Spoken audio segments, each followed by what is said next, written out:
Hello, everybody. Flamin' Shark, back with another video, and today we begin the end. It is time for Danganronpa V3 Killing Harmony.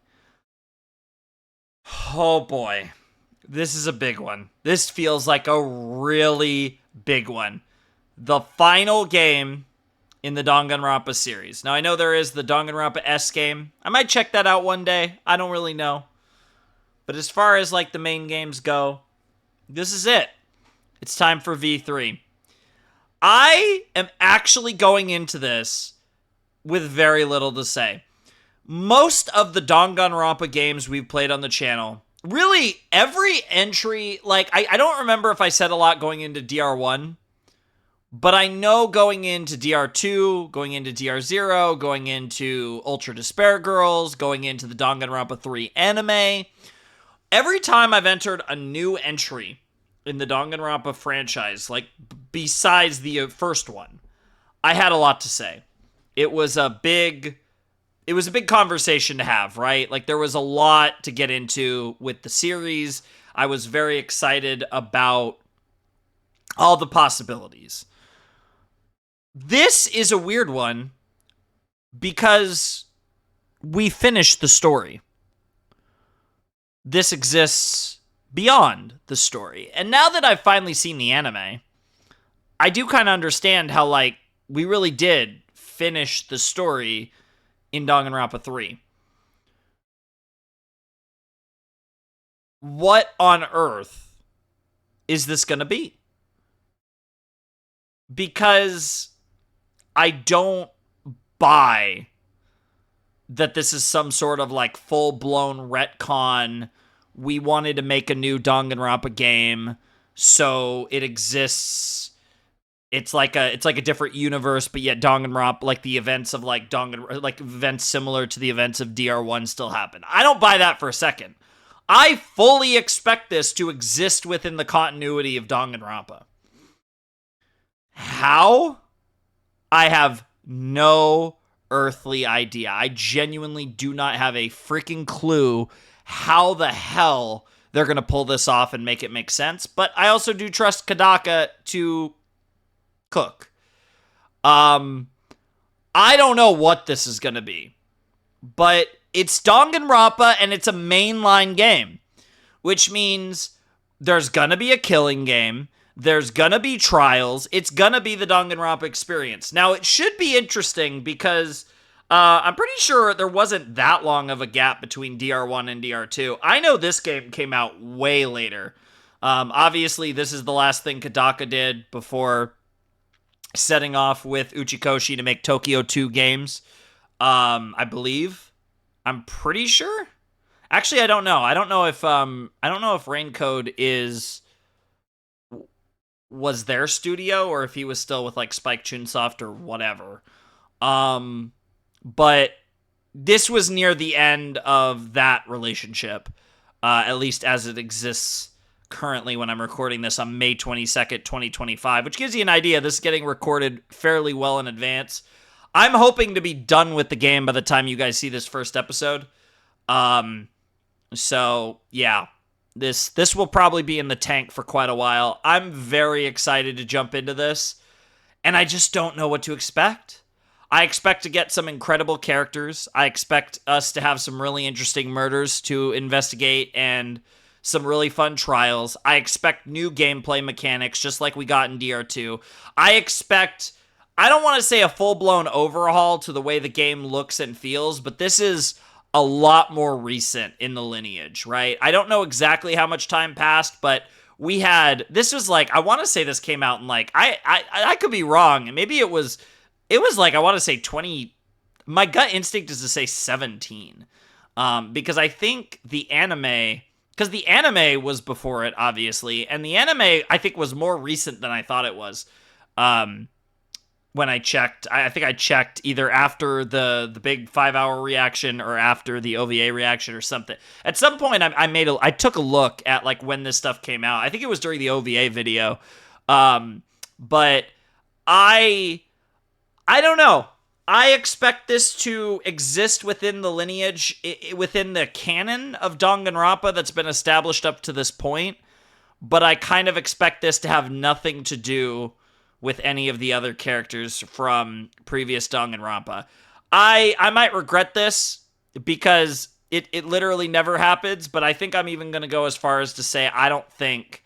See, this is weird, though, because I am expecting Monokuma, but I really genuinely think we're done with Junko Enoshima. But I also... You can't do Danganronpa without Monokuma. Does that extend a step further? Can you do Danganronpa without Junko? Up to this point, the answer has been no. Obviously, in the anime, the future arc didn't really have Junko per se, but even still, we had the despair arc for Junko. So, like, they didn't do the anime without Junko. But I guess they kind of did do DR3, like the main route, so to speak, without Junko, more or less. So maybe we could say that they're at the point where they can move on from her, but they're going to have Monokuma, and that still lends the idea that at some point, like, the influence of Junko isn't going to be completely gone because we're going to get Monokuma. Like, there's no way we don't get Monokuma in this game. So I'm, like, really curious to see how all that comes together. And we're obviously not going to get answers in this episode or probably for, like, the most of the game. I won't probably have a clear picture of any of that until genuinely the end of the game, because that's just the way that Danganronpa games work. I don't think I could ever be more confused than the beginning of DR2. I genuinely don't think... However they decide to open this, I don't think it's going to be weirder than the beginning of DR2. So, and even then, like, I was reading, like, into a lot of the right things at the beginning of DR2, but that didn't change how weird it was. Obviously, it's a Danganronpa game, so in addition to fun trials and murders and all that fun stuff, we're also going to have overarching mystery. There's going to be a mystery surrounding this entire story. And I'm sure they're going to lean into the fact that this game feels like it shouldn't exist, which actually has me really excited. I really like when a series I love, like, I feel like this is actually one of my favorite parts of a series, when I'm going into an entry that feels like it shouldn't exist. Because I feel like moments like that is where you get some of the best creativity. Now, sometimes it falls flat on its face, but I genuinely... feel confident going into this game that I'm really going to enjoy it. Will it be my favorite entry? Probably not. I think at this point, I feel confident in saying DR2 is my favorite entry. I think beginning to end, my favorite story of Danganronpa might actually be Danganronpa 0. I think there's a case for DR0 over DR2, but I think you combine that with the game element, the visual novel element. I'm a mark for visual novels. I love visual novels. I think the combination of everything puts DR2 above the other entries in the series. I think Ultra Despair Girls has a great story to tell, but I don't like the gameplay. So, it's held back by that. I think DR1 is very good, but I don't think it's as good as DR2. I think, like, DR2 is just better than DR1, I think, overall, even though both games are great, obviously. I think Ultra Despair Girls is held back by the gameplay.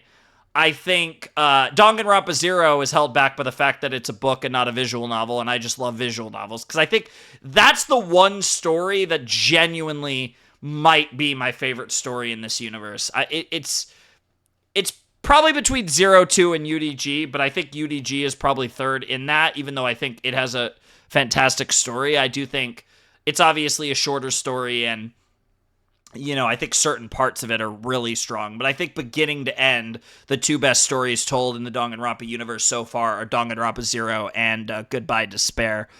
But,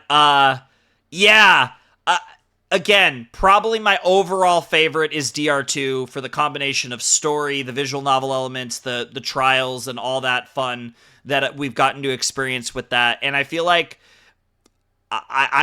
this game is going to be like, I think, the most polished Danganronpa ever in terms of like the aesthetics, the gameplay, all that stuff, because DR2 was so much more polished than DR1, and it's like it almost feels weird if I go back to DR1, and it's like it just doesn't play like DR2. So even the gameplay aspects of Danganronpa 2 I thought were so polished, and unlike Danganronpa 2, which wasn't long after DR1, this game is, I believe, many years after DR2. So and also I believe was like a PS4 game or something like that. It might have, I don't know, this might have actually been a PC release as well. But the point is that this game wasn't for like the Vita or whatever. So like yeah, I fully expect this game to look really good and to feel really good playing. So I have high expectations for that element. As far as the story, who knows? Who knows? But the game is called Killing Harmony, which I think is a play on Goodbye Despair.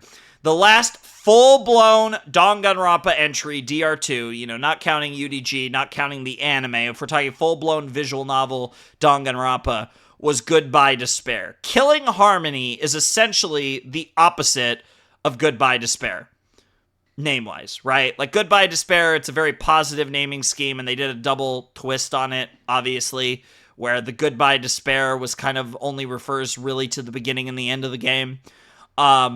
But Killing Harmony is the opposite, right? It's like everything went well, and this almost feels like a play on the story up to this point, the completed story. Everything kind of, like, for all the sacrifices, for all the people we lost, the end result was okay. Like, things kind of worked out in the end. And if anything, things worked out, honestly, things worked out in the DR3 anime better than I expected. It was a happier ending than I expected all around. Like, I expected a mostly happy ending, but it still went better than I thought it would. And all that's to be said that we kind of finally found our peace. We finally found our hope, and we finally found our harmony, and this game is going to kill it, which is interesting. If anything, this would be the game where they just flip everything on their head, and this game ends in like a dark, bad way. I feel like that is not completely off the table, and the title plays into it, because Goodbye Despair was a joke, right? Like, the beginning of the game represents Goodbye Despair, everything's happy, then it turns to shit, but you're literally, at the end of the game, the reason why the game is called Goodbye Despair is because you yourself, Hajime Hinata, Izuru Kamakura, are despair incarnate. You're the closest thing to despair incarnate besides the goddess herself, and you are saying goodbye to despair. You're embracing hope, despair, but more than anything else, you're embracing the future, right? And that's why DR2 is called Goodbye Despair. So at its core, the game's name means something. This feels like a reverse of that, but I'm tempted to believe in that it's called this for a reason, and you feel like this has a more surface level name, but at the same time, Goodbye Despair's name also came up at the end. So there's a part of me that almost wonders if this could somehow have a more bittersweet, somber, or even tragic end than any of the other Danganronpa entries. Because for all the fucked up shit that happens in Danganronpa, the end result's usually pretty good. Like, you lose a lot of people, but in the end, it works out, kind of. And the crazy thing is technically at DR2, by the end of it all, we didn't actually lose anyone, which is still crazy to this day. But yeah, I'm ready to do this. I don't know what to expect. This is the classic move that we do at the beginning of every Let's Play. I don't have the game pulled up. I have it ready to pull up, but I don't actually have it pulled up. So what I'm going to do is I'm going to jump into the game, and you guys are going to get my live reaction to whatever has. I have been told nothing about skipping an intro. So if an intro plays when I boot up the game, I will probably skip it, but I have no idea. I have no indication that we are about to get one. So as far as I know, we are all set. We're all good. As far as I know, we're good to go. So I am about to jump in to Danganronpa V3 Killing Harmony. I am so excited for this game. I am so excited to meet new characters in the Danganronpa universe. I'm sure they're going to be awesome. I can't wait for everything that this game's going to bring me. If it's anything like Trigger Happy Havoc, if it's anything like Goodbye Despair, it is going to be an awesome experience, and I can't wait to share my reactions, my gameplay of the final Danganronpa entry with all of you. Let's jump in right now. Oh, okay. Play. Okay, there we go. It's loading up. It's just saying, yeah, it's just telling me about my PS4 controller. Okay. Yeah, it's just, yeah, okay. I'm sure it'll be fine. It's just going to use the official layout or whatever. What is happening? Why is this not full screen? Wait a minute, wait a minute, wait a minute. What the fuck? Why is this... Wait a minute. What is happening? Why is this not... Why is this not full screen? What is... Okay. No, I had to cancel. I had to cancel. It tried to play, and it wasn't full screen for some reason. It was windowed. I don't know why. I don't know why it was windowed. It says game resolution's default. That should be fine, but why the hell? Why is it windowed? That's so weird. I'm just going to check another game real quick. I'm going to check if... Yeah, no, game resolution's default. Yeah, it's the same... Yeah, that's just what I have. Why is this windowed? All right, I'm going to try this again, guys, and I'm going to...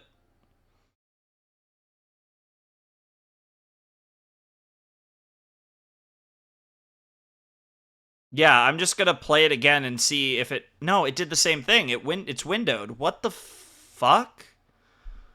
What is happening? Why is this game windowed? I mean, like, I don't understand. Okay. I'll be back in a second, guys, and I will try to make sure that this opens in full screen and not windowed, because I don't want that. I haven't, like, paid attention to anything. I just immediately am like, oh, it's windowed, something's wrong, and I've just left it there. So I'm gonna try and fix this real quick, and I'll be back in a sec. Alright, guys, I think I fixed it. So we should be good. Yep, it did the thing I wanted it to do.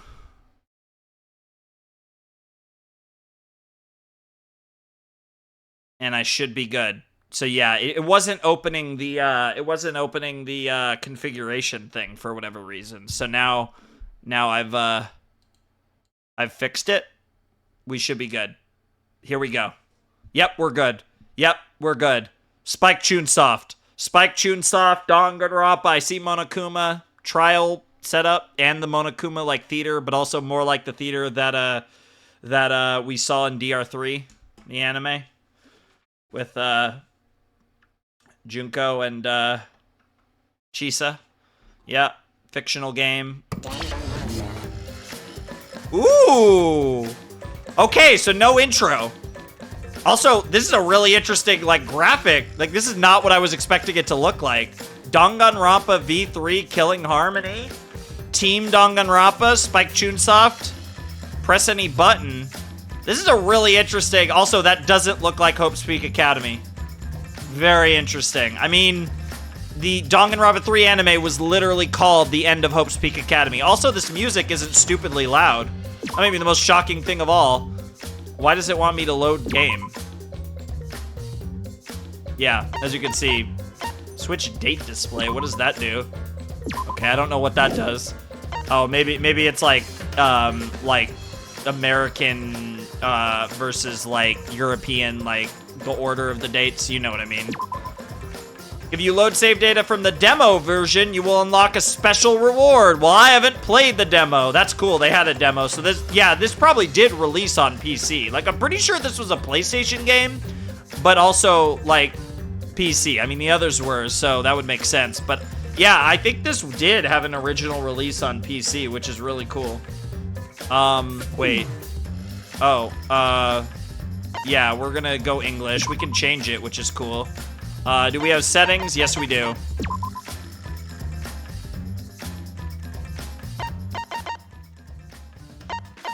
Danganronpa V3. Danganronpa V3! Oh, there's different characters doing the voice. Danganronpa V3. Interesting.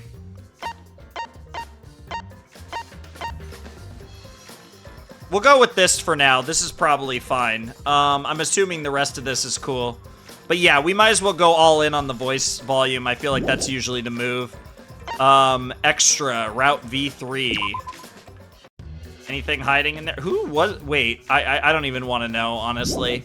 I probably shouldn't be looking at any of this shit. Let's just play the story from the beginning. I like the signs, though. It's a very different, aesthetic for the... Because the DR2 game obviously had the 8-bit, like, old-school video game aesthetic, and then DR1 had the, you know, like, the gun aesthetic, obviously, because it was Trigger Happy Havoc, of course. But this is a really interesting aesthetic. It's very sleek. It's very modern. It definitely... It doesn't even really feel like Danganronpa, though, I will say. Like, this feels weird. Oh, yeah, that probably didn't save my options. Yeah, I was gonna say... I think this is the move. I think this is the move. Yeah, I think... Danganronpa V3. Okay, different character voices keep popping up to say that. Alright, let's actually just jump into this freaking game. Okay. Mean. We're being mean. Harsher penalties and more choices, but more rewards too. Love it. And then, thrilling, chaotic action, but more rewards too. Yeah, we are doing mean because we did mean for DR2. I had to actually check. I knew we did mean logic, but I couldn't remember if I did mean action or not. And I did. I don't remember if I ever changed it. I don't think I did, but at the very least, I started mean, so we're definitely starting mean. I'm gonna regret that, by the way. This game is gonna get stupid. But honestly, if they get rid of the panic talk action / bullet time battle, or they actually make that, like, not shit, I'll be fine. Because honestly, all the other gameplay modes I thought were perfectly fine. That was the only one that was, like, really hard. And honestly, I didn't even fully understand what it was in DR2. I feel like I just powered through it. All right, let's go. Oh, I like that graphic. I like that loading graphic for the bullets. Oh, what is this? Are we getting an intro?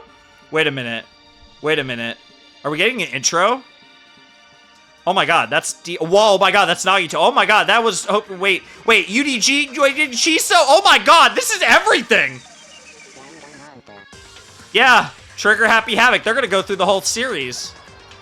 I didn't see anything for Zero, which makes sense, but it looks like they're going through everything else. Yeah, all the games and the anime. Yep, DR2. Yep, some of the crazy deaths from that game. Not actually showing much from it. They're not really spoiling any of this so far. Yep. Ultra Despair Girls, which was a trip. The late stages of that game were so good. The anime, that's crazy. I'm never calling it the end of Hope's Peak High School, though. It's the end of Hope's Peak Academy. I just think, like, that's actually one thing that's better in, like, the translation is high school to academy and super high school to ultimate. Story is not over. This story... Okay. All right. I love how they're kind of, like, acknowledging this in, like, a really cool way. This feels like a trailer. This isn't even a new Killing Game will begin again. This doesn't even feel like an intro. This feels like a first trailer instead of an OP. I don't even know if this is the OP. Team Danganronpa. That's a cool logo. Very cool. Got the DR and got the I. That's sick. All right. Here we go. Danganronpa V3 Killing Harmony. I'm so scared. Nothing. Oh, I already could tell the graphics for like the things are different. I don't want to mess anything up, but yeah, no light, no sound, no form, no voice, no knowledge of who I am. Who I am? Who am I?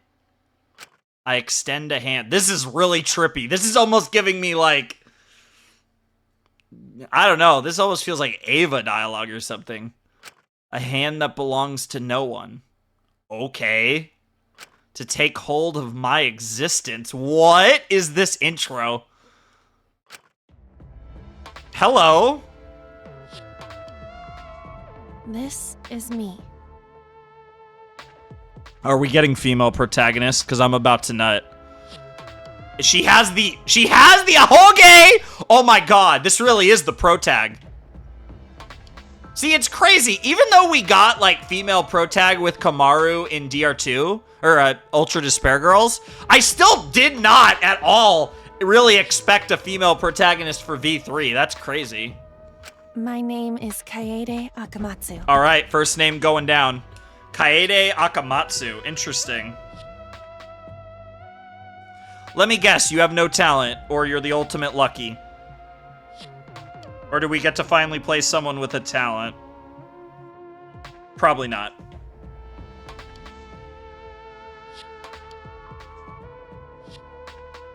All right, my first notes. You guys know this episode's gonna probably involve me writing down like 16 names or whatever, so 15, 16, something like that. I just remembered who I am. I just remembered who I am. Interesting. So it's not an amnesia situation like DR1 and DR2, but she's waking up from amnesia. Also, is she in a locker? Is that a locker? What is going on? Also, the art looks really good, and I also really want to know the controls. Nice to meet me. Because circle did not hide the text. Box, triangle. Okay.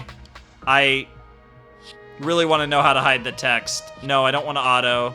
I'm the protagonist of this crazy story. All right, you're the protagonist. That's good to know. Okay, L1. Thank you. That's like the most important button for me. You guys know I'm doing this shit all the time. Okay. Holy shit, this is crazy already. All right, she's apparently our protagonist. Kaede Akamatsu. Ultimate Revival. I'm not gonna lie, she looks a little creepy there, because I think that's gotta be Kaede there. Oh. Oh. Oh, I like the graphics. They definitely, this looks cool. I mean, it veils Danganronpa, but it also does feel like newer.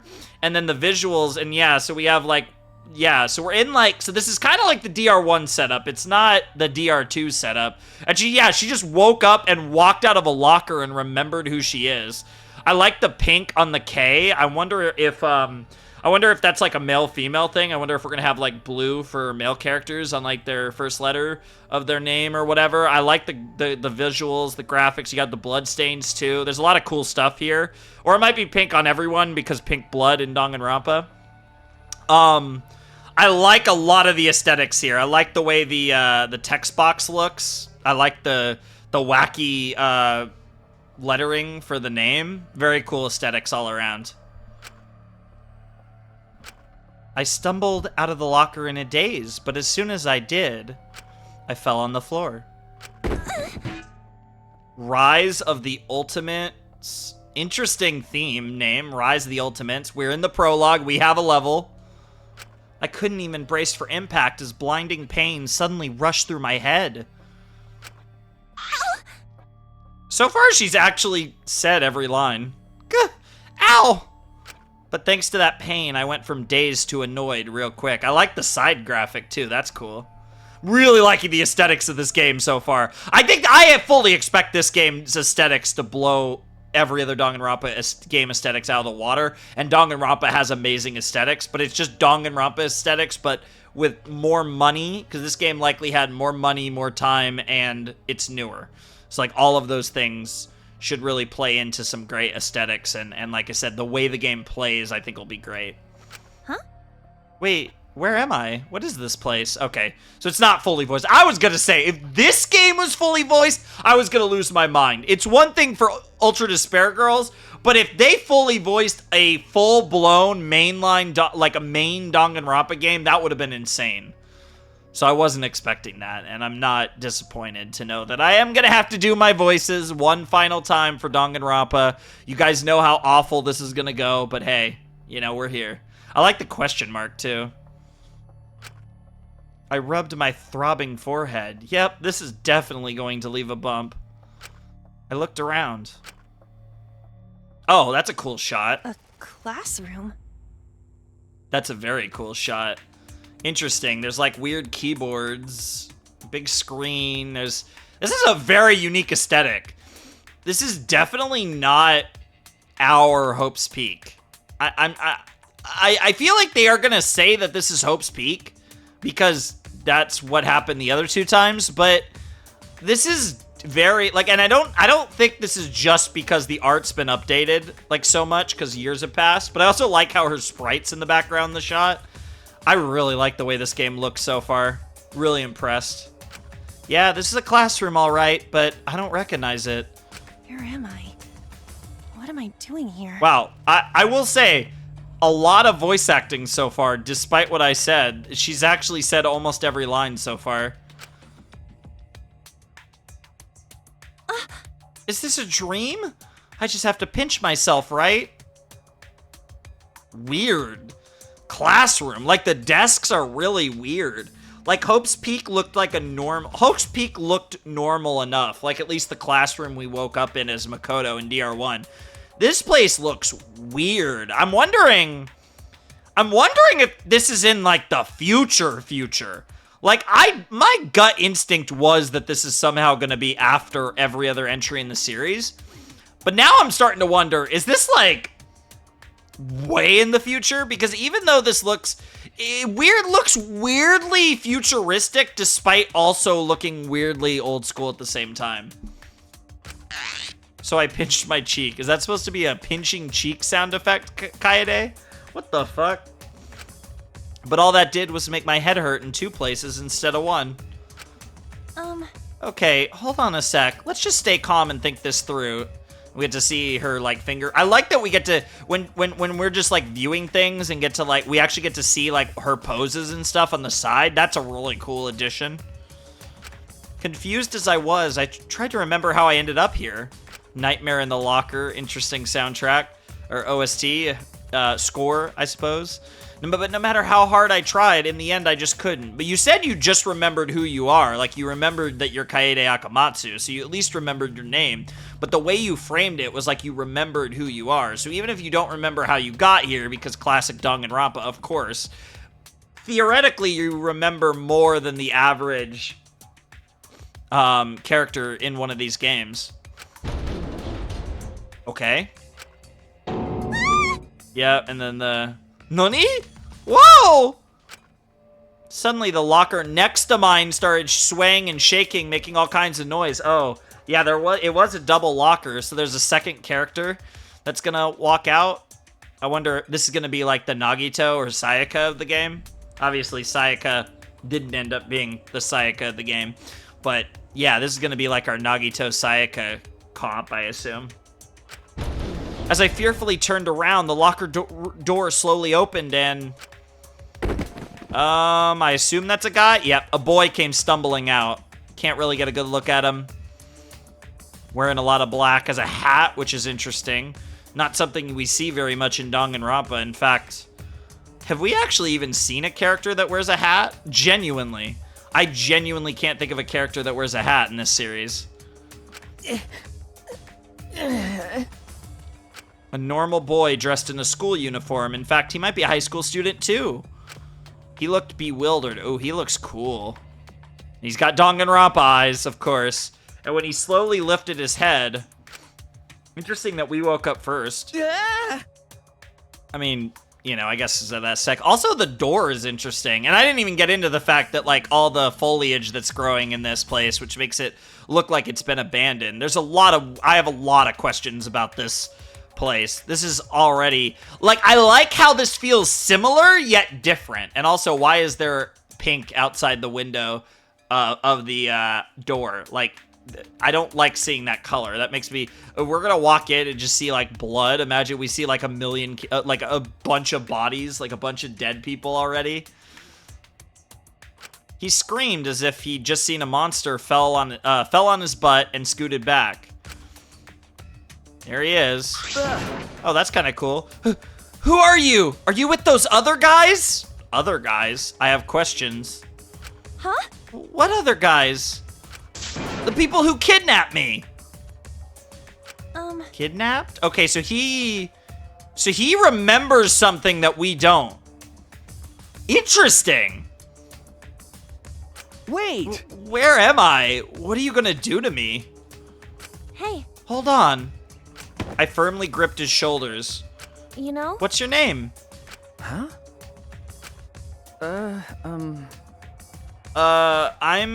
Suichi Saihara. Okay. Okay, second name. Yep, he's got a blue S. So it is, like, I assume a blue... Unless, like, everyone just has different colors, and these two just so happen to be ones that that are commonly representative of genders. Which, obviously, they could use against us. It wouldn't be the first time that they, fake us out in Danganronpa. But,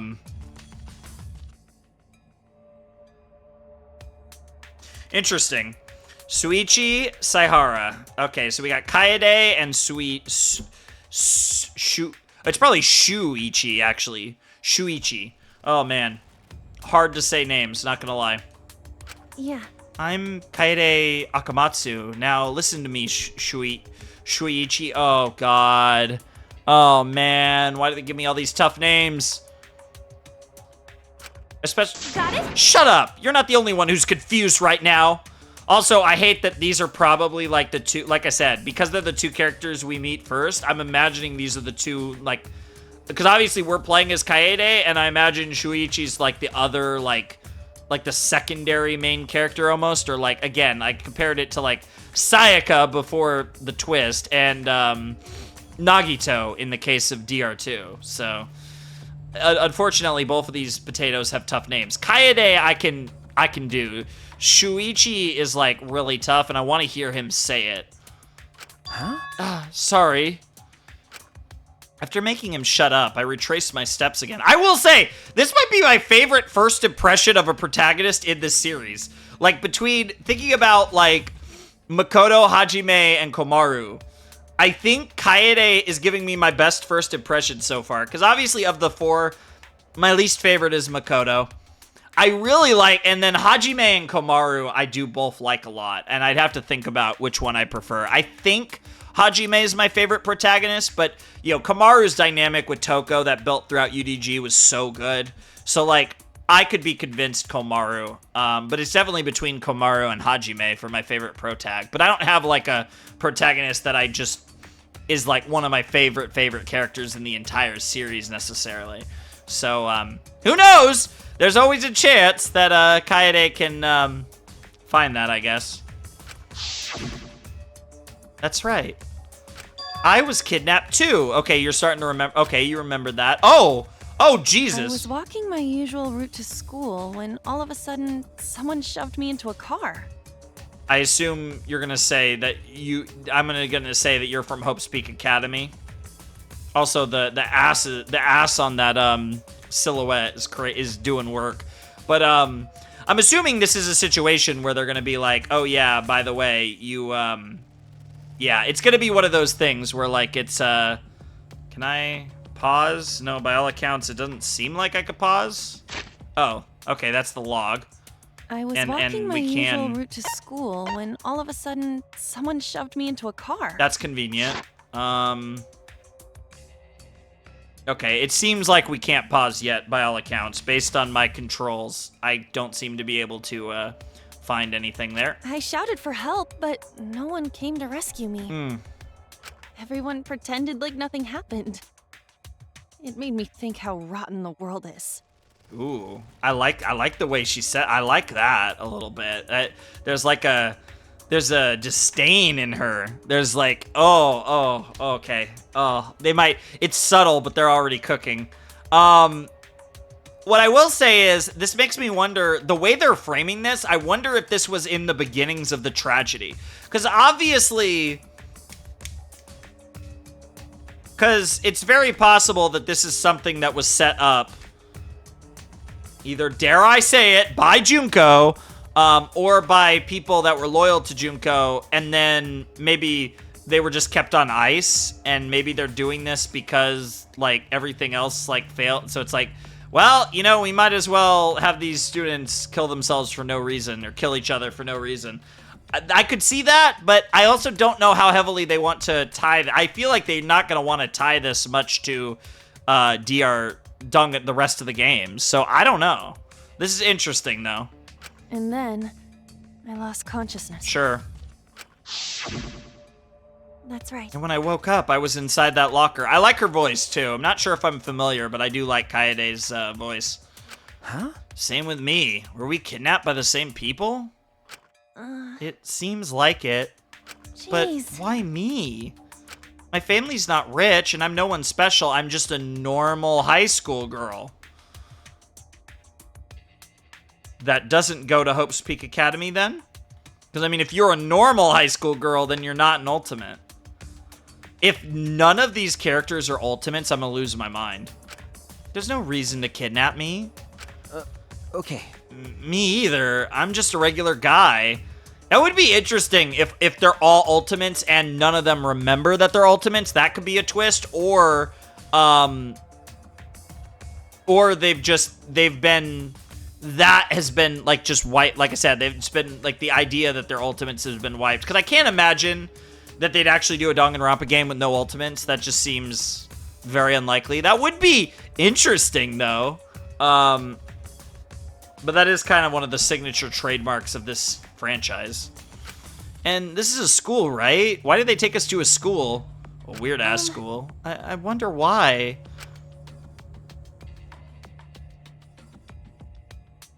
Hey there! I'm sure you're confused right now. You're thinking, where am I?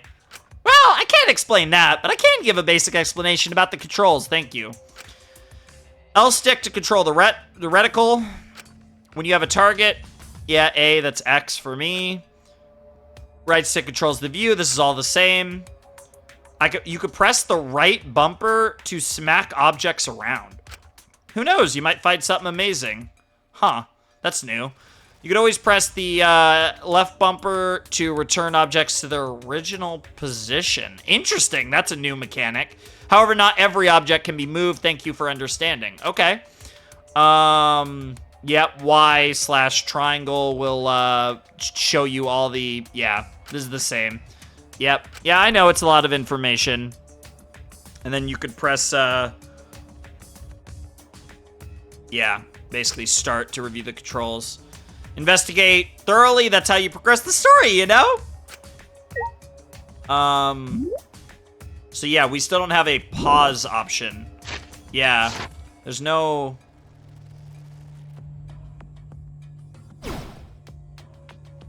Yeah, by all accounts, we don't have a pause button. Oh, interesting. Interesting. It's just like it glows a little. Oh, that's cool. Okay. I like this. Yeah, I know. Can I? Yeah, okay, I can't exit this though.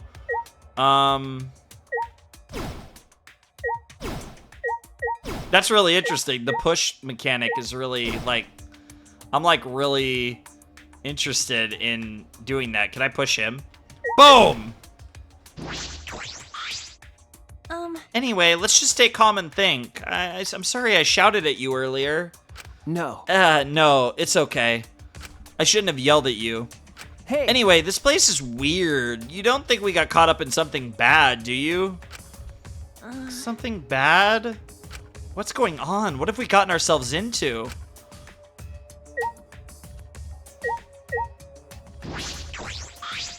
We woke up inside of these lockers, but why were we in these lockers in the first place? Is this a monitor? Nothing's being displayed right now. Seriously though, what is it? It really seems out of place here. That's where, I guess, theoretically Monokuma, and yet... Oh, we could do the blackboard. Okay, I was gonna say, I was pretty sure there wasn't any other items, but yeah, we have the blackboard. That's a blackboard, right? Every classroom has one, but it's like a holographic blackboard of some kind. This blackboard is also an LCD screen. Okay, less high-tech than holographic, but still. That's something you don't see every day. which implies that she's from, like, the present time. Like, she's not... we can't... Oh, we can do the window. Okay.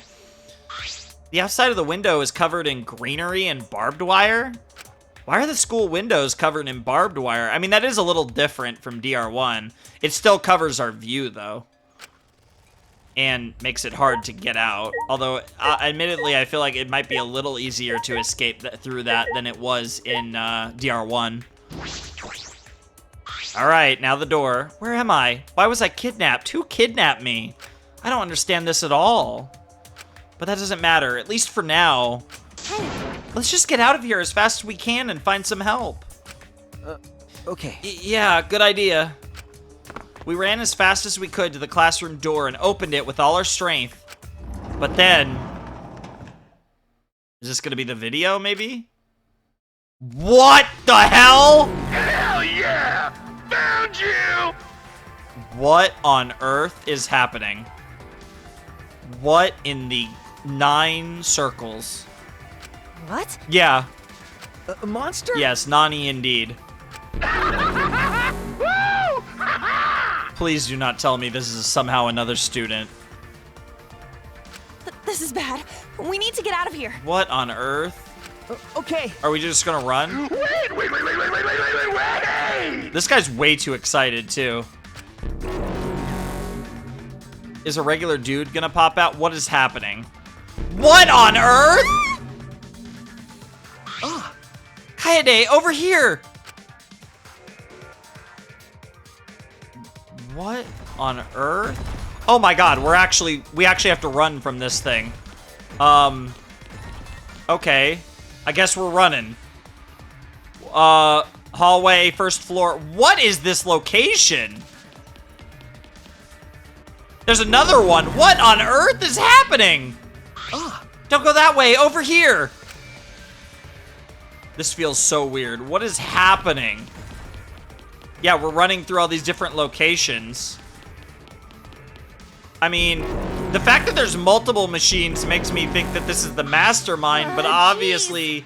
What are those things? But obviously this potato is, like, trying to, New Classmates of the Dead is an interesting soundtrack title. But I'm assuming this is, like, one of the classmates, but he has access to his machine. I don't know what's going on. Like, it's obviously not, like, a mastermind or the reason we're here. We're just gotta keep running for our lives. Okay, I guess we go in the gym. Interesting. This is reminiscent. There's a gym on the first floor, just like in DR1. As we frantically dove towards the door, we saw something we never expected to see. Other classmates? Oh, more people have arrived. Well, that's an accent.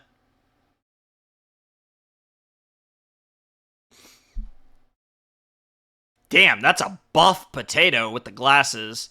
I love the design of the girl over, I don't know how to describe it. The girl with the very similar outfit to Kaede.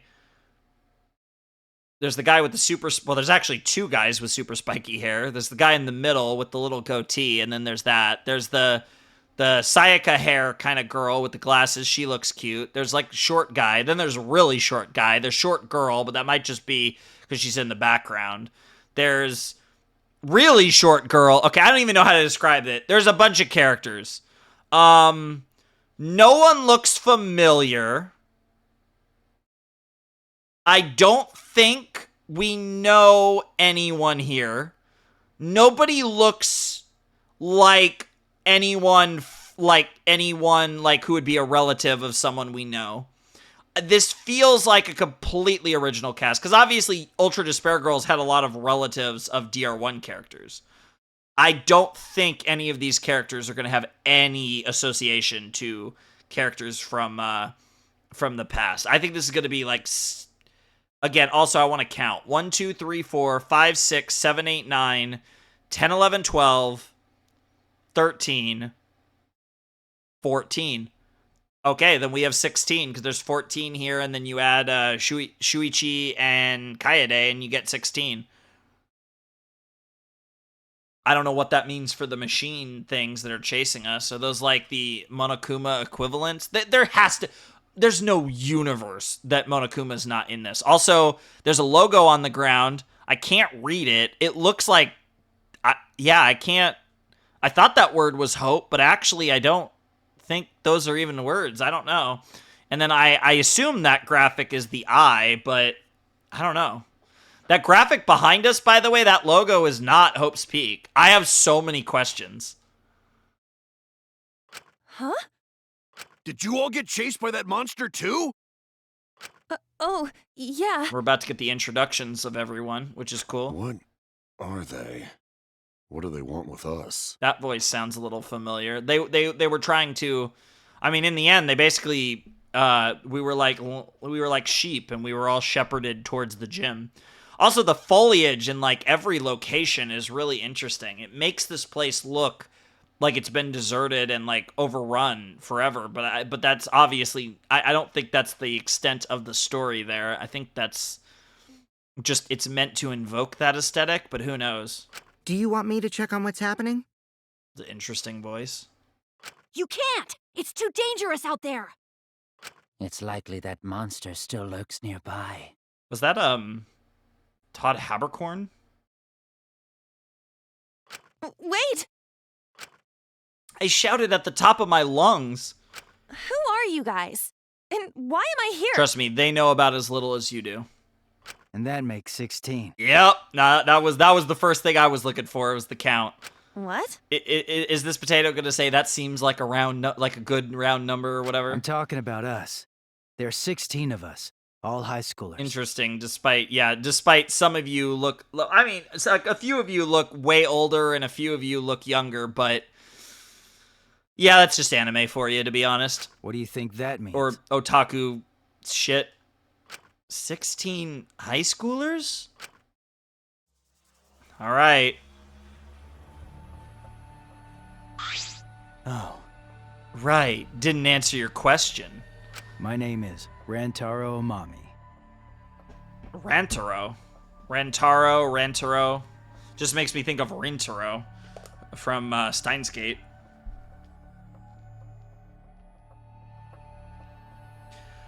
Rantaro Amami. Interesting. Interesting name.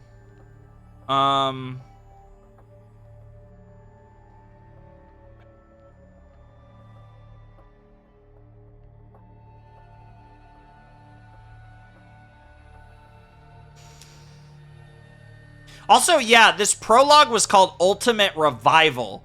And one of these, so this OST is called Rise of the Ultimates, which again, basically further confirms that they are in fact Ultimate.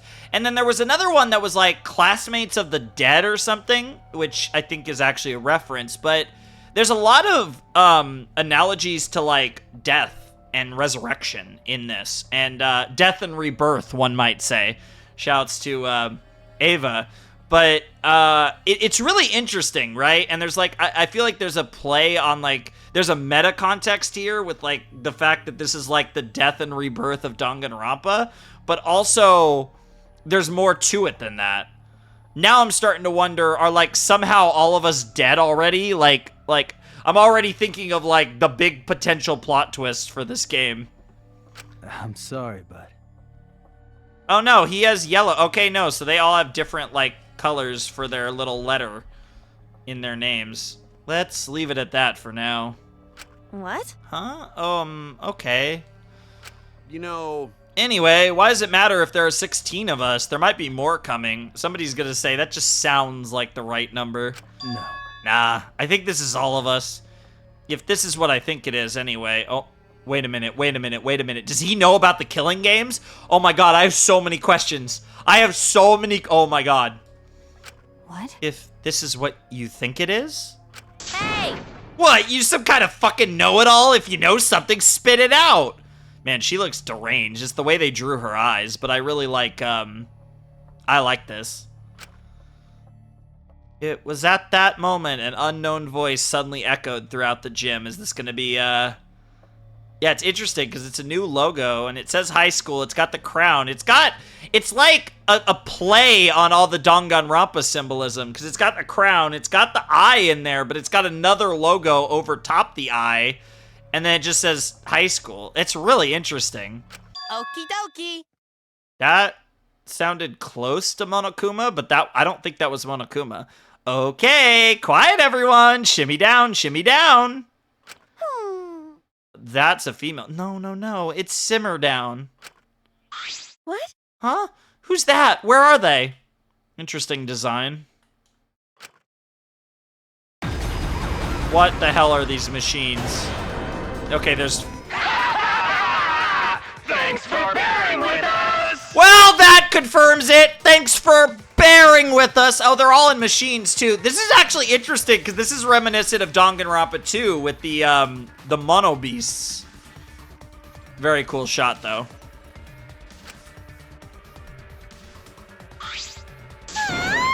Are you telling me there's gonna be 5 different Monokumas in this game? Because if that's what's happening... Exisal tribe. Yeah, they do say Exisal on the, I assume, like, where the controller is. It almost looks like a shield. Interesting.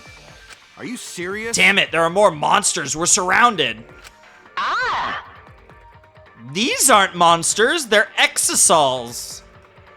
And that's that. They're highly mobile, bipedal weapons platforms. Huh? Weapons? Hell yeah! Should we take these for a spin by killing one of them? Wait a minute! It wouldn't be any fun picking on plain good-for-nothing commoners. You're right. We should at least think of an interesting way to kill you. Maybe I'll pick you up and squeeze you till your guts come gushing out like toothpaste. I'd prefer if you didn't do that, please. Wait! But please, not like toothpaste! How gory! Oh, I just imagined it. I can't handle gore. Yeah, that sounds like a female one, and not only that, but they can't handle gore. Maybe a little bit of Usami/Umanami in this one. Well, Then what if we start peeling off their limbs one by one like string cheese? Oh my god, her face is amazing there. Please, not like string cheese either! Wait, we can't kill them with the Exisals. I don't even know if I'm saying that right. According to the schedule, the Exisals aren't supposed to show up till later. What? what are you saying? But we're in the Exisals right now. Oh, so we are. See, this one kind of sounds like it might be like regular Monokuma, question mark? We screwed up. We're not supposed to be in the Exisals for our first appearance. I love this. This is actually pretty hilarious. I told you we should have read the script. Yeah, you guys are as bad at reading the script as freaking, well, at least according to Junko, Mukuro was really bad at playing out her script, so. What are you saying? No, you didn't. Well, why don't we just get out of these mechs? It shouldn't be too late for that. It's gonna be 5 fucking bears. Okay. Yeah, let's do that. So, Okay, ready? Yeah, we're about to get an animation of 5 fucking bears. Yep. Oh, none of them are. Monotaro. Monosuke. Mono Fanny? I didn't even. Monodam? Monodam, probably. And Mono Kid. What? What? The Monokubs. Are you kidding me? They're literally like, rise and shine, Ursine. It's literally the freaking Monokuma Power Rangers. Were they supposed to be... Damn, Monokuma got busy, by the way, if these are all supposed to be fucking Monokuma's kids. What on earth? Wow, I might have actually been... All that remains of a once powerful yokai. All that remains of a once powerful yokai? Right now, you're on the threshold of an amazing adventure. Right now, we're on the threshold of an amazing adventure. I believe that. One. Two. Oh, back to 1. This definitely does sound like a theme song of some weird, like, Super Sentai thing. All that remains of a once powerful yokai. I wonder if... Huh. I have so many questions. Threshold of an amazing adventure. Indeed. Huh? Oh. Hey, See? We're out of the exosols. Oh my god, the names are about to go crazy. I have a bunch of names to write down. The fact that we have 5 different, like, Monokuma things makes me think that, one, I'm wondering if we're even gonna get Monokuma now, which is crazy, but also, I wonder if these are the only Monokuma-esque creatures. Like, there aren't duplicates, it's just there's these 5.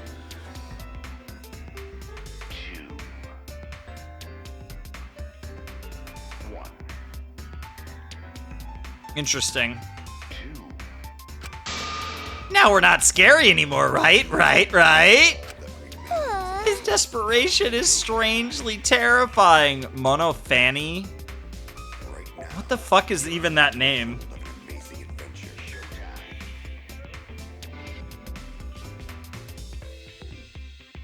It's also interesting that it's the black side that's been, like the despair side of Monokuma that's been replaced on these by their various colors. That's a really interesting aesthetic choice instead of going the other route. This song is so weird, by the way. You guys are ready? You punk asses better brace yourselves! Right now, you're on the threshold of an amazing adventure.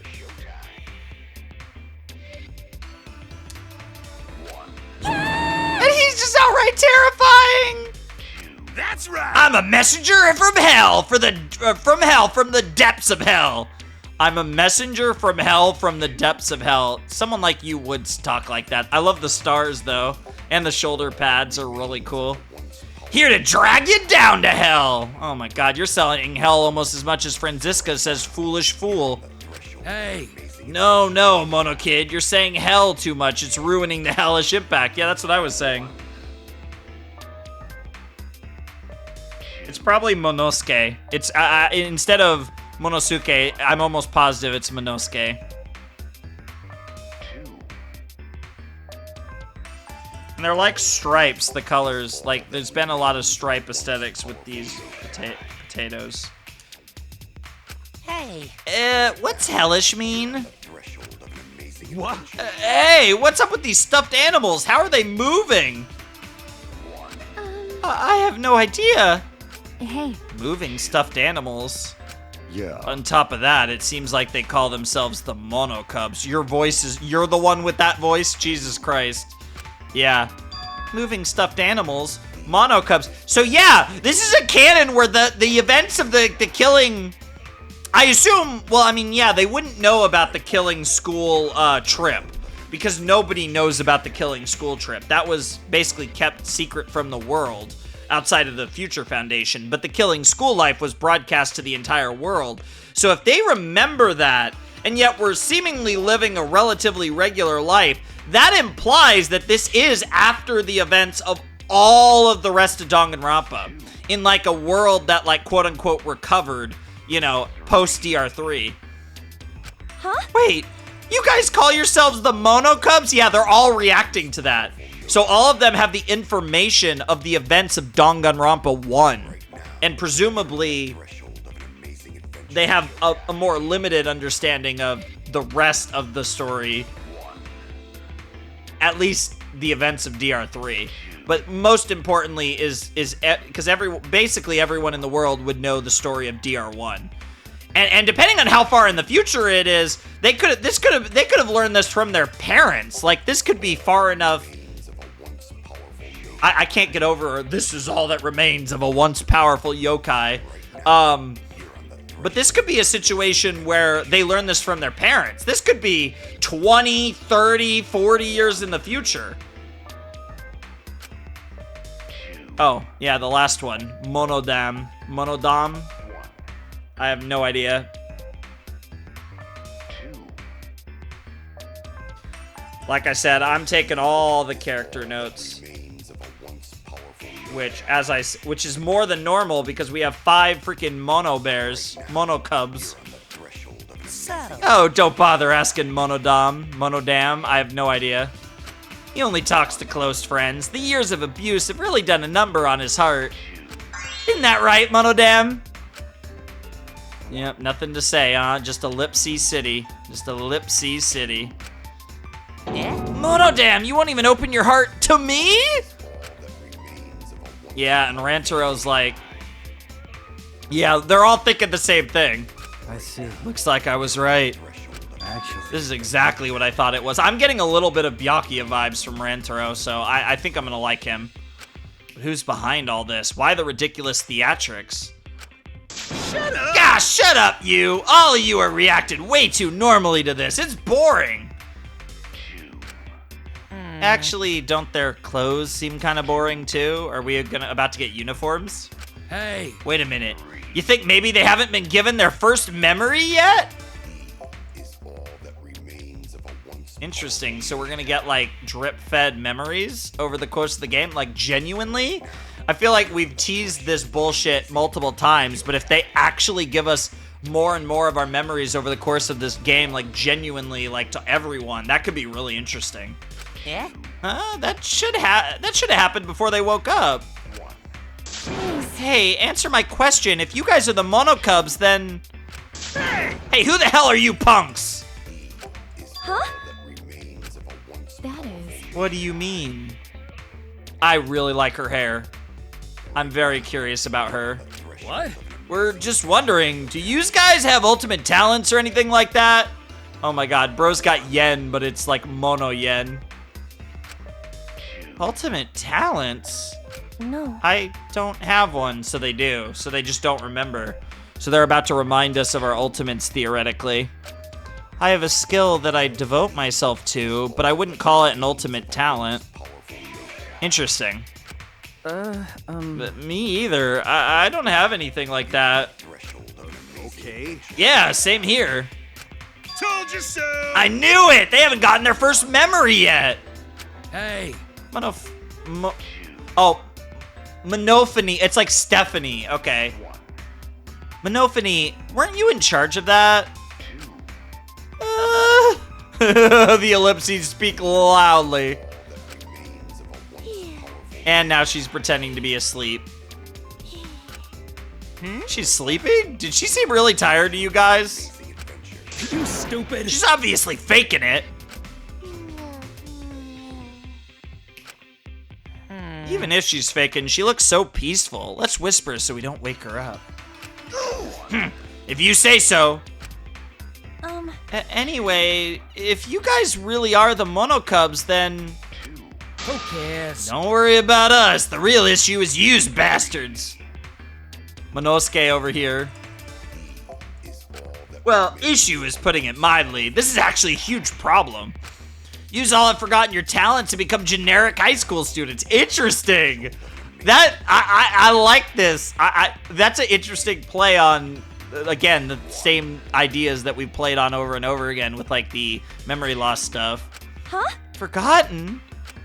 See, according to the backstory, there's this ultimate hunt going on. Oh, ultimate hunt. You've all lost your memory and become different people because of the ultimate hunt. that remains of a once powerful nation. I have questions. What are you talking about? Oh well. Well, in your current state, it's pretty much pointless to talk to you guys about this. The first thing we need you guys to do is remember your true selves. That's right. Yeah, you need to reclaim your sealed talents by regaining your memories, huh? What? What the? Are you awake already? Why? I don't get it. What are these sealed talents you're talking about? I like bro's purple streaks of hair. Are we supposed to talk when you keep asking so many friggin' questions? Yeah, we're not some swift-footed singer who's landed another future ex-boyfriend. Wow. Yeah, Monodam has nothing to say. Oh well. Let's do this already. Nobody wants to watch a bunch of generic high school whiners. Yeah, honestly, I was kind of down for that, but sure. That's right! First, we'll update your wardrobe so you guys look all cute and spiffy. Okay. What the hell? What the hell? Oh my god, what the hell? A magical girl transformation is crazy! IF, huh? Music? Music? Is she a musician? We've already had Ultimate Musician. Nice little backpack, I guess. Oh, yeah, and even... Yeah, there's like a school symbol, too. And they all got new outfits. Okay! We're all looking fire now. Huh? Huh? What am I wearing? How nice! That's actually really cool. They made outfits for like 2 seconds. What in the world? Do you guys see that? The guy in the background looks like a freaking Terminator. The guy with the, also with an ahoge, with the white hair. Looking good. Now you look more like Ultimates. Huh? Ultimates? Really? I mean, bro looks pretty similar. I will say he looks cooler, though. It's the hat that's actually throwing me off the most about that guy's design. So... Next up, the memory you've all been waiting for. Hell yeah! Get ready! Once the seal is broken, we'll be in the domain of the killing game. Interesting. A killing game?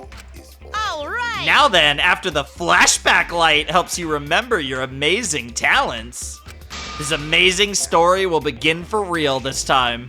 So long, farewell! So long, farewell, huh? What's funny, she said, what on earth? What is this animation? Yo, this looks so sick! Yo, that was awesome. And now I can save? Okay. Sure. I'm down. Why not? I guess I've saved. Man, I can't wait until I can pause. Wait, that's it? Ultimate Revival. Oh, but the U is like... And now she's on the other side of the screen. So we're still in the prologue. What? Yo. They literally fucked it up. They literally fucked it. What the hell? They literally... That's crazy.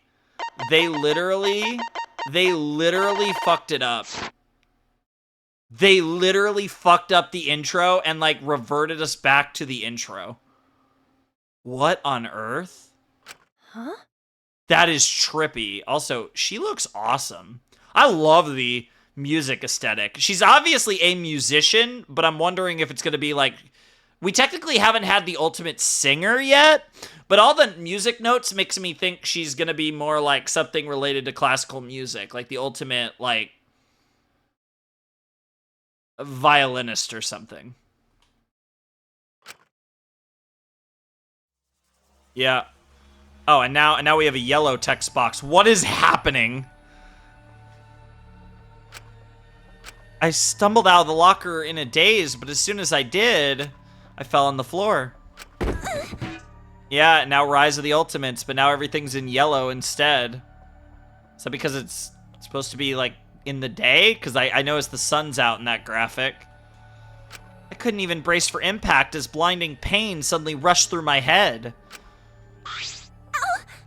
Okay. But thanks to the pain, I went from dazed to annoyed real quick.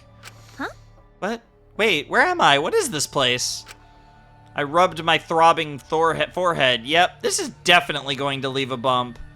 That's funny, too, because we're not going to remember what just happened, which means when the Monokubs show up, they're going to show up as the Monokubs. They're not going to show up in the things that I forgot to write the name of that I really should have wrote the name of. That they're like big machine things that they're going to use later in the game, apparently, according to the schedule. Oh, I love this. I love this. That was really funny. This is definitely going to leave a bump. I looked around. Yep. A classroom? Yep. Yeah, this is a classroom, all right, but I don't recognize it. Where am I? What am I doing here? Real question. I really like her outfit. I like the colors. Oh, is this a dream? I just have to pinch myself, right? Oh, this poor girl. She's gonna bruise herself to death from pinches. So I pinched my cheek. But all that did was make my head hurt in 2 places instead of 1. Okay, hold on a sec. Let's just stay calm and think this through. Confused as I was, I tried to remember how I ended up here. But no matter how hard I tried, in the end, I just couldn't. And now, yep, and now, Shuichi is gonna wake up. Whoa! Suddenly, the locker next to mine started swaying and shaking, making all kinds of noise. As I fearfully turned around, the locker door slowly opened and... there he is. A boy came stumbling out. A normal boy dressed in a school uniform. In fact, he might be a high school student too. He looked bewildered when he slowly lifted his head. Yep, there he is. Jeez. How rude. Don't freak out at me like I'm some sort of monster. Huh? Sorry. Oh, man. I'm so excited, too. Because, like, I don't want to get ahead of myself because they're going to somehow, but, like, we're actually going to play a character with an ultimate talent. And I hope, like, they really think about how to utilize that into the story. I really hope that, like, whatever musical talent Kaede has is going to be, like, a... Oops. I don't know if there was anything there for you, but my headphones are low on battery, but I think I could probably make it through the rest of the prologue.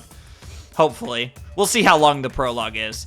But I'm expecting the prologue length to be similar to DR2 as opposed to DR1 at the very least. Because the DR1 prologue is quite short. But yeah, at least compared to DR2. But yeah, that's crazy. That's, like, just the idea that we're actually playing someone with a talent is... like, just a straight-up, like, regular ultimate. Not an ultimate nothing lucky student like Makoto, or, you know, an ultimate nothing, but actually ultimate, like, ultimate, basically, in Hajime Izuru. But, like, just a straight-up, like, it sounds stupid to say regular ultimate, but, like, that's honestly the one thing we haven't done. I'm sorry, too, okay? I just have no idea what's going on. Yeah. But all the more reason why we need to stay calm. Oh. Gymnopedie #1 by Eric Satie. Yeah, she's a music expert. Yeah, that's right. Try to imagine that sorrowful melody filling your heart and filling your head and soothing your heart. But, like, I like the idea of the protagonist having, like, characteristics, and she's got, like, the music notes falling out of her. But I like the idea of, like, our player character having, like, ultimate characteristics. I really like that idea. And I kind of, like, oh, I'm excited for this. That actually has me really excited that we're just straight up finally getting to play just a quote-unquote regular ultimate. Rise and shine, Earthsign. Oh, there it is again. Oh, and they're all in the room with us this time. Rise and shine, Earthsign. They're gonna say this a lot, aren't they? Yep. Huh? A teddy bear? Oh, jeez. No, it's a monster! You could freak out about this. Oh, she's already got a point. She's got a pointing finger. You know where that's going. On the threshold of an amazing I don't think she was talking to you. That's so mean. You humans are the real monsters for calling us monsters. Although if we are monsters, at least we're pretty monsters. Okay. Monophony is ridiculous. I agree. I'm glad I was born with these looks. I definitely won the genetic lottery. I can't get over the fact that they have these, like, weird binky things in their mouth. Huh? What are they? Why are they talking? Aren't they just stuffed animals? We're not Monokubs. We're the stuffed animals. Hey! Or we're the Monokubs, whatever. Psst. Monokid, you're saying your lines backward. Oh yeah, we're not stuffed animals, we're the Monokubs. Okay, that makes sense. No stuffed animals, us! The Monokubs, them! Wow. Bro broke his guitar and everything. That's crazy. Ah, man. Oh, jeez. It's even worse now. Monokubs? Oh, you've heard of us? Oh, jeez. No, of course not. I've never seen walking, talking stuffed animals. As soon as I said that, these Monokub things started looking at each other and... Yay! it worked! So... the normal person versions of us did know who they were, but the ultimate versions of... what the hell did you actually do to our memories? I have so many questions. I'm relieved. Phew! Had me worried there for a second. threshold of an amazing adventure. Yeah, Monodam refuses to say anything. Hey, worried about what? I don't understand what's going on. Okay. They're definitely teasing a lot of endgame stuff here. But, again, it's Danganronpa, so I can't really make it out. Alright now, let's tackle each issue one at a time. Got a rock hard ranger. You're so damn reliable, Monotaro! He's like a 6th grader helping out a 5th grader. What the fuck? Hey. Which means we should keep our expectations reasonable. Well, what's your question? I have loads of questions, but for starters, where are we? This looks like a school. Okay, so this place is called the Ultimate Academy for Gifted Juveniles.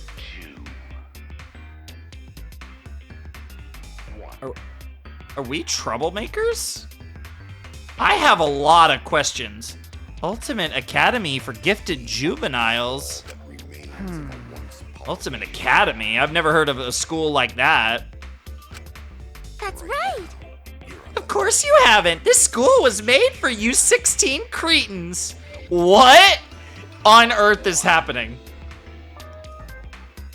What the hell? Huh? 16? That's right. Yeah, there are 16 ultimates at this school. Huh? Huh? Ultimates? Well, You know what ultimates are, right? The government scouts them through this program called the Ultimate Initiative. Actually, Ultimate basically means you're particularly prodigious in a particular talent. Interesting.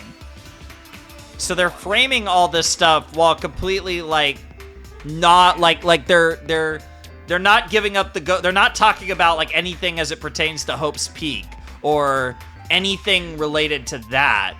So it's like it really does feel like a reset. Like this feels like DR1 but in an alternate universe. Basically, the Ultimate Initiative exists to cultivate talent throughout the country. Sure, promising students are eligible to receive all kinds of special handouts. Like free school tuition, voting privileges, eligibility to run for elected office. Interesting. They even get grant money too, right? that's right. Students chosen by the Ultimate Initiative are known as Ultimates. Sure, of course. Hell yeah! Students would do anything for the honor of being a chosen Ultimate, but we're like the bad boys and bad girls of the Ultimates. Interesting. That has a little bit of the framing of DR2, but like with the knowledge. I like this, because like I said, I keep thinking about all the ways this feels similar and different to other entries in Danganronpa. I don't need the explanation. I already know because I'm an Ultimate too. Yeah, she remembers. That means you gotta remember this time, so don't forget anymore. Yeah, forgetting about your ultimate talent is such a waste. huh? What do you mean forgetting?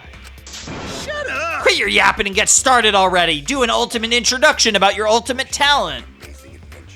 Also, I'm locking in my official prediction for Kaede as ultimate composer. The way she just pulled out, I think she's gonna be either a composer or a conductor. That's my prediction. I'm gonna say ultimate composer. Well, no, because I actually like conductor better. Oh man, I don't know. It's composer or conductor, I think. Those are my most likely possibilities, I think.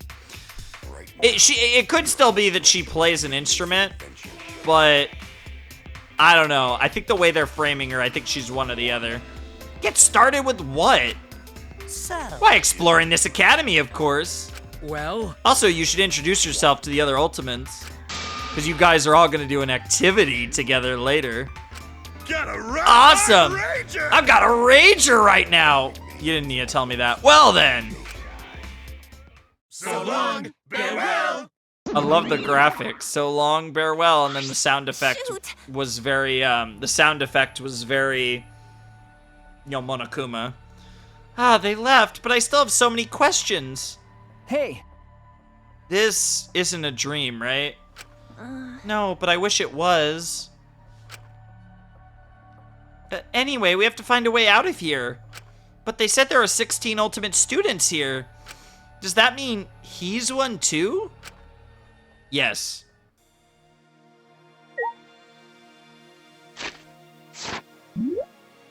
Oh yeah. Cursor talk, open handbook menu? We don't have the handbook yet, that's why. That's what I'm waiting for. I'm waiting for the handbook. Ooh, beautiful lie, huh? So, I will say, the way they framed this, the fact that we had memories of getting kidnapped makes me wonder, Is there a chance that none of us are ultimates and we're all being like brainwashed to think we're ultimates? I'm wondering if that's what one of the big twists of this game is going to be from the way they did this intro. They definitely did that to make us think about what the hell that was. I mean, obviously they showed off the big machines that the Monokubs operate. That's going to be a thing later in the game, but I don't know.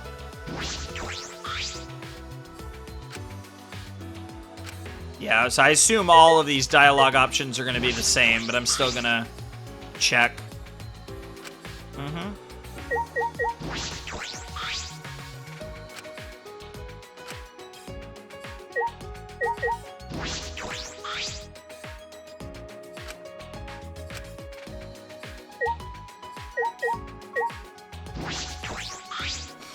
Hey.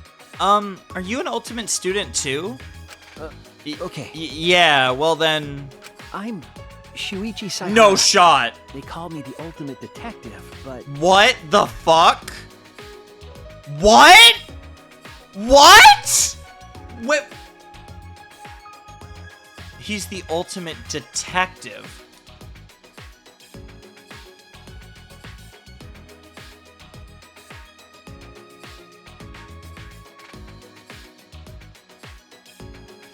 Are we the ultimate musician? No, are we actually the ultimate musician?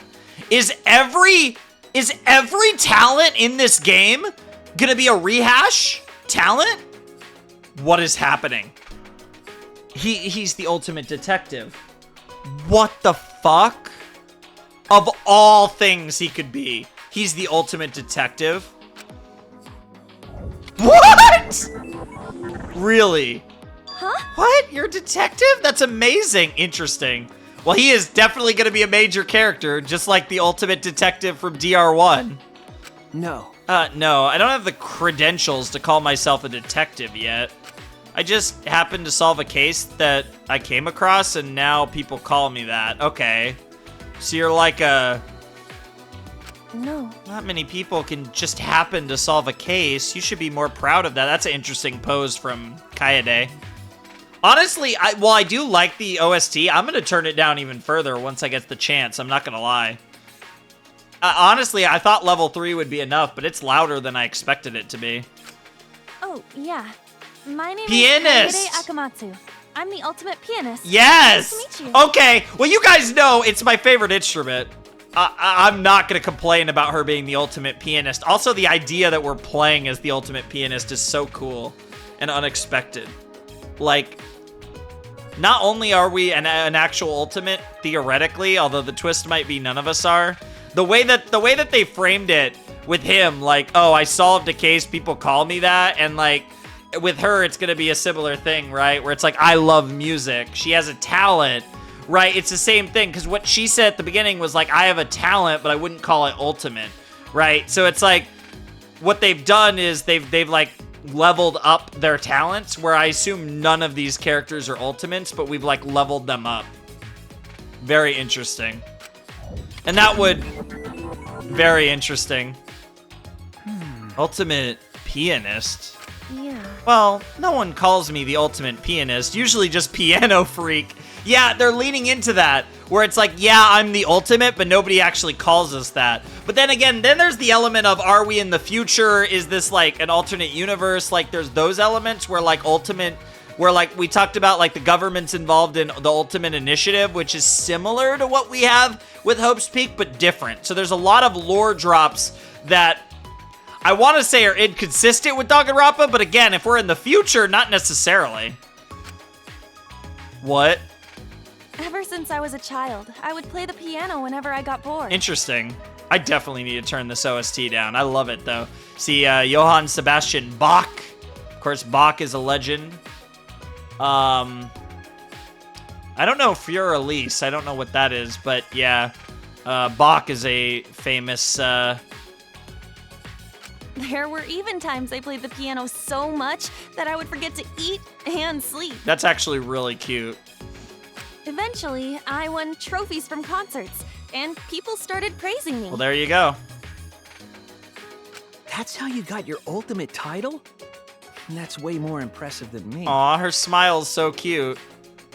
No, that's all I'm good for, really. Sure. And that's like the whole ultimate perspective of like, yeah, I'm not really, yeah, it's all I'm good at. But this is my first time meeting another ultimate student. Okay. I'm trying to find the lore drops in here. Well, Ultimates are scattered all over the country. They're difficult to find. Yeah, that's different. That's different from the Hope's Peak, Danganronpa universe we know. Even so, there are 16 ultimate students gathered here now. But why is everyone here? Were we kidnapped? Like, in this universe, it feels like the ultimates are more, like, normal. Like, it's like the idea of, like, yeah, because in Danganronpa previously, it sometimes almost felt like a superpower, right? Whereas here, I feel like they're trying to portray it more like, I'm really good at this skill, but it's not, like, supernatural, right? I feel like with Danganronpa, they've always, like, tiptoed the border between a regular world with no superpowers and, like, the supernatural. Whereas here, it feels like they're trying to toe the line more towards normal. Why is everyone here? Were we kidnapped? If so, then, is some organization out there trying to kidnap all the ultimates? hey, About that, I don't remember. Huh? You don't remember? I've been trying to remember it, but I can't, no matter how hard I try. Yeah, we don't remember our kidnappings anymore. I have no idea how I got here. When I woke up, I was in that locker. I don't know how I got there. It's like the memory just fell out of my head. Yeah, that's exactly what happened. This is a beautiful lie, though. Same here. huh? Yeah, that's wild. know? I can't remember anything. Even though I'm trying so hard to remember. I just came up with another theory. This is it. Remember the Hope cultivation plan? This could be another variation of that. I wonder if they're trying to create ultimates. I wonder if the idea is, let's take talented people and fuck with their minds to make them think that they're ultimates, and through potentially the extreme stress of potentially a killing game, we're gonna see if we can make ultimates. It's like Danganronpa, it's almost like a reverse twist, right? Because it's like, yeah, it's like pressure makes diamonds kind of thing. Oh. What the hell? DR2? What in the Danganronpa 2 was that? Dude, they're giving us so much. See, this is what's terrifying. They're giving us too much here. And that makes me think that he is cooked. He cooked, dude. You could tell that, like, that Kodaka cooked here. Because he's giving us a lot of clues right now. More clues than I feel like we normally get. I mean, I know DR2 gave us a lot of clues, but not in the same way, and that was also playing off the events of DR1 in so many ways. We're getting a lot of clues as to what's actually going on, and that's scaring me. Because it's like, what is actually going on? Like, the fact that we're getting so many clues makes me want to not buy any of it, but that could be the hint, that could be the thing, is he's being direct, because they've done that before in Danganronpa. What happened? Are you okay? What's wrong? No. Oh, I'm fine. I just got a headache, that's all. But It can't be coincidence that we both don't remember. What happened to us? I'm sure it's nothing to worry about. Probably not a big deal.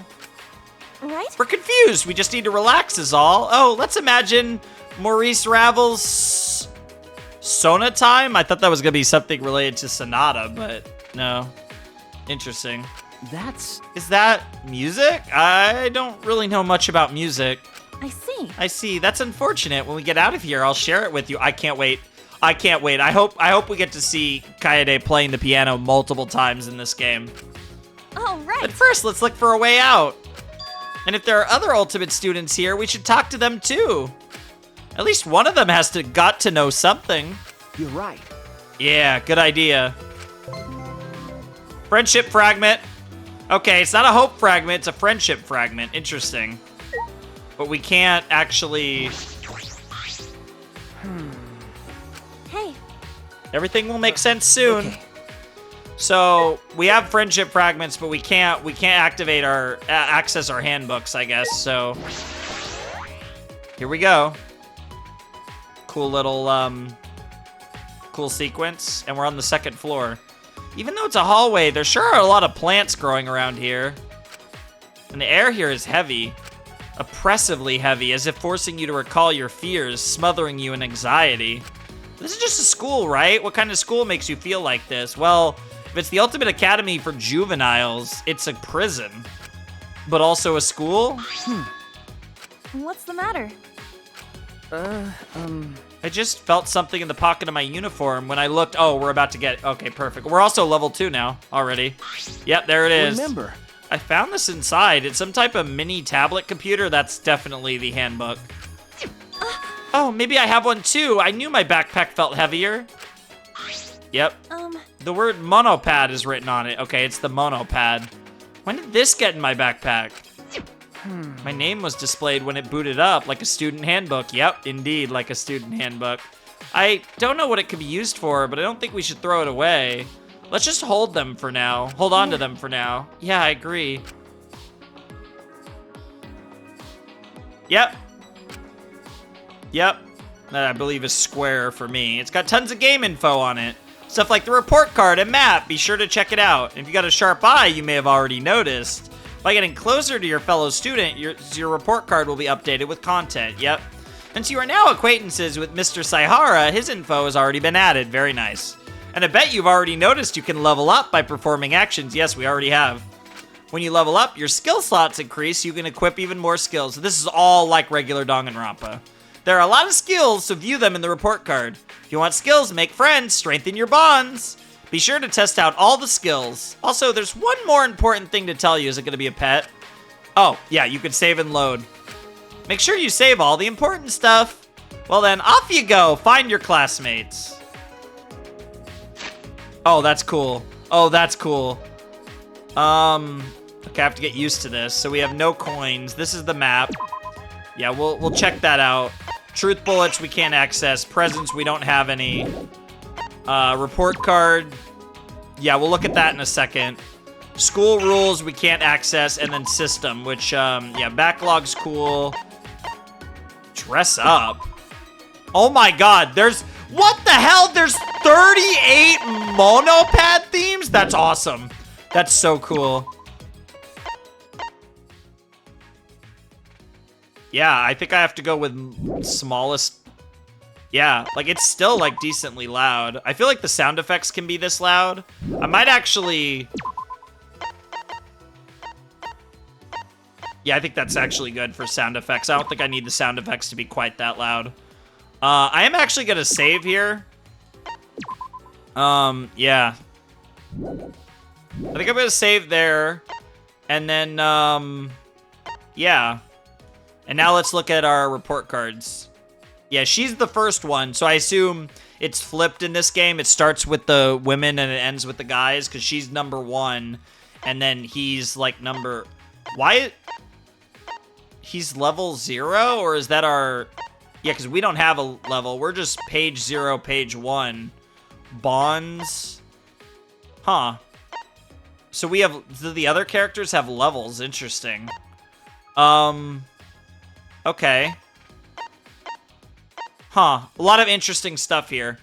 So we're level 2, and it talks about, I guess, how many more points we need to level up. We have the core one, and there's 5. So it's just like DR2 with the friendship fragments, as this game calls it. Okay, so she's 5'8", 117 pounds. O blood type. That's convenient. Chest 35 inches. Date of birth is March 26th. She likes piano keys. Sure. She dislikes bicycles. Can't wait to potentially find out what that's about. And she's the ultimate pianist. And then we have Shuichi Saihara, 5'7", so he's actually shorter than her. 128 pounds, so slightly heavier.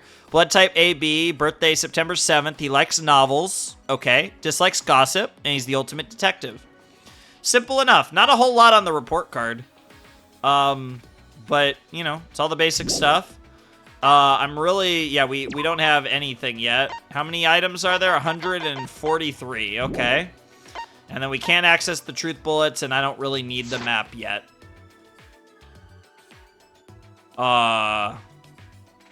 It's a lab, but it's like music aesthetics. I'm very curious to go in there. There were 2 doors in the classroom? Or is this a different classroom? It won't open. Let's look somewhere else. You're right. Okay.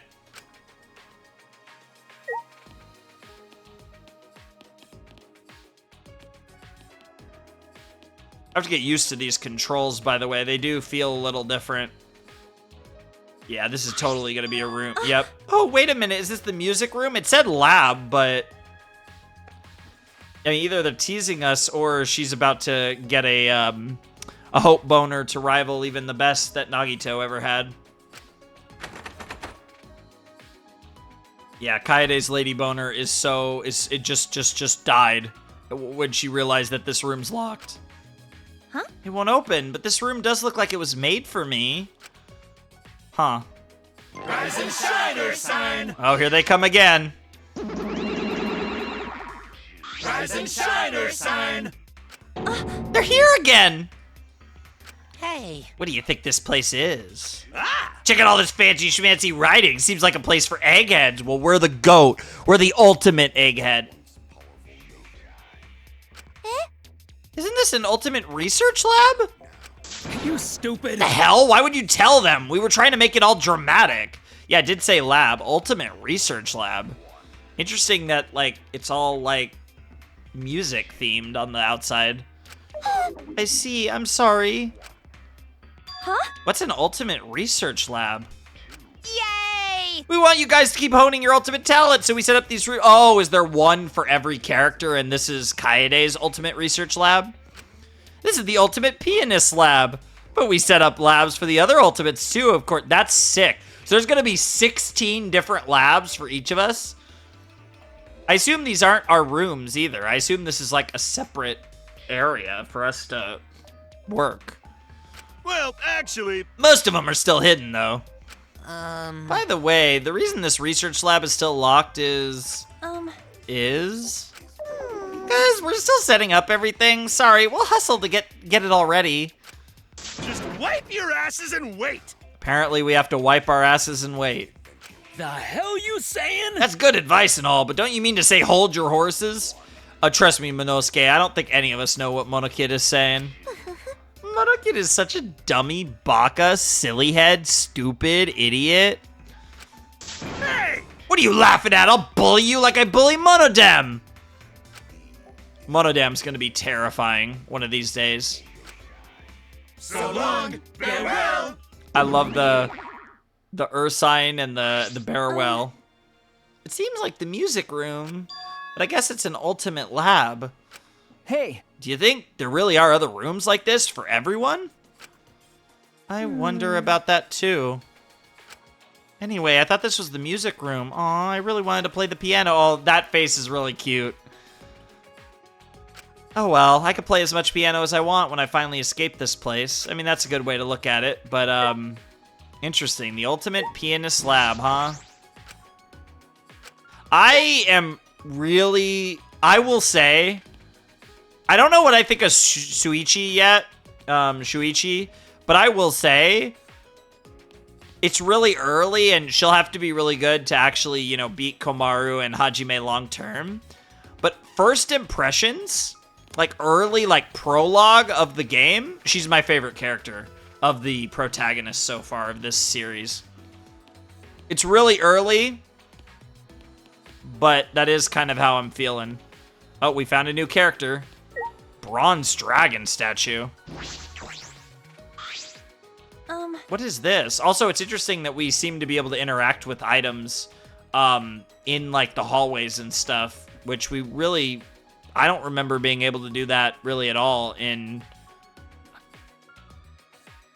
Yeah, it's kind of like, because we're in like the travel like areas. This is kind of reminiscent, like stylistically. It's interesting. I feel like this game takes a lot. So far, it's taken more of its cues from like an updated version of the first game as opposed to the second game, and maybe that's intentional because the first game was real, whereas the second game existed in a virtual like simulation, and maybe that's a way of this game to tell like a subtle way to tell the player that this is not a virtual simulation, despite whatever weird flash Kaede saw with her with the helmet on. What is this? It looks like a dragon statue. Hey. But why is there a dragon statue in the school's hallway? No. I have no idea. Maybe it's part of the school's official art collection or something. I like her thinking face, too. Still, no idea. All right, we have the blue-haired glasses girl. Hey. You're an ultimate student, right? Can we talk? She's shy, potentially? Huh? Did she not hear me? Okay, then. Or is she, like, really, like, spacing out, kind of? A little bit of a space cadet, as they say. Hey! Hello! Huh? What, she still can't hear me? Maybe she's a really detailed mannequin. No. I don't think that's the case. I love that he's being he's seriously answering that comment. No. You never know. We already saw a moving teddy bear.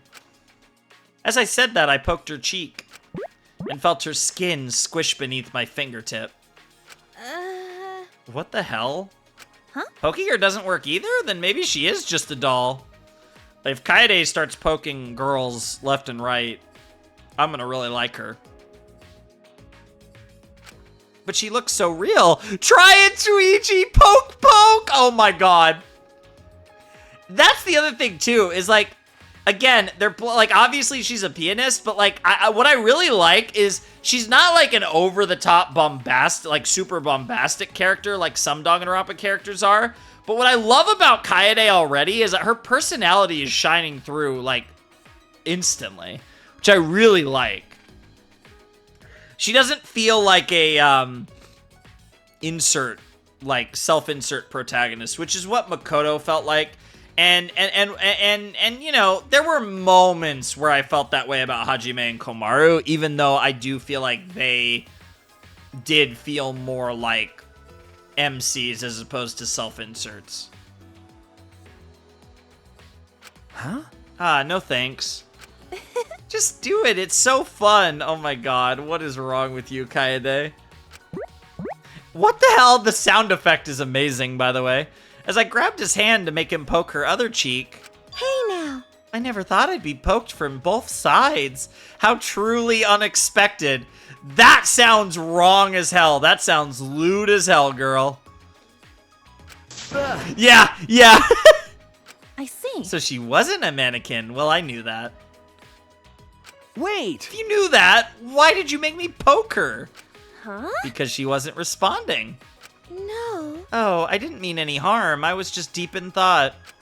So I thought if I ignored you, you'd go somewhere else. You were ignoring us? Isn't that a bit rude? But... well, isn't it rude to force someone to talk when they don't want to? Damn. The counterpoint is crazy. Oh, but it's fine. I feel like talking now. All right. Now, let's talk. What do you want to start with?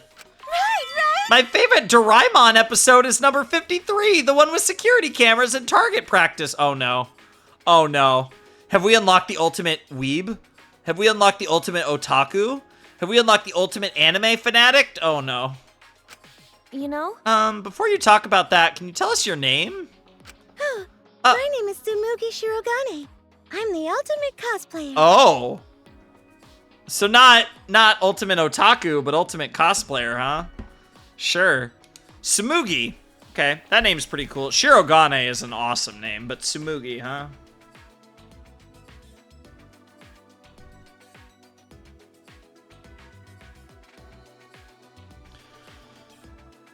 There was really nothing about her that made me think that, but again, I don't really have predictions for much.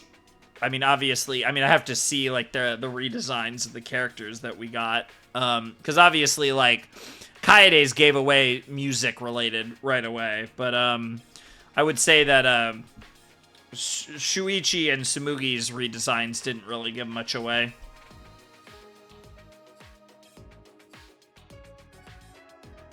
Hope we get to see her cosplaying something.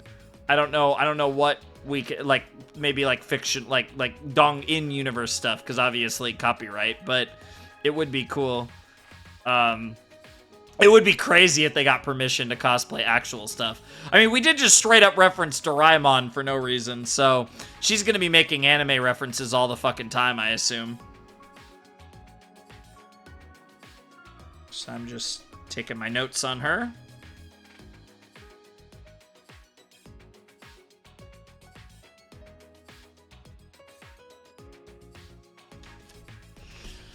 Okay. Tsumugi, what's up? Yep, and there's the graphic. Very cool. So you're a cosplayer?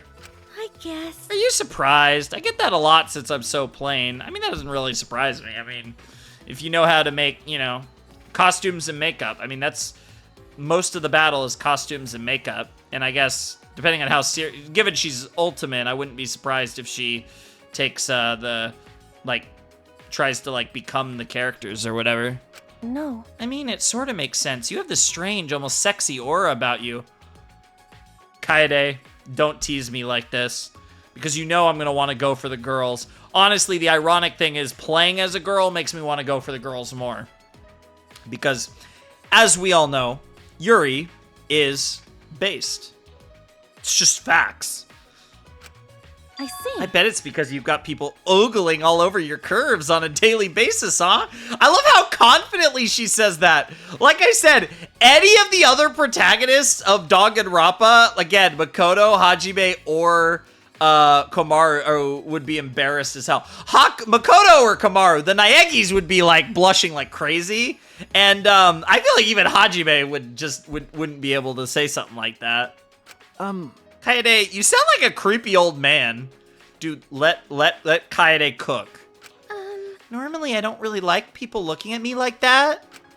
Actually. I just like making cosplay. I'm fine with others wearing them. Okay, so you're my Yuri type. But Lately, more cosplayers are putting themselves before their characters. you're right. I'd rather wear my outfits myself with love than give them to people like that. Interesting. So it sounds like, yeah, she really is like... And also, the way they keep panning in, like, she might be a little crazy. I see what they're doing there. But they're really leaning into the whole, like, yeah, she's very dedicated to her cosplays. Wow, you're pretty intense. I like intense. Oh. It makes me happy when I get to show people the outfits I've made. And thanks to my sponsors, I can use materials that are just plain expensive. I see. Oh, well, of course the ultimate cosplayer would have sponsors. No. It's not a big deal. People just crowd around like I'm a panda at the zoo. Yeah, that sounds about right, especially in Japan. That's so amazing. You're pretty much a celebrity, you know? Hey, Is it alright if I asked you something too? Earlier, you looked as if you were thinking hard about something. What was it? Yeah, that's right. Oh yeah, we needed to ask her that. Nice job, Shuichi. I mean, he is the ultimate detective, apparently. It's from that one thing. Ah, that bronze dragon statue over there. I'm just plain curious about it. We were as well. We did click on it before we clicked on you. It almost seems like it's floating, right? Doesn't it look pretty out of place? It definitely gives off, oh my god, why can't I think of his name? The dragon from Dragon Ball vibes. Yeah. Now that you mention it, you're right. It sort of bothers me too. This is a school, right? But everything here is so weird, isn't it? There's trees and grass growing inside. I can't find any exits. It seems like we're the only people here. Well, us and 13 others, apparently. Actually. Are we gonna be okay? Are we going to be able to get out? Dude, it'd be so cool if she cosplays as, like, some brave character to, like, give herself, like, confidence. That would be really cool. Kaede, what's wrong? Man, that frightened look on her face was sort of sexy. What on earth? Kaede? I mean, it's Danganronpa, so, like, you can kind of go into Danganronpa just assuming everyone's, like, bi or pan or whatever and just see what happens. But this is bold. She's a lot bolder than any protagonist we've ever had. I'm not prepared for this. This again? I'm just kidding. Well, it's not a big deal. I don't think you're kidding, Kaede. Our present situation is our main concern. Once it's over, we'll be good and dandy, and I'll be able to perv all on the girls in the school. Maybe the guys, too. I'm not really sure yet. I don't really know what my orientation is, but I know I really like the cosplay girl. I see. You're pretty optimistic, Kaede.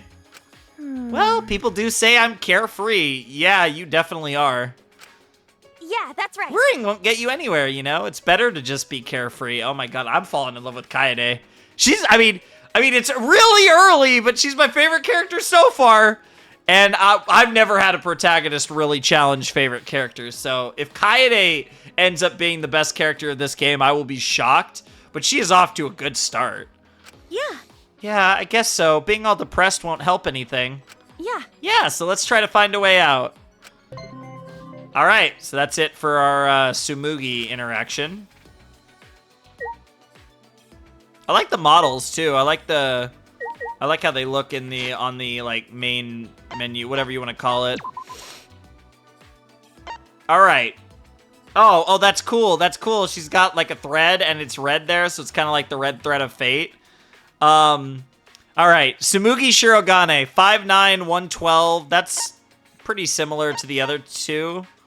Chest 33, blood type A, August 15th, likes Ava Foam! Okay. You know, Tsumugi gave a decent first impression, but she made a Doraemon reference. She didn't make a freaking Ava reference. Oh my god, a woman to my heart. Oh my god. Oh my god, I love it. I love her.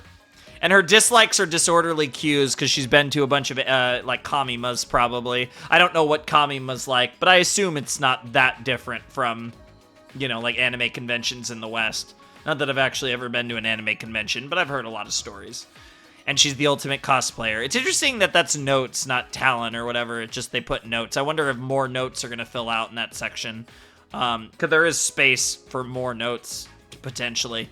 Oh my god, the fact that her likes of all things is Ava Foam, you're fucking... Dude, she wants... That's so stupidly random and specific, but it's Evangelion, so, like, I'm good. Like, I'm with you, girl. Like, I love it. And yeah, level 0. I assume the level refers to the friendship fragments. It's gotta be. Awesome, though, by the way. Love it.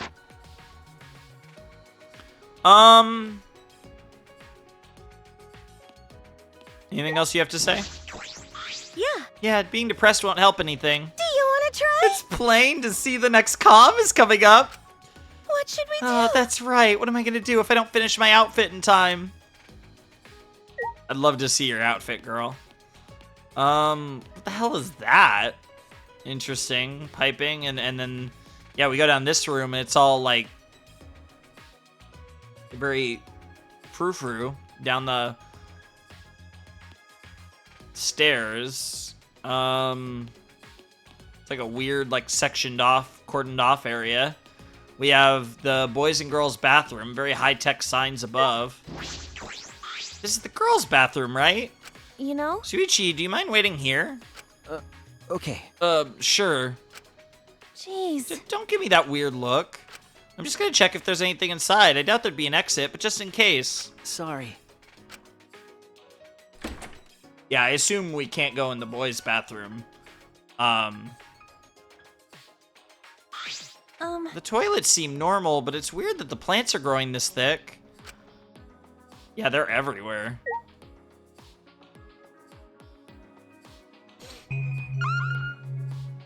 Oh, I love that. It's like see-through. That's kind of cool. So it looks like, yeah, the only thing in this room we can interact with is the monitor. This monitor is way too high-tech to be used in a school.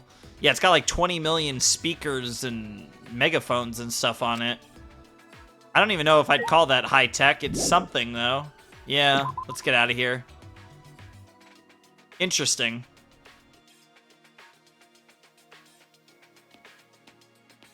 I almost want to try... I forgot to try and, like, push the thingy. So I assume... Oh, this keeps going down the hallway. Okay. So we have multiple ways to go. Very interesting. This just keeps going. I'm actually gonna I'm gonna take my other interaction, actually. Well, first, let's just make sure. I'm assuming I can't go in here. This is the boys' bathroom, right? I can't go in there, not even in this situation. If you want, I could go look. Huh? What? I'm not that curious about what's in there. Remember, Well, this is an unusual building. Anything could be in there. Yeah, there's the detective side of him. Wait here a minute. With that, Shuichi opened the door and walked inside. It was just a normal bathroom, nothing out of the ordinary. No one was inside. I see. That scared me. Maybe detectives live for these kind of scary situations? I mean, certainly if DR1's any indication, I would say so. Even when she didn't know she was a detective. Yeah, let's go this way for now. Okay, there's a person. Is this the pathway? No, this is something else. What the hell? End of hallway. We can actually go through here. Oh, is this that hallway area? Yeah, this is... Oh. I wonder if this is another one of the labs. Does it say lab? No, it doesn't. It's just a bunch of... I don't even know what is going on. But yeah, this is the pathway from before, right? Oh no. What is happening? Okay, here's the gym. Interesting. So the gym, I assume, is a... Is this the gym? Oh, we can't go in the gym yet. Huh? Oh, it won't open. Seems like we can't go into the gym. What's the matter? no. Oh, it's nothing. I just feel strange because we've been there before. Um, How so? Like, okay. deja vu? I feel like I've been here before. You have. Could it be? We might be caught up in something even stranger than we imagined. Oh, trust me, you don't know the half of it. I mean, I don't even think I know the half of it, but you guys really don't know the half of it. You don't know the quarter of it. Well, it's natural to feel unsettled when we know so little about what's going on. yeah, But we'll probably be fine. Um, What makes you say that? because We have 16 ultimate students on our side for now. As long as we work together as friends, I just know nothing bad will happen. I will say, though, she's really optimistic, and that's scaring me. Because, like, they're doing different things with this protagonist, which makes me wonder if there's a world... I don't even know what the plot line would be, but, like, I'm wondering if she's gonna, like, genuinely fall into despair in a way we haven't seen with the other protagonists, at least in the context of the actual game we play. I mean, Hajime obviously has very much fallen into despair, but, you know, like, in a more extreme way than we've seen with the other protagonists. Friends?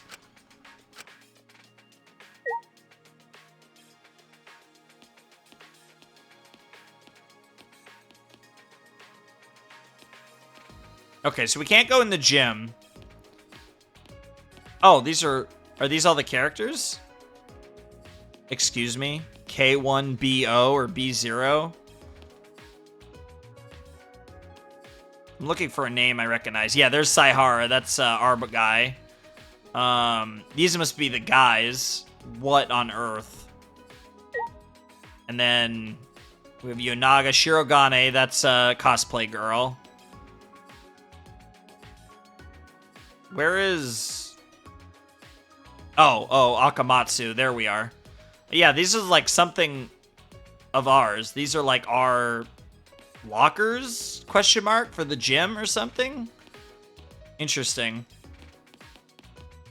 I don't know how I genuinely didn't notice the mini-map until like the other... Or I think I saw it and didn't even process that we actually have a mini-map here, which is awesome, by the way. Thank you, DRV3. I guess this doesn't open. Let's look somewhere else. You're right. Okay. I mean, this could be the trial room because it is giving off a little bit of like Monokuma vibes, but I don't know. It's supposed to be like shogi pieces, but they're big. Huh? It says ancient passport. Is this some kind of decoration? That's kind of cool. I don't know. There's an indent in the middle. I wonder what that is. This place seriously has a lot of weird stuff. I wonder if we have to find the third ancient passport and it'll like trigger like a hidden door or something. Because this wall does look a little weird. I wonder if it's like a hidden door.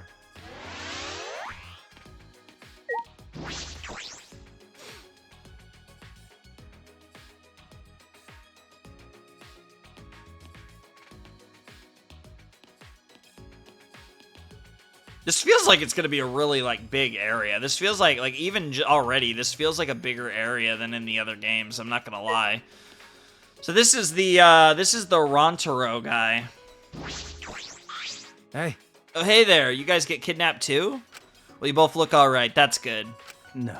He looks... I don't know what I was expecting, but he looks cooler.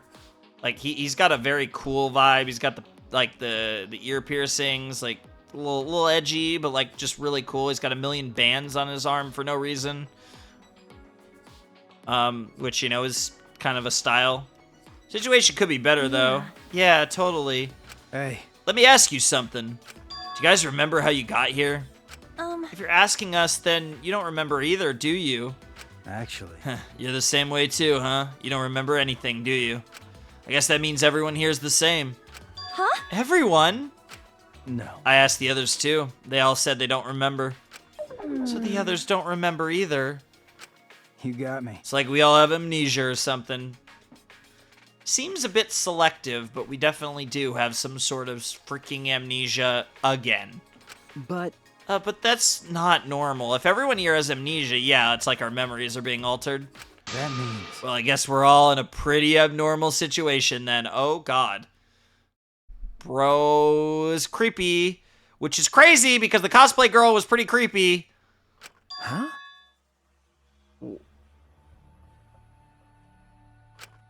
That's not true. Wait, amnesia's a stretch. We're probably just confused. I'm sure we'll remember eventually. No, it's actually a lot more likely to be amnesia because it's like a collective experience.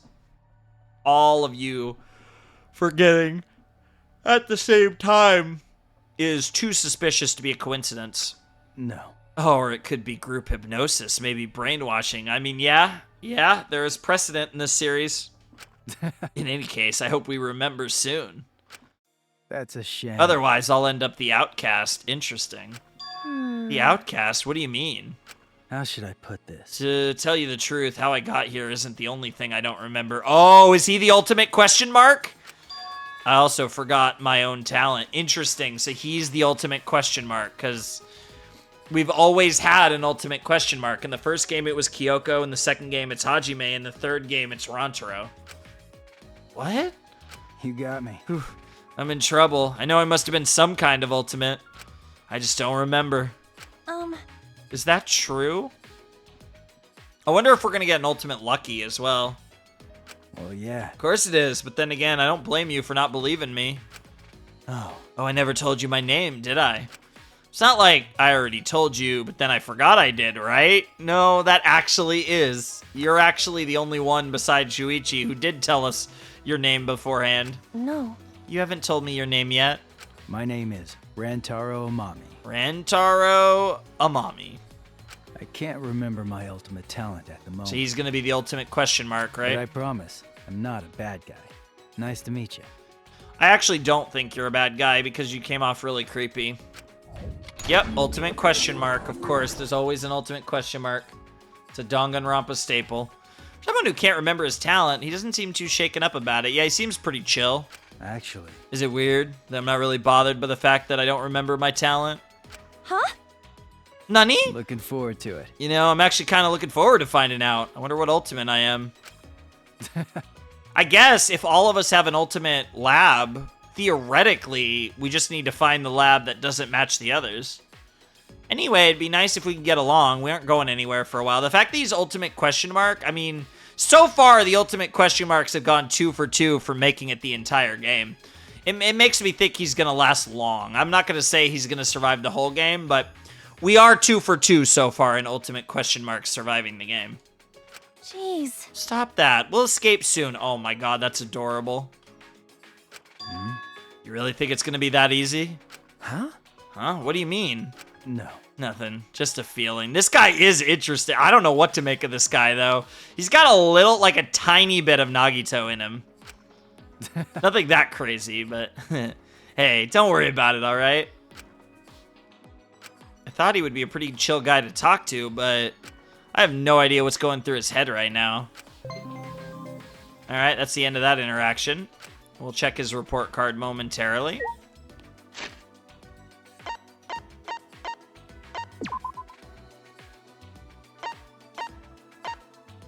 5'10", so he's the tallest character so far. 137, most weight as well. Yep. Blood type is B. October 3rd. He likes extraterritorial rights. What is this? Ace Attorney Investigations 1? Ew. He dislikes cars, which is interesting. I'm not really... It's weird. I like cars, but I'm not a big fan of driving. So, you know, think of that what you will. Ultimate question mark. Interesting. School store. Let's see if we can go in here. No, can't go in the school store yet. Yep. You're right. Yep, let's keep it rolling. Warehouse, dining hall. I bet we can probably go in the dining hall. Can we go in the warehouse? We can. Okay. This is like, oh my god, this is genuinely a warehouse. What on earth? This is a warehouse? It's pretty big. Also, it looks like we could talk to Suichi here. Did that say RC helicopter? Oh, there's a bunch of things over here.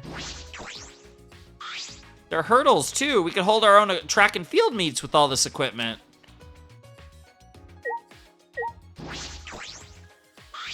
These mats are pretty heavy. It must be a lot of work to carry these to the gym. Is that one for each of us? Air Drone 2.0? A remote control helicopter. What's this doing in a school warehouse? It looks like there's like baseballs and tennis balls. Shot put ball, apparently. That could be a weapon. A shot put ball for track and field? Does this place even have a sports stadium? I wouldn't be surprised, honestly. This place seems huge. Like, the scope of this place really feels like what I think they wanted to do in, like, you know, theoretically in DR1. Like, this feels like there's a lot of scope to this place. Which adds a gravitas to the game. This warehouse is huge. It must be difficult to find anyone.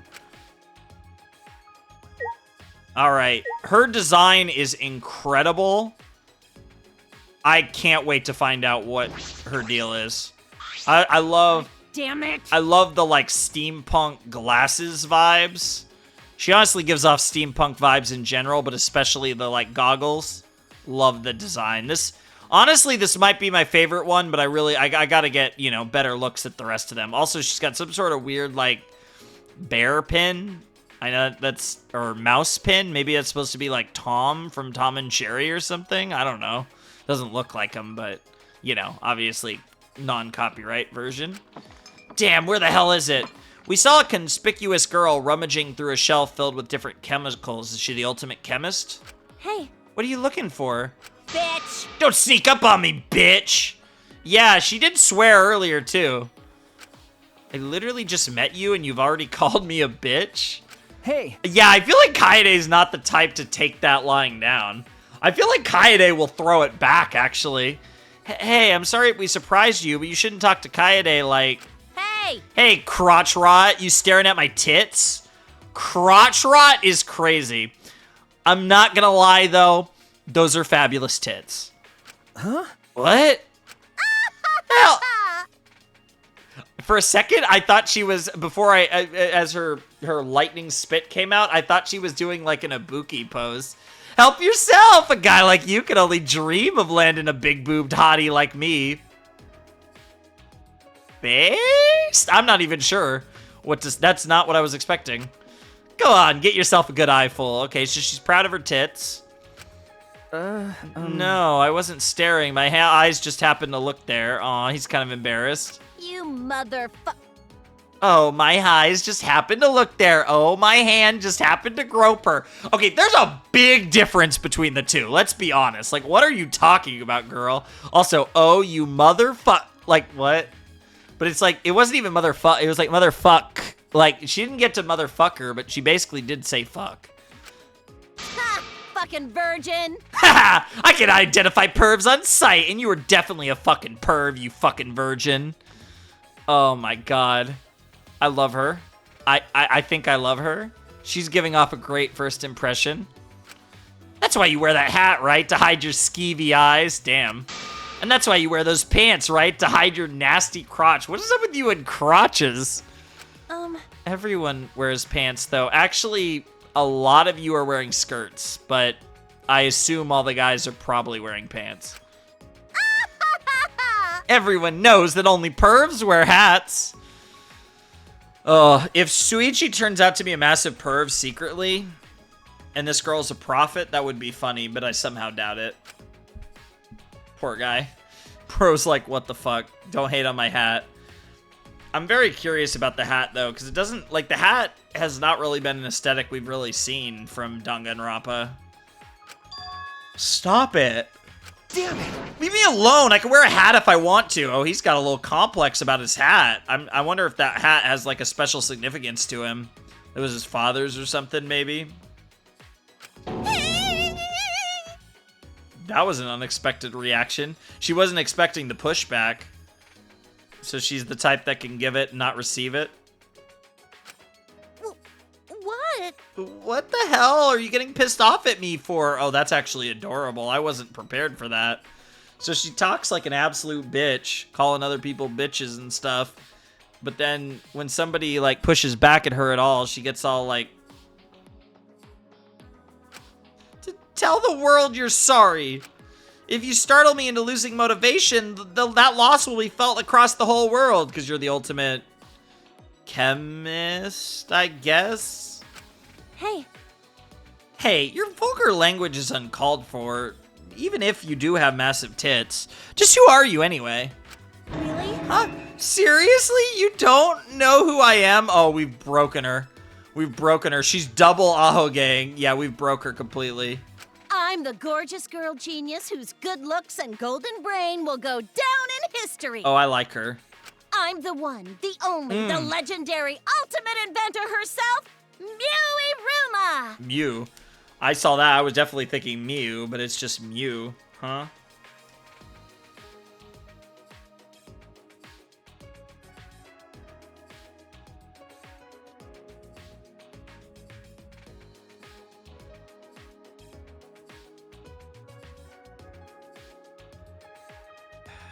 All right. So we have our ultimate inventor. I guess the goggles do kind of give inventor vibes more than necessarily. They don't really give chemist vibes, but obviously, you know, inventor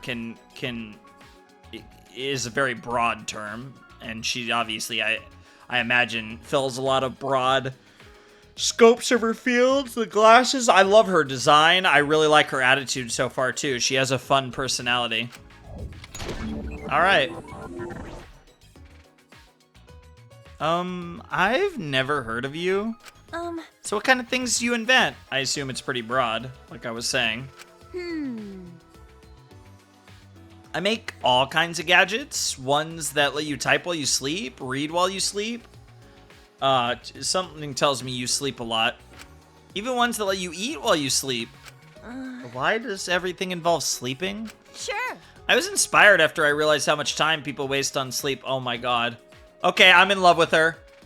Is she just a woman of my own heart as I speak at 10 in the morning when I haven't slept tonight? So this one time I invented these really stupid eye drop contact lenses as a gag. Huh? Wait, really? That's your invention? Some of my friends wear them. Of course, she's like, I invent cool stuff, but then like I make like a joke, and that's what makes me famous, and it pisses me off. Your friends sound like total plebs. That invention was nothing. Doesn't make you more productive while you sleep, so it was a failure, just like you two. Damn. Everything. So in her mind, it's all about utilizing the time spent sleeping. This girl is already amazing, just based on that alone. I signed the patent rights over to some company and never looked back. That seems like a waste. It's way better than your do stuff while sleeping inventions. No, this is the first time in the game so far where I'm not on Kaede's side. By the way, what were you looking for earlier? You sounded pretty desperate to find it. What was that? Are you a dumbass? In a situation like this, I gotta find some meds. Huh? Medicine? Are you hurt or feeling sick? Fucking moron! Fucking moron. No, idiot. I need strong meds because I want to trim my fucking balls off. Oh my god, I love her. As someone who most definitely does not trip my fucking balls off, something about a girl that talks about tripping her balls off is, very cool. What? I just want to set my mind free and forget all about this shitty situation. Why are you like crying and moaning and dripping all over yourself? Various body fluids all over down your neck and chest? What on earth, Mew? You are something else. Jeez. Wait, what? You can't use drugs to get high? You definitely shouldn't do that. Yeah, Kaede's pretty chill, but she's not that chill. She's definitely not. That's crazy, though. Wow. Stop it! What the hell? My genius can't be constrained by the wisdom of the masses. Besides, this place probably doesn't even have the shit I need to get loosey-goosey. Oh my god. And I assume when she gets high, that's when her best inventions pop out. Please forgive me. So, are we cool? Are you done being mad at me? They say there's a fine line between genius and insanity, but she's definitely beyond insane. Well, that means she's beyond genius as well, right? Oh, I love her. Oh, Mew is awesome. What's up with Shuichi? He's been quiet ever since Mew mentioned his hat. Does he not like to talk about it? Yeah, that's going to be a big part of the story, it seems. Very interesting stuff. What was that? Yeah, leave me alone. I'm busy. Yeah, we can see that.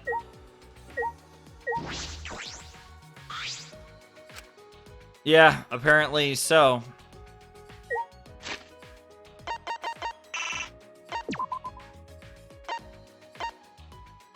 Alright, looks like she's in that final girl spot. Man, dude, her design is awesome. 5'8", 123 pounds, AB. Got the biggest chest so far by quite a bit. November 16th, she likes children's television, I assume. Interesting. She just likes taking it easy. Yeah, I mean, she wants to get more productive during her sleep, so that makes sense. I can respect that. As someone who actually likes taking it easy, you know, sleep is the devil. So yeah, I'm relating to her quite a bit. Maybe more than anyone so far, even despite the fact that I am not the recreational drug use type of potato, despite my appearance. That was really cool. Let's go in the dining hall.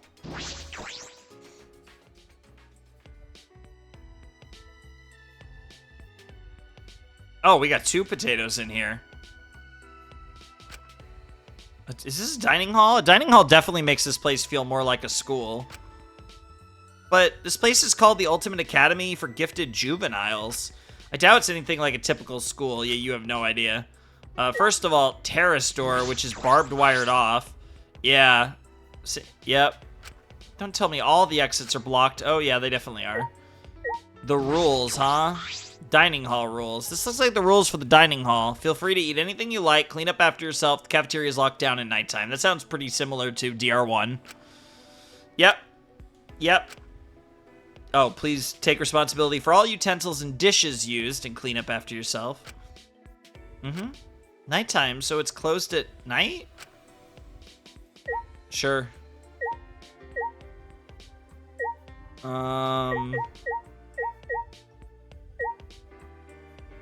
Nothing for the kitchen. No, yeah, the only other thing we need to interact with is the monitor, as we always can. Yep. Alright, so we got 2 designs that are really interesting here. This girl, and then this girl looks like she's a witch or something. I'm too curious. Yeah. So are we stuck here? Yeah, that's what it looks like. But don't be scared. I'm sure we'll be out of this place in a jiffy. If she's the ultimate witch or the ultimate magician, I'm gonna lose it. I mean, it's gotta be, right? Like, that's a witch hat. That's totally a witch hat. No. I'm not scared. It's just a pain. Something like this won't make me panic, because I'm a mage. Yep. That line's too similar. Because Monica's a mage. Because I'm a mage. And she's... Oh, that's actually terrifying. Huh? A mage? That's right. I haven't told you guys yet. Prepare to be amazed. Fall to your knees. I am Himiko Yumeno, the ultimate mage. Himiko Yumeno, huh?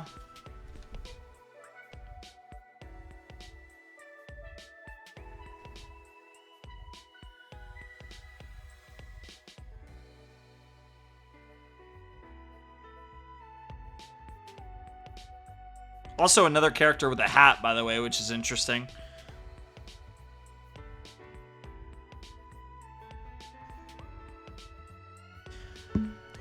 I don't even know what to say about this Ultimate Mage. I'm really excited to see some of her magic tricks or magic or whatever. You have my attention. Ultimate Mage is pretty cool. They both ellipses. We didn't even get the Ultimate Mage graphic yet. But I'm officially called the Ultimate Magician. Oh my god, it's literally like a cook chef thing.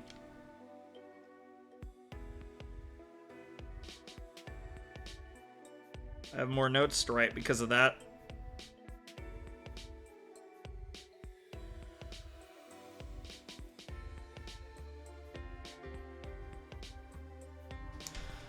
Okay, girl. You know, I should have waited till the graphic card showed up. There it is, Ultimate Magician. I see. Oh, so you're a magician. You should have said that from the start. She likes to consider herself a mage. I mean, it makes sense, though, since magic doesn't exist. Oh, no. Oh, no. Oh, no, we made her sad. I thought we were going to make her angry. We just made her sad. Magic does exist. Huh?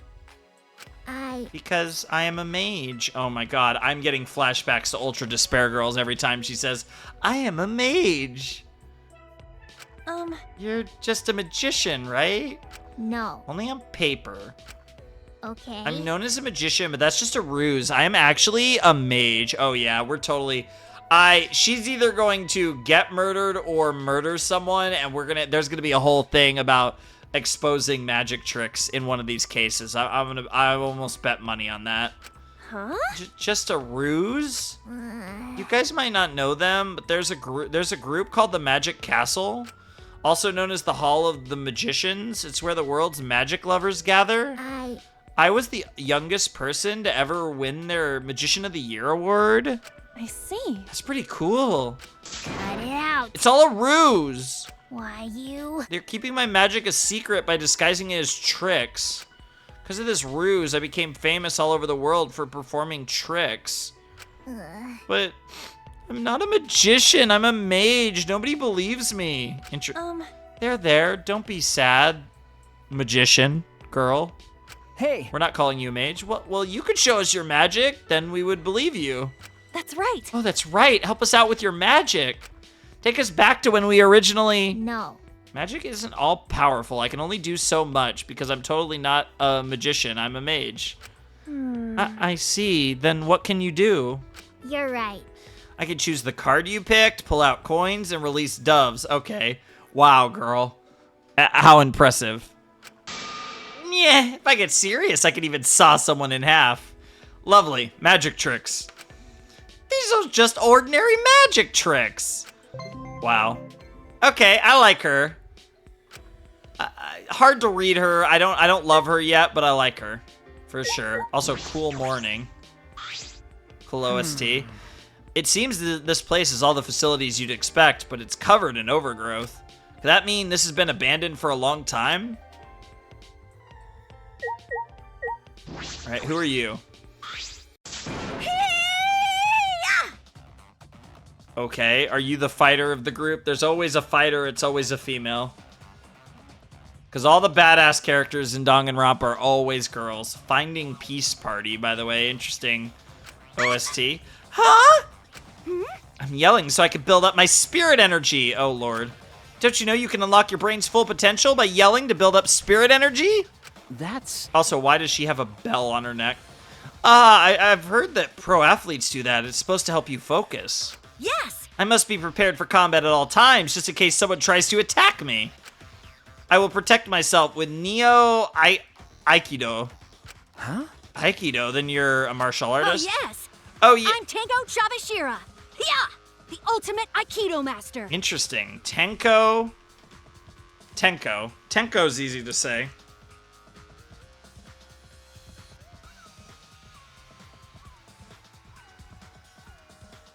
Chabashira, huh? I've never heard that name before.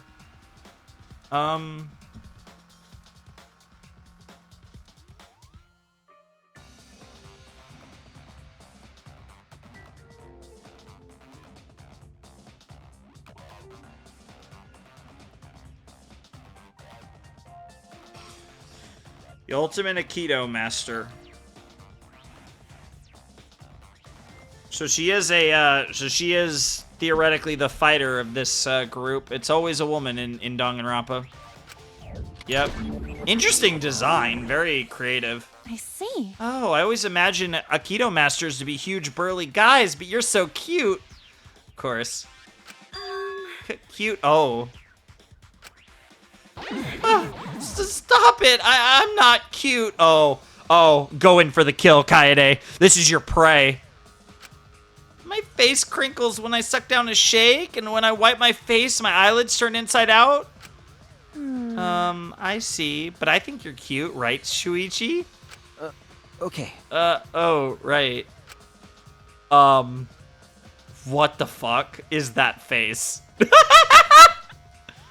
Huh? What's the matter? Your face looks really intense now. I don't like to be praised by degenerate males. Oh my god. Lesbian alert! Based alert! What the hell? Degenerate males? You mean men? Are you uncomfortable around them? Yes! It's a way bigger problem than just being uncomfortable. If any degenerate tries to touch me, my reflex is to grab them and throw them across the room. Oh my god. Interesting. I'm excited for that. As dumb as that sounds, I am pretty excited for that.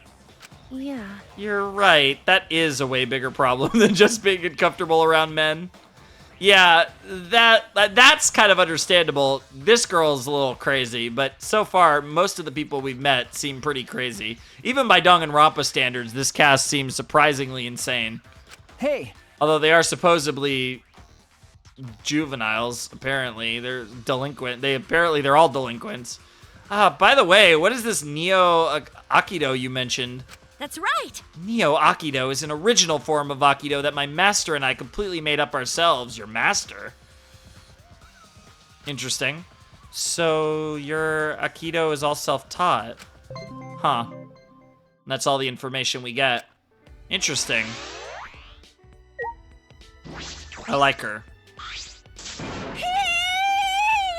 Nice. Ah! Jeez, she's so loud. Shuichi, do you have any glue on you? What the hell, Kaede? I know what you're thinking, but we probably shouldn't.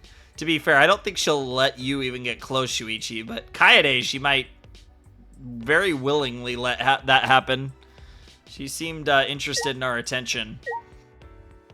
Oh.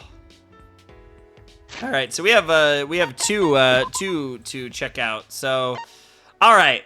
Himiko Yumino, 4'11", 86 pounds. She's the smallest character so far. Blood type O, December 3rd, date of birth. She likes small spaces. Obviously, she can get in them. She dislikes the ocean. That's a little concerning. And she's the ultimate magician. And Tenko Chabashira, 5'5", 115. I think that actually makes her the shortest character so far other than Himiko. Yeah, because we're 5'8". Sumugi's 5'9", Miu's 5'8", Shuichi's 5'7", and yeah, Rontaro's 5'10". So yeah, second shortest character so far. B blood type. January 9th likes nunchucks. Yep, makes sense. Dislikes men. We've already seen that in full display. Of all the dislikes so far, that one feels like the most important because that's clearly a huge part of her characterization. Whereas bicycles for Kaede, no idea what to make of that. The ocean for Himiko, I mean, it's a fear. People do. There are fears of the ocean's not too weird. I'm assuming in the case of Kaede that it's childhood trauma of trying to learn how to ride a bike. Himiko's probably almost drowned at some point. Tenko has issues with men. That could go a lot of different ways. Disorderly cues, that's probably a reference to con experiences. Taking it easy, that fits for Miu. Gossip with Shuichi, that's interesting. That's like a very basic one. And then cars for Rantaro, that could imply a few things. I still have no idea what's up with extraterritorial rights is like. That is so weird. We haven't run into any mono coins yet, by the way, which is also interesting. Yes, I would like to leave. It seems like there's nothing else here for us. So I might have to actually take a look at the map, because we're definitely missing something here. So let me, yeah, let me actually check out the full map. Okay, so there's 2 characters.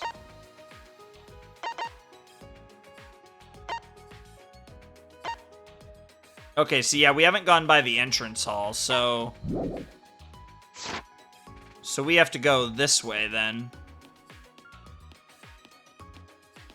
Right? I just want to double check, make sure we're going the right way. Yeah, because we passed the bathrooms. And then we just keep going this way. Oh, can we actually? I think we, oh yeah. This is the area that I was looking for. That I decided not to go by, and then I hadn't found it since. And now we've found it again, so that's nice. No idea what that's supposed to be. This is like some sort of like main hallway courtyard area, but we can't go there yet. But we can go this way. There's another classroom over here. This might be the room that I was seeing, classroom A. That might be where those 2 other characters were. I saw the little sprites. Let's see. Yep. Hey! Wait for me! Please stop! I hate that this guy weirdly almost looks like Makoto. Don't come any closer. I'm assuming this is that, like, robot character, because on those things, there was a character with, like, a robot name or whatever, and this is clearly that. That boy in white is chasing the other boy in the funny clothes. What's happening here? I guess we'll find out. We got like, somebody who's really excited. Oh. Wait a minute. Oh, that's actually really cool. Aw, meanie. That's some, yep, LED screen. That's actually really cool that, like, you actually catch. That's a really cool thing. I will remember to do that anytime we're in a classroom. It looks like that guy in the white is chasing somebody. He doesn't look like he wants to be chased, though. Should we stop him? Yeah, let's talk to this obsessive potato first. Come on, wait up! Let me touch your body a little. I've always wanted to be friends with a robot. Okay, that's why he's upset. He's. Huh? What? A robot? What is it? Are you another robophobe? That's enough. I have a recording function. If you make any robophobic remarks, I will see you in court. What on earth? Hey. Wait, you're a robot? Are you for reals a robot? No. Are you one of the Monokubs? Please stop! Do not compare me to those toys. I am not just any old robot. I am K1B0, the ultimate robot. But please, address me as Kibo. What on earth? K1B0, huh?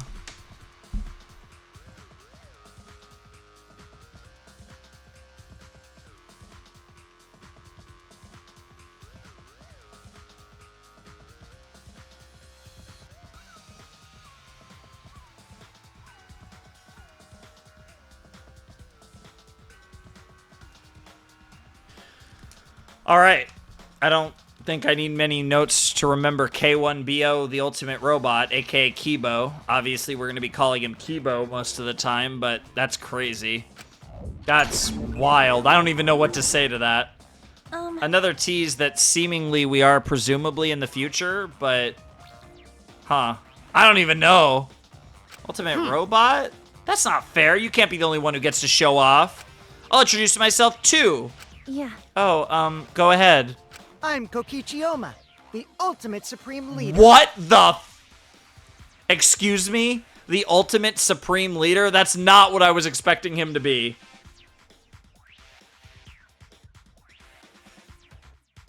Well, that's about as much of a, I mean, that is like the most villainous ultimate title I think we've heard in the entire series. What on earth?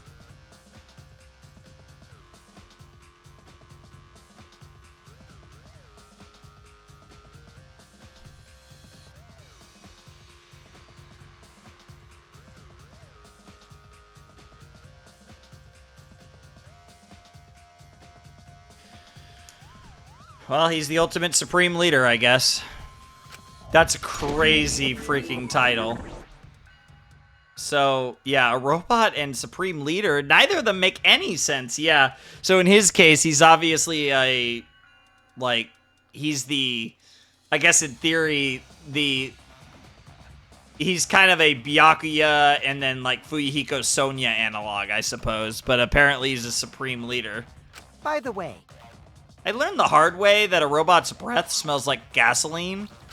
how rude! My breath does not smell like gasoline. I'm powered by electricity. I'm just kidding. Okay.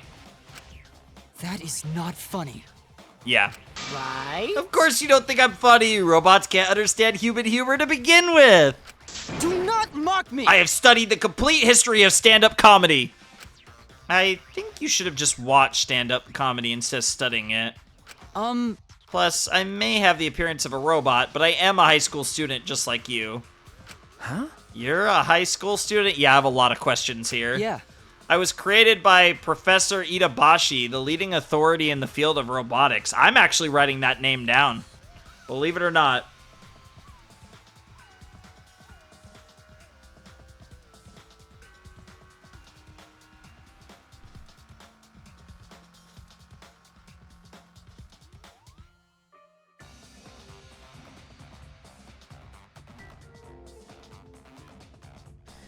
I feel like it's rare we get a lot of names outside of our characters in Danganronpa, so I feel like Professor Itabashi could be important. Oh, what the hell? What? What on earth?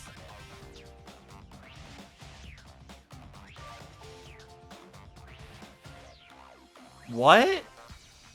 Yeah, that's right. You think so?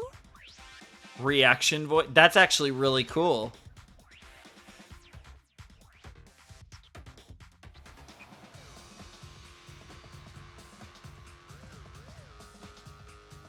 You might be right, but you don't get it, do you? Oh, that's so cool.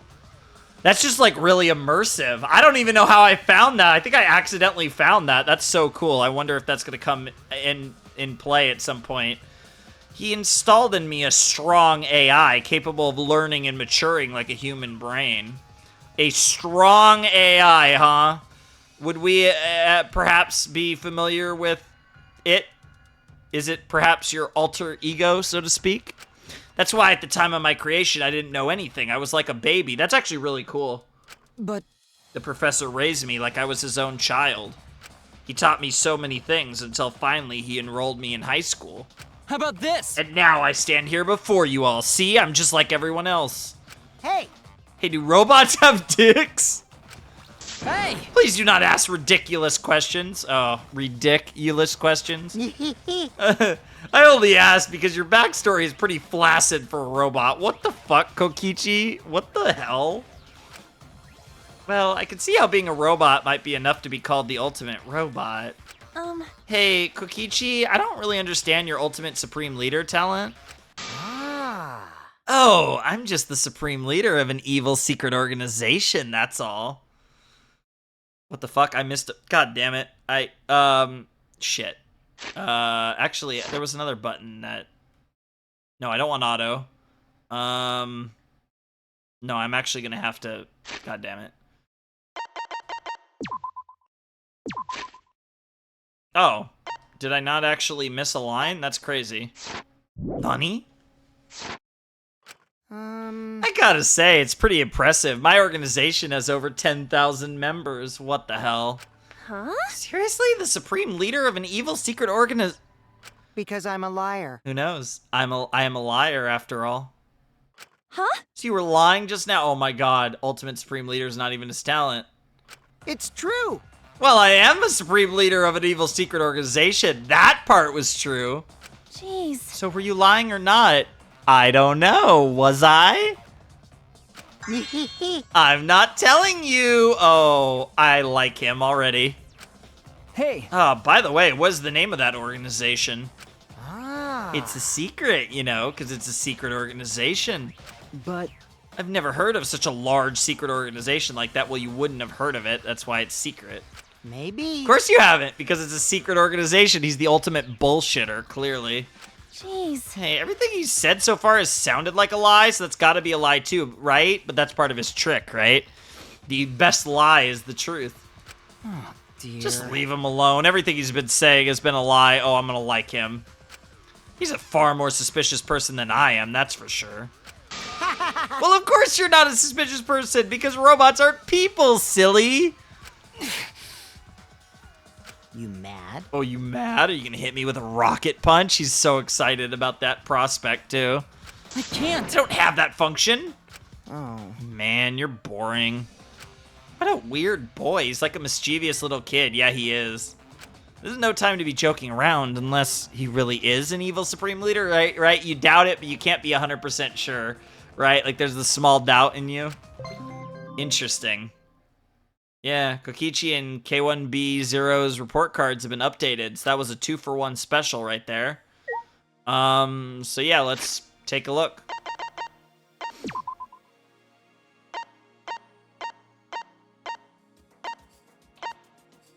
All right, Kokichi Oma, 5'1", 97 pounds. He's a short guy. He looks, that hat is crazy. Blood type A, June 21, likes carbonated drinks, a guy to my own heart. I do love me some soda. Dislikes pig feet, and he's the ultimate supreme leader. And then K1B0, what on earth? 5'3", 196 pounds, so he's got some weight behind him for his short height. His blood type is question mark. October 29, he likes 100 to 240 volts. That's what he runs on, obviously. He dislikes vending machines. He's the ultimate robot. Interesting. I do like that he's the last one on the list because it goes, you know, like female, male, and like, you know, he's a robot. So, you know, he's obviously like representing like a male situation, but it's still like, I like the placement there at the very back. So we still have, actually, I want to go back real quick. So we still have to meet 7 more characters. So we still have a ways to go here on this prologue. And I have no idea where to go. Like, I don't have the slightest clue where to go from here. So we have a lot of characters left to find. So we're gonna have to check out the map. See what we got here. So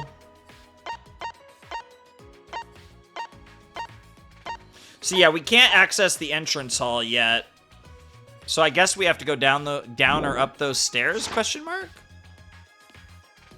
Yeah, this is another down of stairs. This has got to be where we go. There are stairs here. It looks like it goes down to the basement. Shuichi.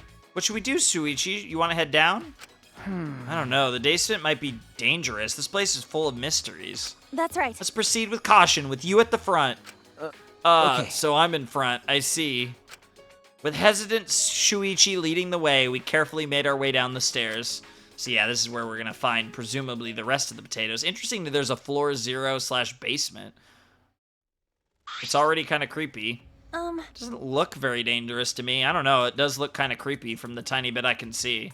Really? Oh, well, some dangers are hidden where you can't see. I see. Shuichi, you have quite the imagination, don't you? I mean, this whole thing is creepy. No. I just think you're not considering how dangerous this is. Yeah, I'm with Saihara here on this one. Yeah, maybe, but we should look around the basement too. Right? There might be an exit. Oh, but we should be careful. It's interesting that we have 3 floors accessible to us. We have a basement, a first floor, a second floor. Really cool.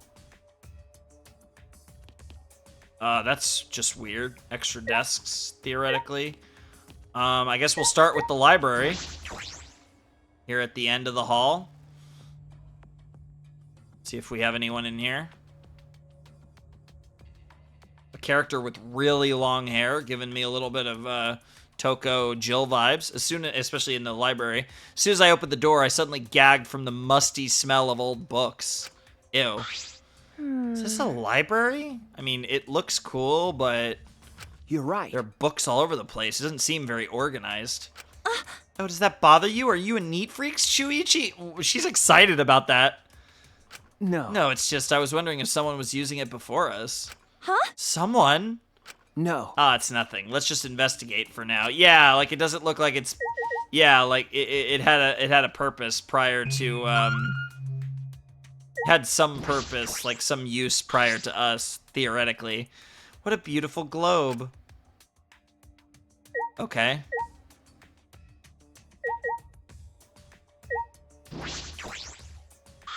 There are a lot of books crammed in here, and they're all in different languages, too. How's anyone supposed to take a book off the shelf when they're crammed in like this? Huh. Yeah, it's like there's way too many books. Books written in various languages line the shelf. Some of these letters make no sense. What languages are these supposed to be? I wonder if that's any hint. Like I said, I was thinking about the idea that how far in the future could we potentially be? These books seem difficult to read, and they're not even written in a language I recognize. Like, the fact that you can't even recognize the language is crazy. Yeah, I'm not going to bother with them. Very interesting. It looks like... rear sliding door, huh? That person might be... Okay, that's just another...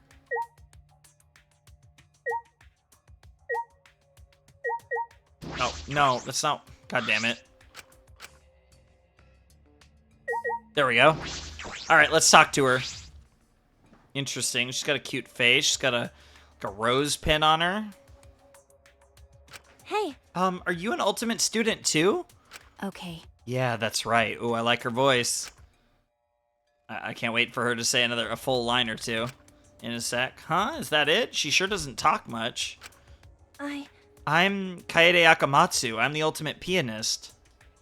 I'm Shuichi Saihara, and I'm the ultimate detective, I suppose. Jeez. What's a pose? You are the ultimate detective, okay? You're not Beatrice. Okay. Yeah, you're right. What about you? Maki Harukawa, ultimate child caregiver. Interesting talent? Definitely not one I was expecting to see. Maki. Okay, that's a nice, easy name. I can appreciate some easy names, given we have some tough ones in here.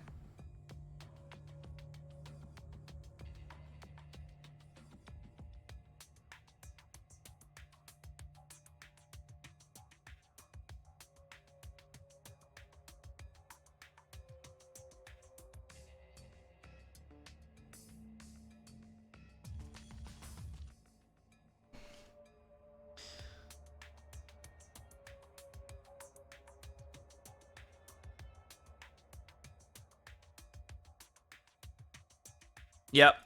All right. The names are flying. I still have some more names to write down before this episode is over. They just keep coming. Interesting, very interesting title. I see. Ultimate child caregiver, huh? Not the vibe I was getting at all from her either. Surprised. I don't look like someone who'd like kids, do I? Yeah, no, genuinely. Also interesting that her emphasized letter is not the M or the H at the front of her names, but it's the I at the end of Maki. Huh? That's right. Well, you'd be right. I don't like kids that much. But if you're the ultimate child caregiver, then children must like you a lot, right? I don't care. Kids are weird. They come to me on their own. I'm not that good at taking care of them. I'm not that friendly either. Interesting. But they say kids are very intuitive. If they like you that much... Hey. Then they could probably tell how loving you really are, Maki. Oh, she's trying so hard. Yeah, that must be it. You've chosen a perfect career for yourself. That's wrong. It wasn't my choice to begin with. Huh? What do you mean by that? So what? Nothing. Oh, and she's like rubbing her hair. I'm very curious to learn more about her. I'm liking most of these characters. Like, first impressions have been really good in this game so far. It's just, I grew up in an orphanage and got saddled with helping out a lot. Ah, that explains a lot. Orphanage, huh? I see. By the way, do you know anything about the Monokubs? Yeah, that's right. Yeah, someone's got to be controlling them, right? Any idea who it might be? Probably one of us. Like I'd know. How would I know? Well, fair point. The Monokubs are definitely involved in our situation. Got a minute? Hey, boy detective, shouldn't you have figured out what's going on already? Huh? What? Well, he's a detective, not a god. He can't know everything. Yeah. I mean, who cares about some stuffed animals? Escaping this place is way more important. Well... Seriously? You think we can escape? Like, she's the only one that feels confident about it. Abducting ultimates from across the country would require massive resources and planning. Yeah, they are thinking about this a little more stronger early on, which is really interesting. Makes me wonder where this game's going. What makes you think a group capable of that would let us just walk out of here? That's not true. If they won't end this, then we will. I know we can do it if we work together. What? Work together with strangers? You're a naive fool if you think you can end this so easily. Distrusting. Bit of a quiet girl, but interesting. Our conversation finished, she quickly headed out of the library. That was kind of odd. She didn't seem like the ultimate child caregiver. Jeez. Don't say that. Yeah, that was an interesting, thing. Let's go out the rear sliding door, because now we know there's 2 doors, so we can come out from a different door, and then I assume, yeah, down here will be the, and there's the front door that we entered from before. Is this the end of a hallway with just 1 room? Yes, it is. Game room, okay. We gonna find Chiaki in here? That could be fun. Alright, let's take a look at Maki Harukawa. 5'4", 97 pounds, born on February 2nd, likes morning lake shores and dislikes winter lake shores. Interesting. So, don't know what to make of that at all. That's one of those peeled chestnuts, unpeeled chestnut situations. Game room. Alright, let's see what we got in here. 1 character or 2? Nope, just 1. It's the short guy. Huh? Looks like a game room. But this is a school, right? It's normal for a school to have its own game room. I mean, so did, the DR1 Hope's Peak area did. Well, Certainly is strange. Lot of rooms to explore. Also mega, like Sega. Very cute. Anything else in here that's interesting that we can... No, there's like literally nothing to click in here. That's kind of boring. Alright, what do we got? What now? Bro, the voice is crazy. That's very clearly Gundam Tanaka's voice, by the way. Sheesh, what a strange place. When I heard we were trapped here, I didn't expect we'd have a game room. Also, is bro smoking chalk? Or is that actually supposed to be like a blunt? What the hell? Are we really trapped in here? There must be an exit, right? You've still got a ways to go. Isn't that what you guys are walking around looking for? Then figure it out yourself. Yeah. Oh, okay. However, We may be trapped, but it's pretty cool here, compared to prison anyway.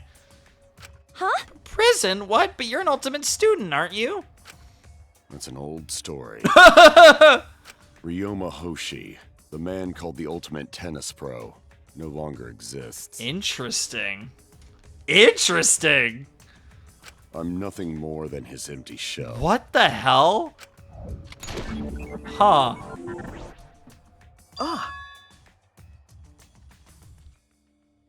Is this guy like a Gundam Tanaka type, where like he's like, in this case, a tennis player, but he acts like he's something cooler, and they literally got the same VA? Because if that's the case, that's hilarious.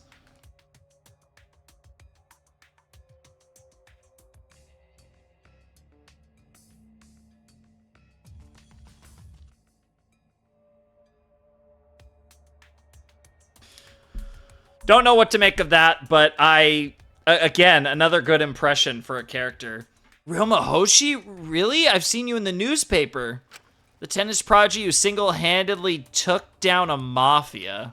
Huh? You took down a mafia by yourself? Yeah, this sounds like an ultimate. if I remember correctly... Paper said he shot them through the head with his tennis skills and an iron ball. What the based? Yeah, what the hell? Really? So you know that much already. Well, what do you think of the loser before you who used his talent to kill? Oh, this guy's so based. He even's like, that sucks. But why would you throw away your future like that? Jeez. Because I didn't need a future anymore. Huh? No. It's nothing. It's not like me to talk so much. Oh, I need to know more about Ryoma. More importantly... Anyway, I'm warning you. It's dangerous to just walk up to a killer like me. So the fact that he's apparently a confirmed murderer tells me he's not going to murder someone in this game. Now, a good chance he gets murdered, but he's definitely not murdering anyone. As he said that, he turned his back to us. Very cool. Realma's report card's been updated. I'll be happy to take a look at that momentarily.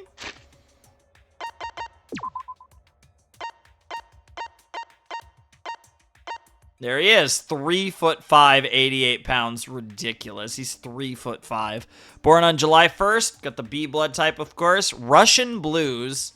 And dislikes white tip reef sharks. Okay, another very specific one. Maybe that'll have to do... I mean, if he did kill someone, maybe that would have to do with his punishment time, if that's even going to be a thing. Looks like it's locked. Yeah. Wonder what's inside this room. I hope we can investigate it later. It's a further section of the game room. Interesting. I'm actually pretty surprised that that door was locked. I was not expecting that in this particular situation. Okay, so we did that. We did the library. This should be the other side of the library, I assume. Yep. So now we have a question mark room. That's somebody trying to get out? What's wrong? This door barely opens a crack. Was it poorly built? I see. Well, nothing we could do about it. Let's search somewhere else. Interesting.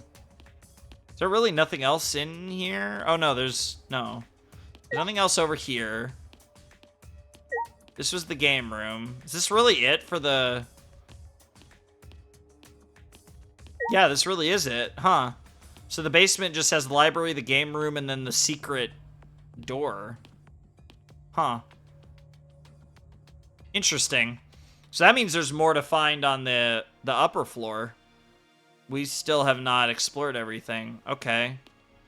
So interesting. We have like so much area to explore in this game.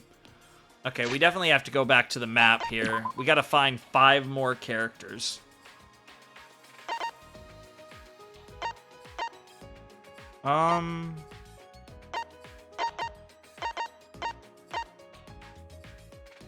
Maybe we can go to the gym?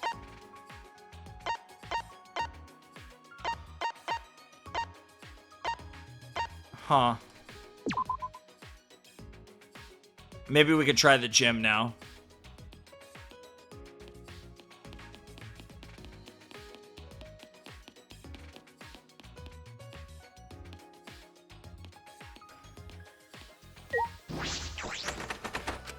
No, still nothing.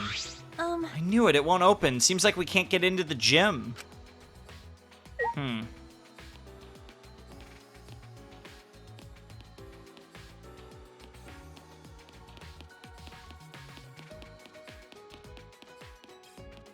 we do this room yet? No. Still nothing on that one. Yep. You're right. Yep. Just go through the hallway. We haven't found what's going on with these yet.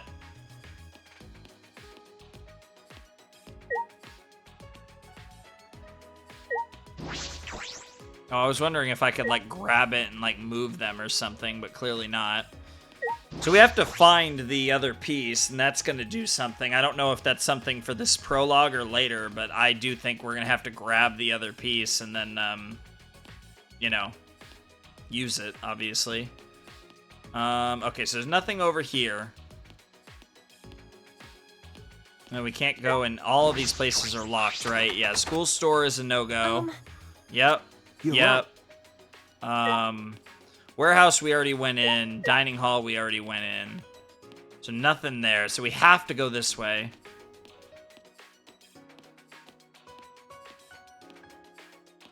And then I'm pretty sure we already went second floor. This is the only thing, though. We have to go up here, back up here.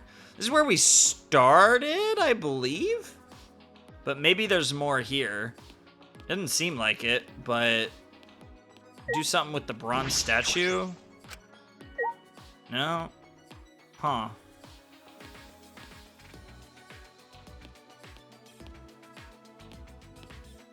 There's 2 classrooms, so did I not...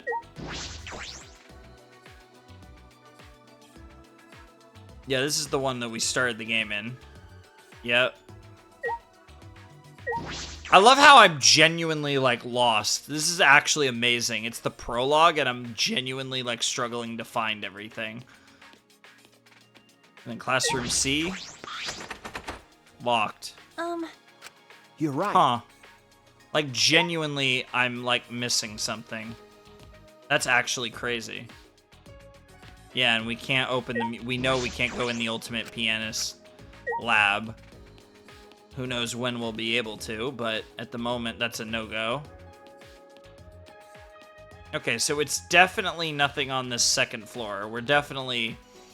Because the second floor is really limited, as is the basement, which tells me it's the first floor, and theoretically, by that, I would assume it's how do we get to the goddamn, like, main courtyard area.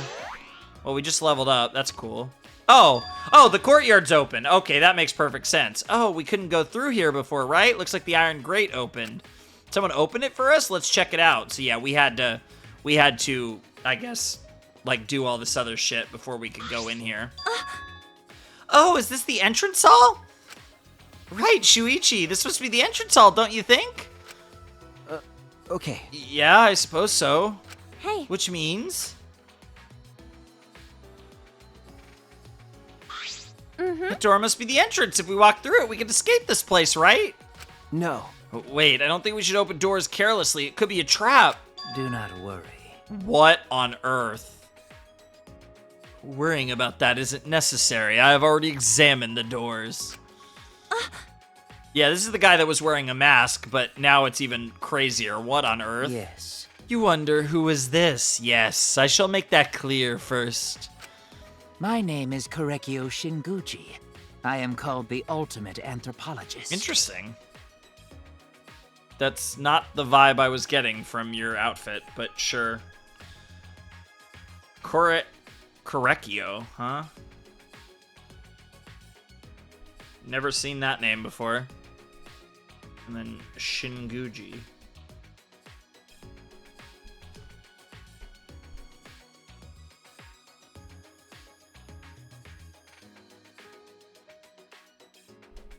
Interesting talents in this game, I will say.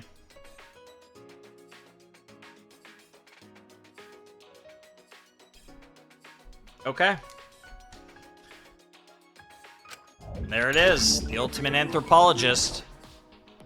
My throat is starting to have a tickle, which means hopefully we're not too far away from the end of the prologue. I do want to get through the whole prologue in one video.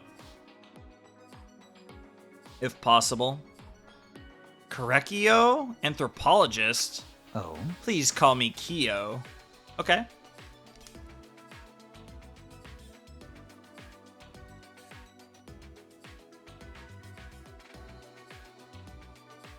Yep.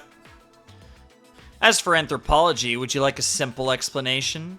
I see. Okay, sure. Anthropology is... Studies customs, legends, folktales, songs, and much more. There may even be customs in your daily life, the origins of which you do not know. Let's see. For example, certain aspects of birthday or New Year's celebrations. Anthropology sheds light on traditions and customs such as these through rigorous analysis. It is a study that examines the thought behind culture, faith, and customs. Okay, I sort of get it, but not really. It sounds like a lot of fun, though. That's correct. Well, of course it's fun. It's a study focused on humanity. Beautiful. Oh, God. I believe that human beings are creatures who possess infinite beauty. I find all aspects of humanity, even the ugly parts, to be beautiful. Interesting. So he loves humanity, huh? Our present situation is rather intriguing. What beauty will I be able to witness here? Humanity is beautiful. Humanity is beautiful. People are wonderful. This guy looks like a creep, and it turns out he is one, too. Anyway, we can go outside if we just go through these doors, right? If so... You should find the answers to such questions on your own. The moment your hopes are shattered, that too may be beautiful. Oh no, don't talk about shattering hope, bro. Like I said, some of these characters I feel almost too obvious. But again, theoretically juveniles, I guess. Shattered? What does he mean by that? Interesting. Alright, let's look at Kyo's Let's look at Kyo's report card.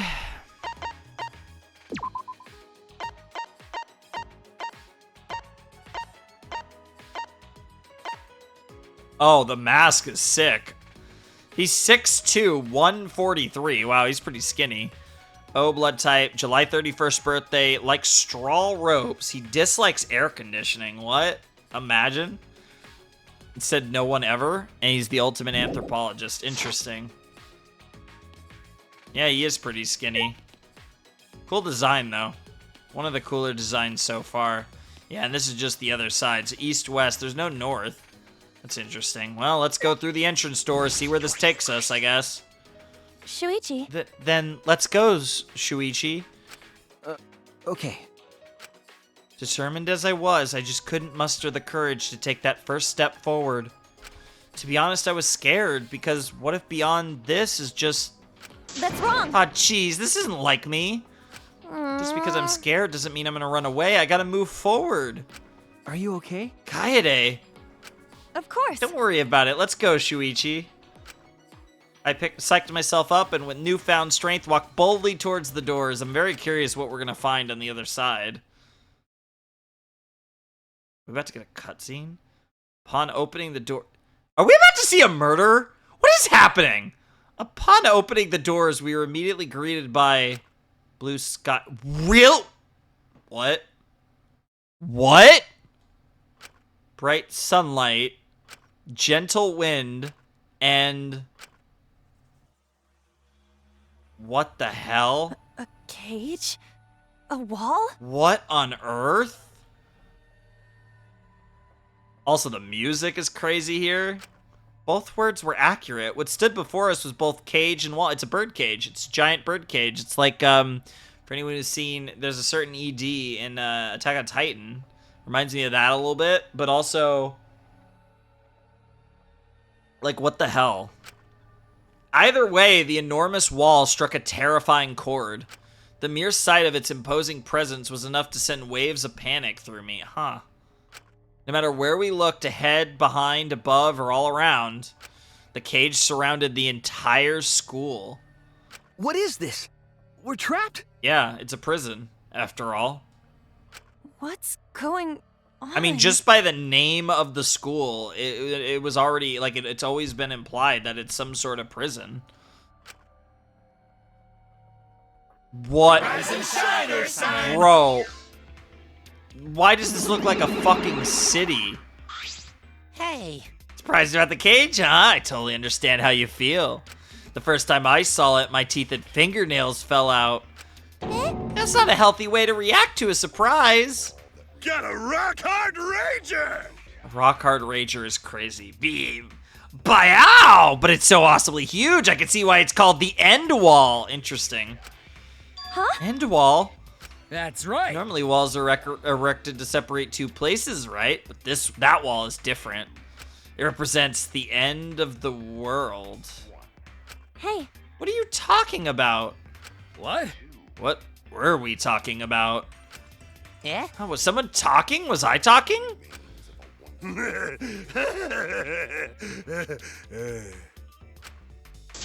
Stop laughing and explain yourselves. I don't need to explain. This is simply how it is, so please don't bother. Oh, talk about the end of the world is par for the course for Danganronpa. Doesn't even faze me at this point. You can't get out of here. That wall has no entrances or exits, and it cannot be climbed or demolished. Well, actually... An Ultimate could probably climb it partway, but most of the time it's impossible. What? But they could still sort of climb it, huh? I took a deep breath and shouted at the wall as loud as I could. Someone help us! Please help us! Wow.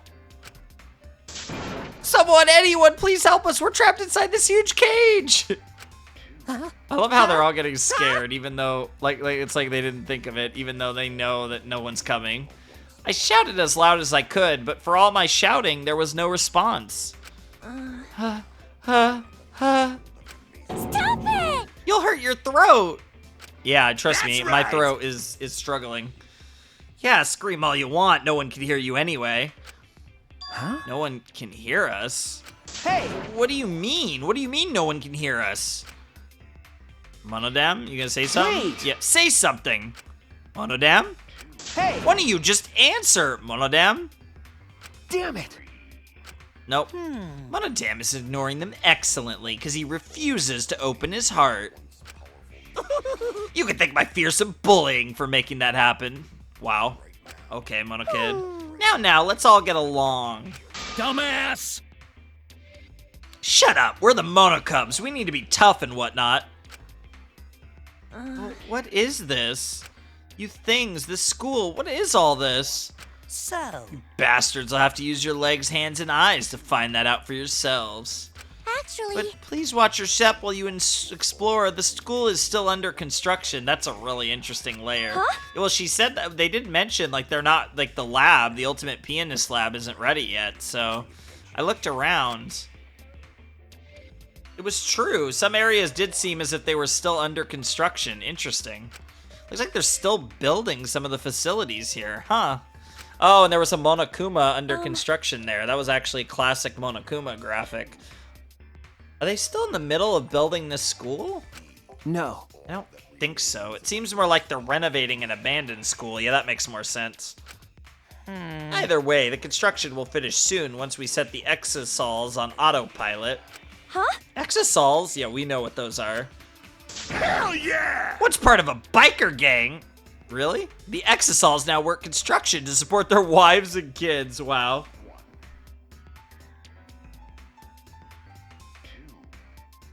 Yeah, I'm glad they mentioned the exosols again, so I could just make my little note on them. Do robots really need that kind of backstory? Their steering wheels are leopard print, and their dashboards are lined with arcade prizes. You stupid! Seriously, knock it off, you guys. They sound like douchebags with backstories like those. So long, farewell! And then they just disappear again. So what, even the dormitory's not ready yet, it looks like? And there they go again. But more importantly, is what they said really true? We can't escape? We can't go over that wall? And no one's coming to rescue us. Enter the despair. Jeez. But if I give up now, then what? I slapped both my cheeks, and as my face grew warm, I could feel my determination returning. Hell yeah, Kaede. You keep up that determination. Hey. Hey, Shuichi, let's go see if we can find a way out. I slapped him upside his head, just firm enough to get his attention. Ow! Wow. You know? Shuichi, I'm not great at motivating others, but we can't just give up because of a wall. We came in somewhere, so there has to be an exit. There is that. Yeah, that's right. We may not be able to escape now, but we'll do it eventually somehow. Yeah. Everyone just has to cooperate if we all want to get out of here. Something tells me it's not going to be that easy, girl. Yeah, that's right. It's too early to give up. It's too early. No, I see the weird hair guy down there. The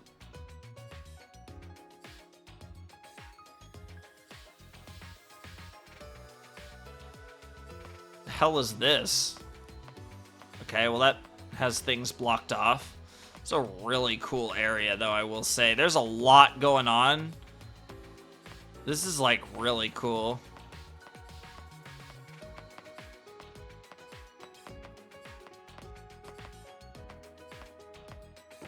A second dining hall, or it's like an...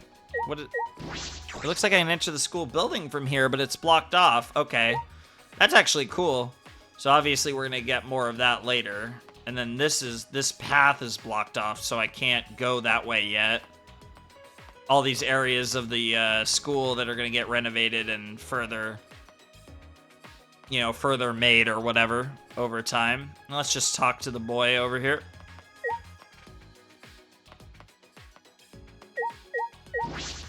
Jeez. How did they even make this big ass wall? Yeah, God only knows. Seriously, I just don't get it. Hey! Wonder what will happen now. If we can't escape, then... Hey! What are you, complaining? Huh? Listen up. Quit complaining and grumbling or it'll turn into a habit. Yeah. Besides, this cage is nothing compared to the vastness of the universe. The universe? Got it. Oops, I haven't introduced myself yet. My bad. I'm Kaito Momota, luminary of the stars. Even crying children adore the ultimate astronaut. Interesting. Kaito. That's a easy name.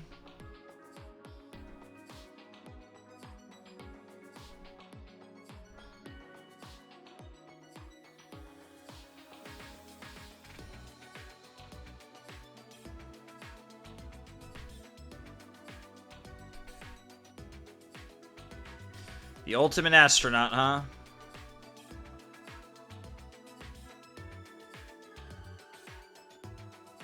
Never go wrong with space stuff. I do love me some space stuff, so I'm not going to complain about an ultimate astronaut. Not what I was expecting with that hair, but I didn't really know what to expect. How about it? I'm an astronaut. Isn't that cool? Yeah, I've never been to space, so I don't know much about it. I mean, I've never been to space, but I know quite a bit about it. Well, of course, not just anyone can get up there. I may be an astronaut, but I'm actually still in training. I see. Oh, I see. So you're still a trainee. But you know... But I'm the first teenager to ever pass the exam. I mean, normally you need a college degree to even take the exam. Huh? Then how did you take the exam? So... I had a friend who was pretty crafty, so I had him forge some stuff for me. Damn. Jeez. That's illegal. Yeah, something tells me all of you do illegal shit, and I'm very curious to learn about that as it pertains to Suichi and Kaede. Yeah. I ended up getting caught. I was in pretty deep shit. The people up top decided they liked me and let me in anyway. Of course, I aced the exam, too. Jeez. That's reckless. Got it. Sometimes you gotta be a little reckless to make your dreams a reality. No way I could wait till after college. I want to get to space as fast as I can. But You sure have a lot of energy. Got it. Yeah, everyone told me it was impossible, but I never gave up. Not for a moment. That's pretty cool. That's because limits don't exist unless you set them yourself. Let's do it. There are no walls you can't get over. The same goes for that one. could it be... So, do you have any ideas? Shut up! That's not the problem. No, that is the problem. Gee, this guy sure talks a big game. Oh, that's the end of the interaction. Interesting. All right.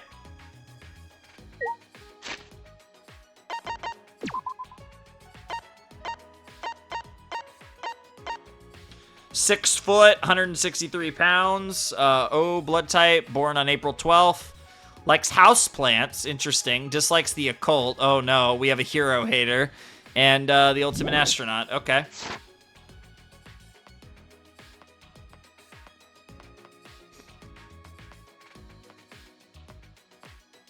Yeah, and they're using these to block off other areas. Kind of cool. A little water spout fountain thing. Yeah, we're going into the next section here. That's pretty cool. Nearing the end of the line. We only have a couple characters left. The hell is this? Is this a ninja statue?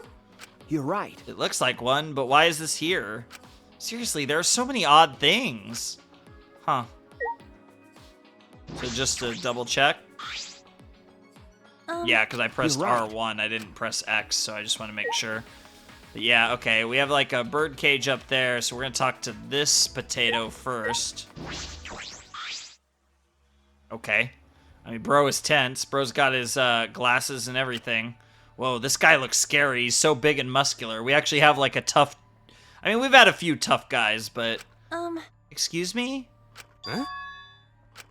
Thank you. Well, that was unexpected. Huh? Thank you. Sorry. For scaring. Oh, sorry for scaring. Gonta's scary looking. Most people not want to talk to Gonta when meeting for first time. Interesting. 'Cause Gonta gentleman. So like gentlemen, Gonta say thank you. Thank you for talking to Gonta. Yeah. Thank you for being so polite. He looks scary, but he doesn't seem very scary at all. Oh. Oh, right. Gonta need to make introduction. I assume your name is Gonta? Gonta's name is Gonta Gokuhara. Gonta's talent is ultimate entomologist. Well, that explains your, bag, in quotes. That's not actually a bag. Huh.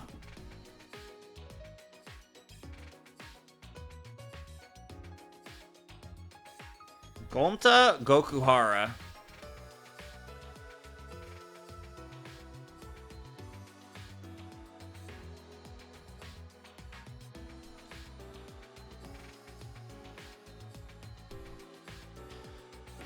We got an entomologist. Definitely not something I'm super interested in, but I respect it. Gonta want to become gentlemen. Becoming true gentlemen, Gonta's goal. His true goal. Love it.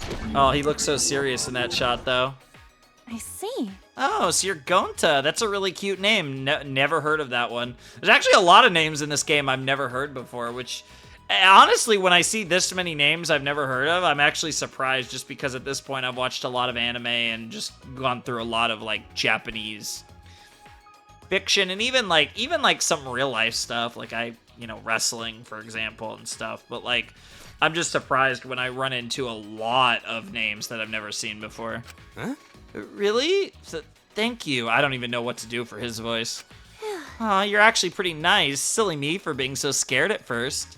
Maybe... Oh, Gonta scary looking, huh? Sorry. That's not what I... No. Is okay. Gonta used to it. Gonta called scary since he was kid. Since you were a kid, huh? Oh, Kid Gonta see. Kid Gonta bigger than other kids. Other kids scared of Gonta. So Kid Gonta play alone. That's how Gonta come to like bugs. Yeah, that makes sense. But when Gonta really focus, it's easy to lose track. One day Gonta go to forest to find bugs, end up lost.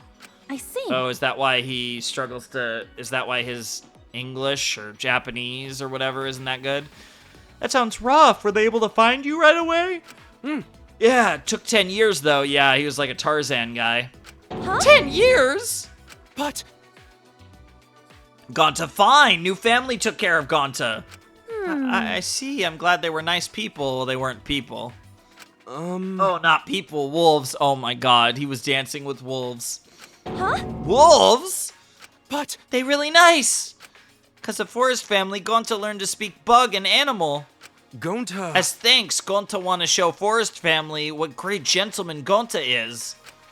How is becoming a gentleman going to thank them for that? This place strange, huh? Lots of plants, but no bugs. Huh? Wait, really? I suppose it's understandable that there are no animals, but no insects? That's strange. Not even one bug? Because it's like controlled... Because it's a controlled environment? Of some kind? Clearly. You like bugs too? Oh no, he's about to go off.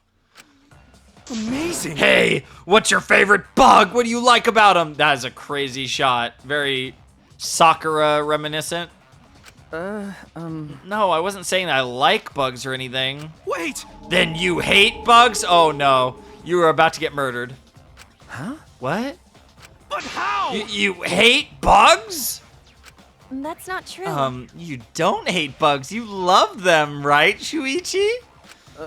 Okay. Yeah, of course I do. I love bugs. That is a crazy shot. Thank goodness. Oh, okay, that good. No bad person likes bugs. Well, you narrowly avoided disaster, bro. Yeah, that was scary indeed. I love how we're level 9 already. Phew, yeah, I thought you were gonna die. Honestly, I can't stand bugs either, but it might be best to hide that. Yeah, it's probably for the best. So who are we meeting last? We have 2 characters left, both girls. I'm trying to think who we actually haven't met yet. So Gonta is 6'6", 207. That's a crazy shot. Blood type A, born on January 23rd. He likes arthropods, dislikes bananas, which is a little surprising. Some weird monkey thing there. I don't know. Ultimate entomologist. All right, 2 characters left. I'm going to assume they're both in this big bird cage within the bird cage. It's a red door. That actually makes me wonder if this could be the trial. The Shrine of Judgment. This is going to be where we have the trial. Probably. Oh, there's only one. Who are we missing? I've somehow missed a character. I don't know where we go from here, but there's still... Yeah, one of the 2 girls. I'm assuming this is going to be the girl in between Tsumugi and Miyu. But the second girl who's going to be really important between Kaede and Himiko. I mean, it could be this girl, but I'm assuming that it's my missing girl. Interesting. She has an interesting design. Yeah, it is in good shape. Is there anything to check here? No. Nothing to analyze except those damn monitors. I wonder if the last girl will be in the gym or something. We go back to the gym, probably. Yaha! How are ya? My name is Angie Yonaga. I'm the ultimate artist. She has an accent, which is interesting. She does have darker skin. I wonder if she's supposed to be like with the Yonaga name, I don't know, but Angie definitely isn't much of a Japanese name. And there's always one foreigner. Becoming friends, by the way. There's always a foreigner. You know, whether it was a fake one like Celeste or a real one like Sonia.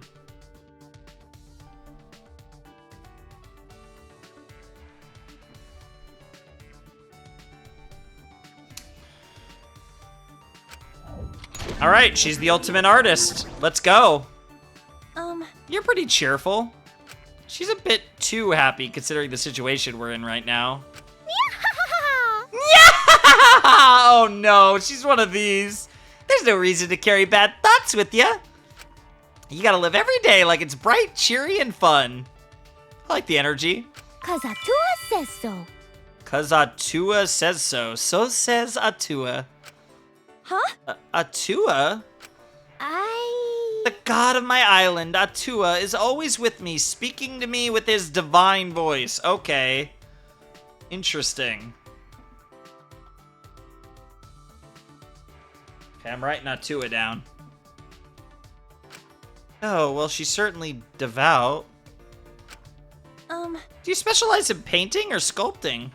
I do both. I paint paintings and I sculpt sculptures. But Atua's the one who makes the art. I merely offer my body as his vessel. Interesting. So divine! How divine.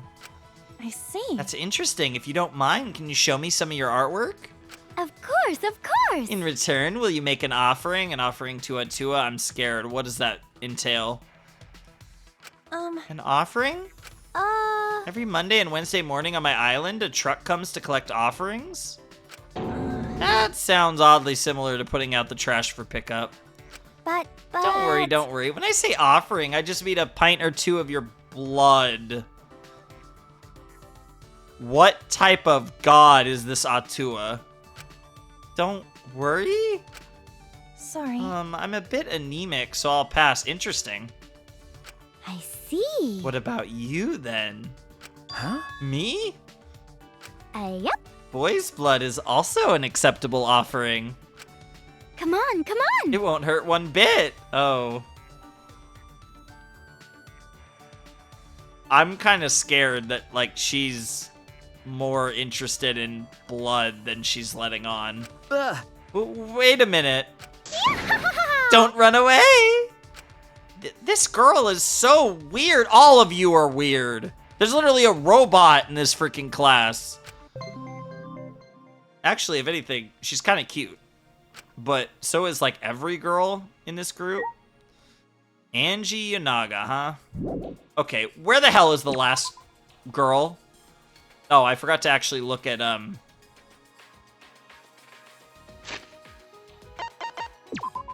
Yeah, I was right. The girl literally right after Kaede is the last girl missing from my list.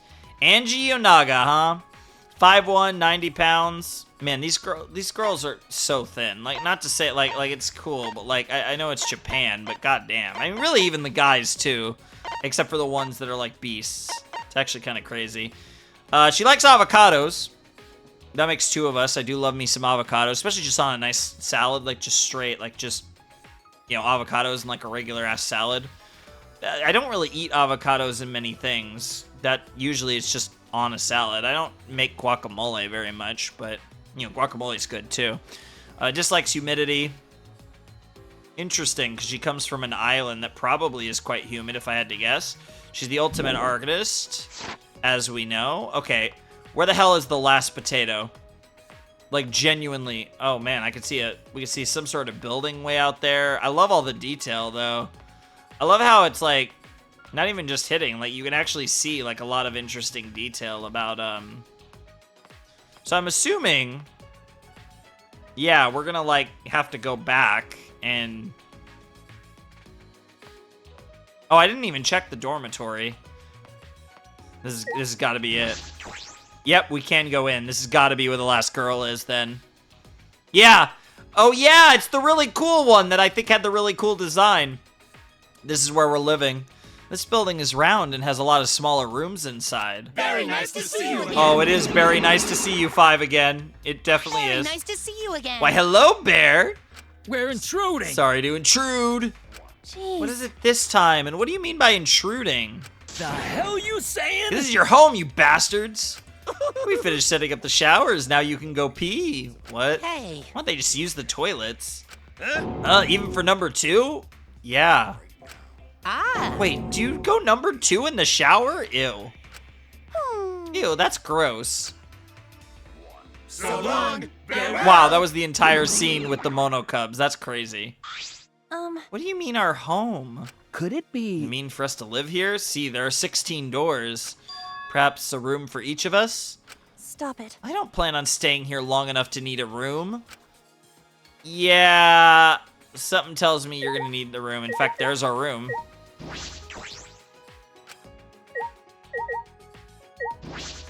Yeah, okay, so we can't interact with the rooms. Is there anything else in here? There really is nothing else. Let's talk to the girl with the sick design.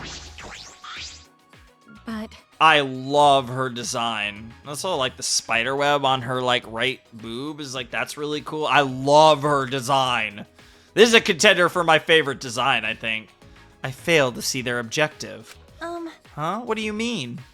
how? If they are holding us for ransom, a large facility such as this would be unnecessary. Furthermore, I gather they would rather care for us than hurt us. Huh. In light of this, I fail to see the true objective of the culprits responsible for kidnapping us. Okay, so she's smart. Thinks very analytically. Culprits, huh? I never even thought about that. Why would our kidnappers go to all this trouble? Yeah, that's the real question, right? 16 ultimate students have been gathered here, but why? What's the reason? Oh, I have a few hunches. Excuse me. Pardon me, I have not introduced myself yet. I am Kirumi Tojo, the ultimate maid.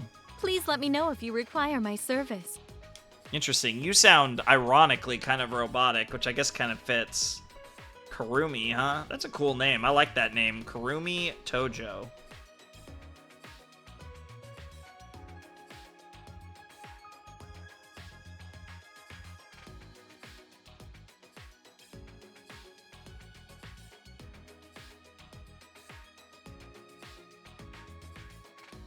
I'm not really into the maid thing as much as most people are, but this is so much better than like the stereotypical maid outfits.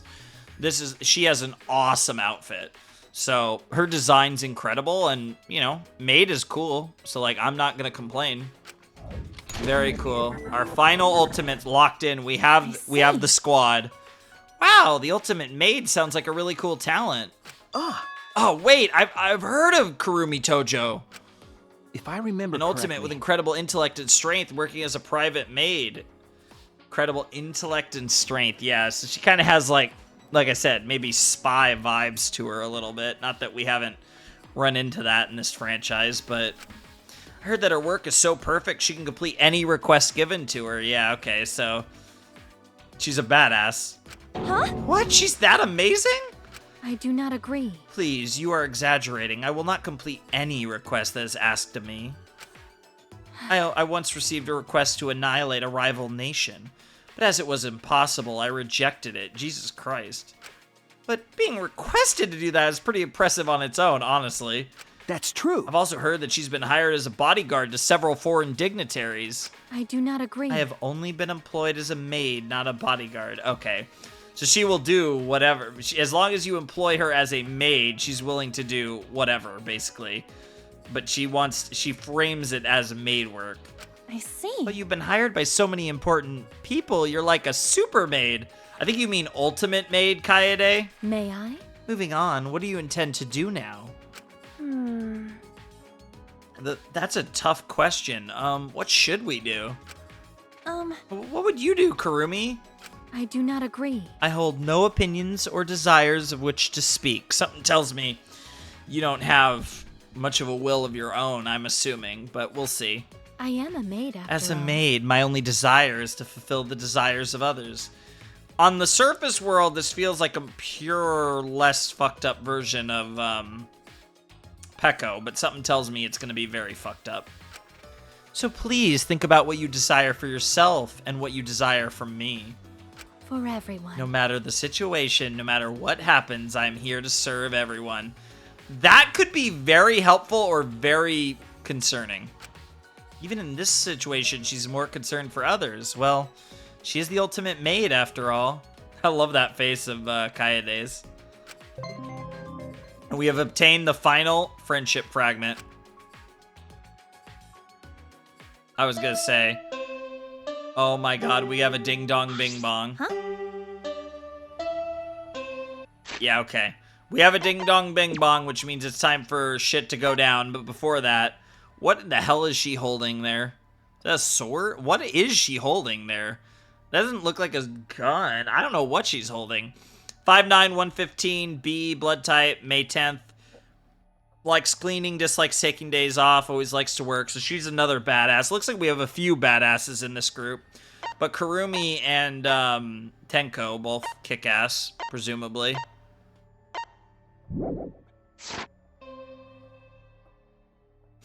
Is that the bell? Kaede, look, the monitor. Oh, that's cool. Thanks for bearing with us. Nice. Oh, I love the little like puppets on the strings of all the different characters. That's really cool. They're not all on strings. Some of them are on the ground in front of us. They're all in different spots. That's really cool. That's actually really adorable. The little versions of all the characters. You bastard! Kept you bastards waiting, huh? All right. Everyone, make your way to the gym, please. The opening ceremony can finally begin. Phew. We finally finished our preparations. Hey, Do you realize you just read your lines backwards, don't you? So long, farewell! There it is. So long, bear well. Love it.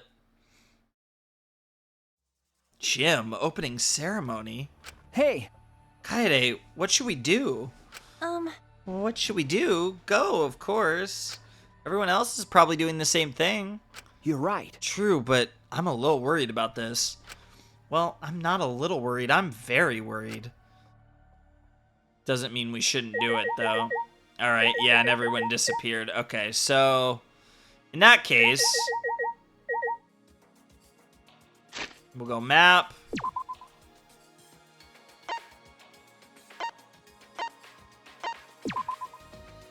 Might as well fast travel in this situation.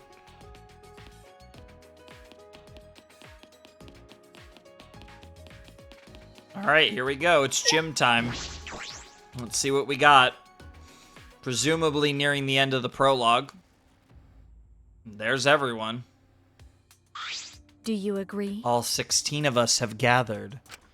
It's pretty spectacular seeing all 16 of us ultimates gathered together. That's a crazy You may not be able to be so easygoing for much longer. In this situation, it's no use thinking about things, so eventually Tsumugi stopped thinking. What? What's gonna happen to us? I bet it'll be a big pain. What? What are you looking at? Himiko! You can use amazing powers, right? Because you're a psychic and stuff, right? No. It's magic. I'm not a psychic, I'm a mage. Whoa, that's amazing! I definitely want to incorporate that into Neo Aikido. What in the world? Tenko gonna be a fangirl for every girl in our group and a hater of every guy. It's gonna be great. Hey, what sort of training did you undergo to gain your awesome powers? Talking about it is too tiring. You're pretty lazy. please wait. Pardon me, but we need to be on our guard. We do not know if and when danger will strike. Please don't. Just don't say that. I'm so scared. I don't know what to do. Yeah, okay, Kokichi. It'll be okay. There is no need to worry. Atua will protect us. Thank goodness. Phew, that's a relief. Fucking moron! Fucking moron. If your brain full of weeds or something, I'll whack him out of that skull of yours. Oh, good to see you, Mew. Don't worry about it. Just leave it to me. Leave it to me. Those teddy bears show themselves again, I'll kick all their asses. I'm going to wonder... Huh? What that? What's wrong? Oh, what's wrong? See? Listen, hear that? Oh, is this gonna be the Exosols?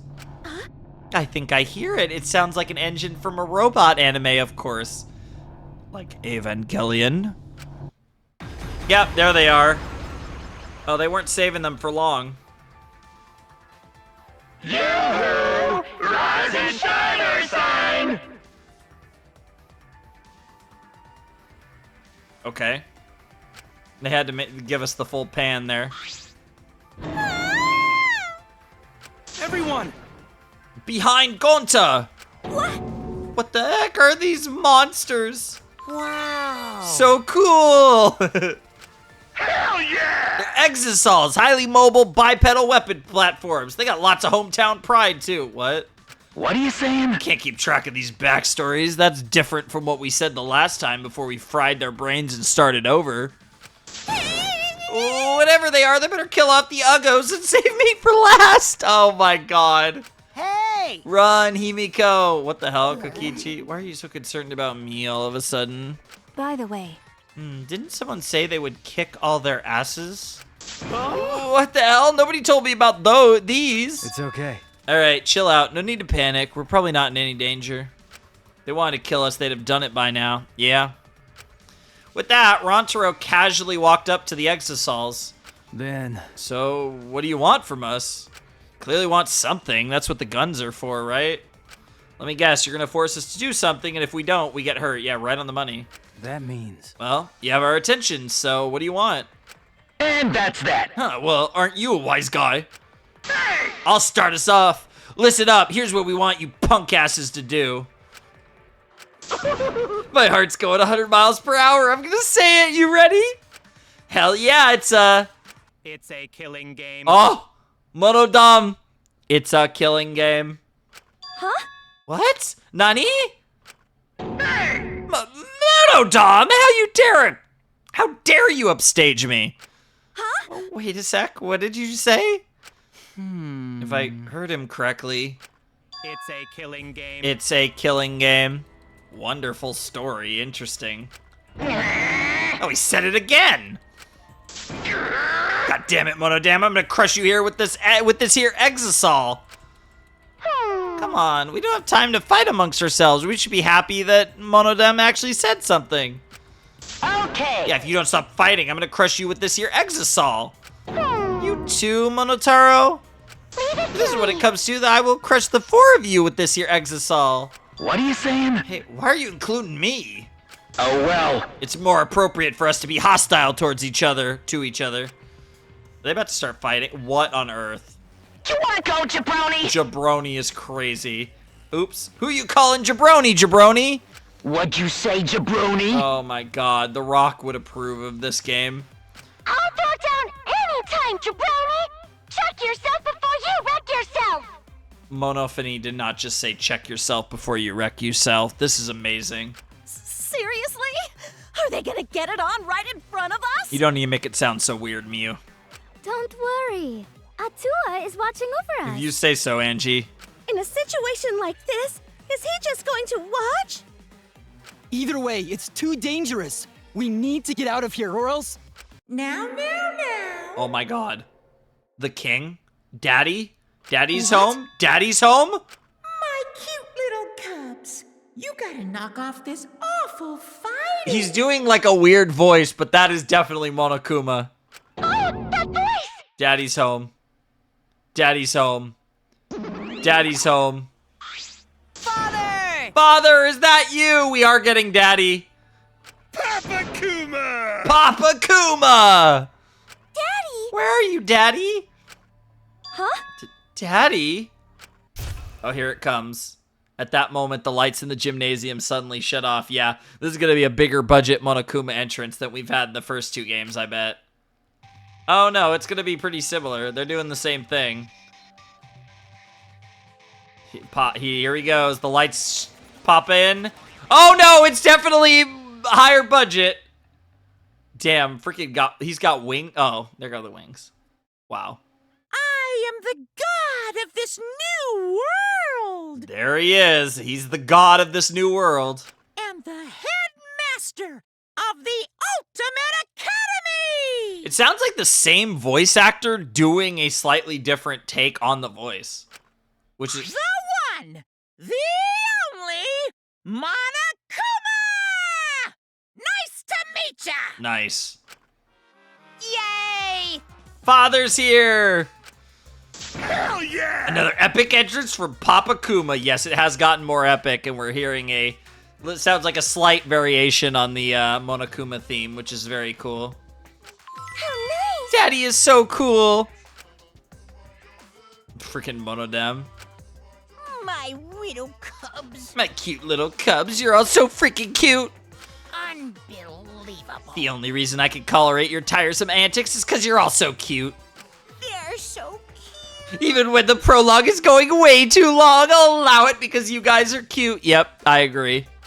In fact, the very first prologue ever was only short because you cutie patooties weren't there. Yeah, the very first prologue, DR1 prologue, was a lot shorter than the DR2 or the DRV3 ones, for sure. Pops! Are you mad at us?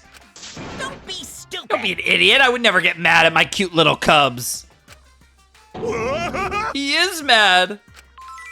But Daddy is still cool even when he's angry. That's right. Pops is from a planet of handsome bears that get cooler as they get angrier. It's getting interesting. Super Monokuma, Super Monokuma 2, Super Monokuma 3, and finally Super Monokuma 4. Damn! How many times do I gotta say it? I'm not mad! Damn, Daddy's cooking all of the kids. Ah! Father just transformed into a Super Monokuma God, Super Monokuma! Super Saiyan God, Super Saiyan. So stupid, dude. That's only possible when 6 Monokumas of pure heart are gathered together. Well, there are 6 Monokumas here. I don't know about the pure hearts, but... It's the power you bust out when you really want to fuck the world's shit up! Hell yeah, Monokid. A power you only see when the gods themselves do battle. Hell yeah, Monosuke. What on earth? Anyway, I'm really not mad. In fact, I gotta admit that I'm actually proud of you guys, and I'm not excited to try and do the freaking Monokuma's Lesson V3. Very cool. Mr. Monokuma, sorry, of course. But I'm not excited to try and do the Monokuma voice like God knows how many hours into a part. You kids really stand out from the rest of the second generation failures in the world. No way! A little harsh. I'm sure there are some second generation success stories. Yeah, but... I can't think of any, though. Wow, what on earth? if you can't think of any, it's 'cause there's none worth remembering! If you say so, Monokuma. What on earth? But Father remembers, 'cause he knows everything. Of course, Monotaro. Holy shit! That's right, Papa Kuma! You know all kinds of useless crap! Of course, that's what makes Papa Kuma the GOAT. 'Cause Daddy gets all his alternate facts from the most trusted names in fake news. Of course! Most trusted names in fake news is crazy. I love embracing my children. They're so cute, I just can't help myself. Usually ratings will plummet when mascots appear in sequels too much. Wow. But in this case, ratings are through the roof, all thanks to the cute Monokubs.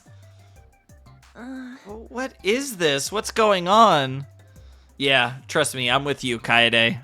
I've played a lot of Danganronpa, and even I don't know what to say to this. Seems like... Another teddy bear appeared. No. Yes, but that is no ordinary teddy bear. I can see it.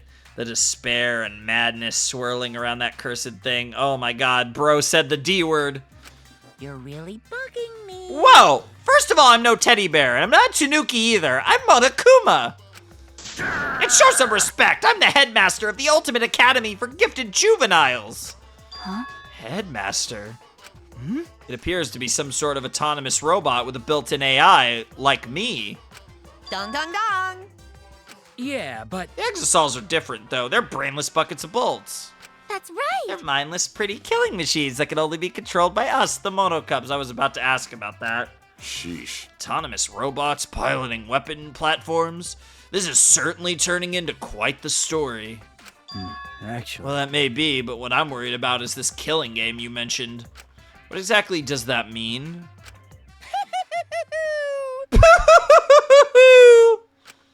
How? What is so amusing?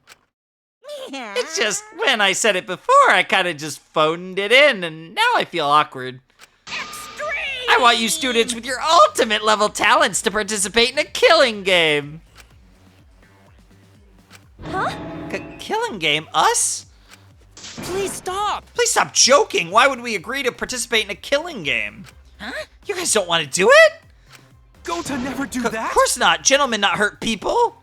And another thing. But if you've looked around the academy, then you already know, don't you? The academy is surrounded by a huge wall. You can't escape to the outside world.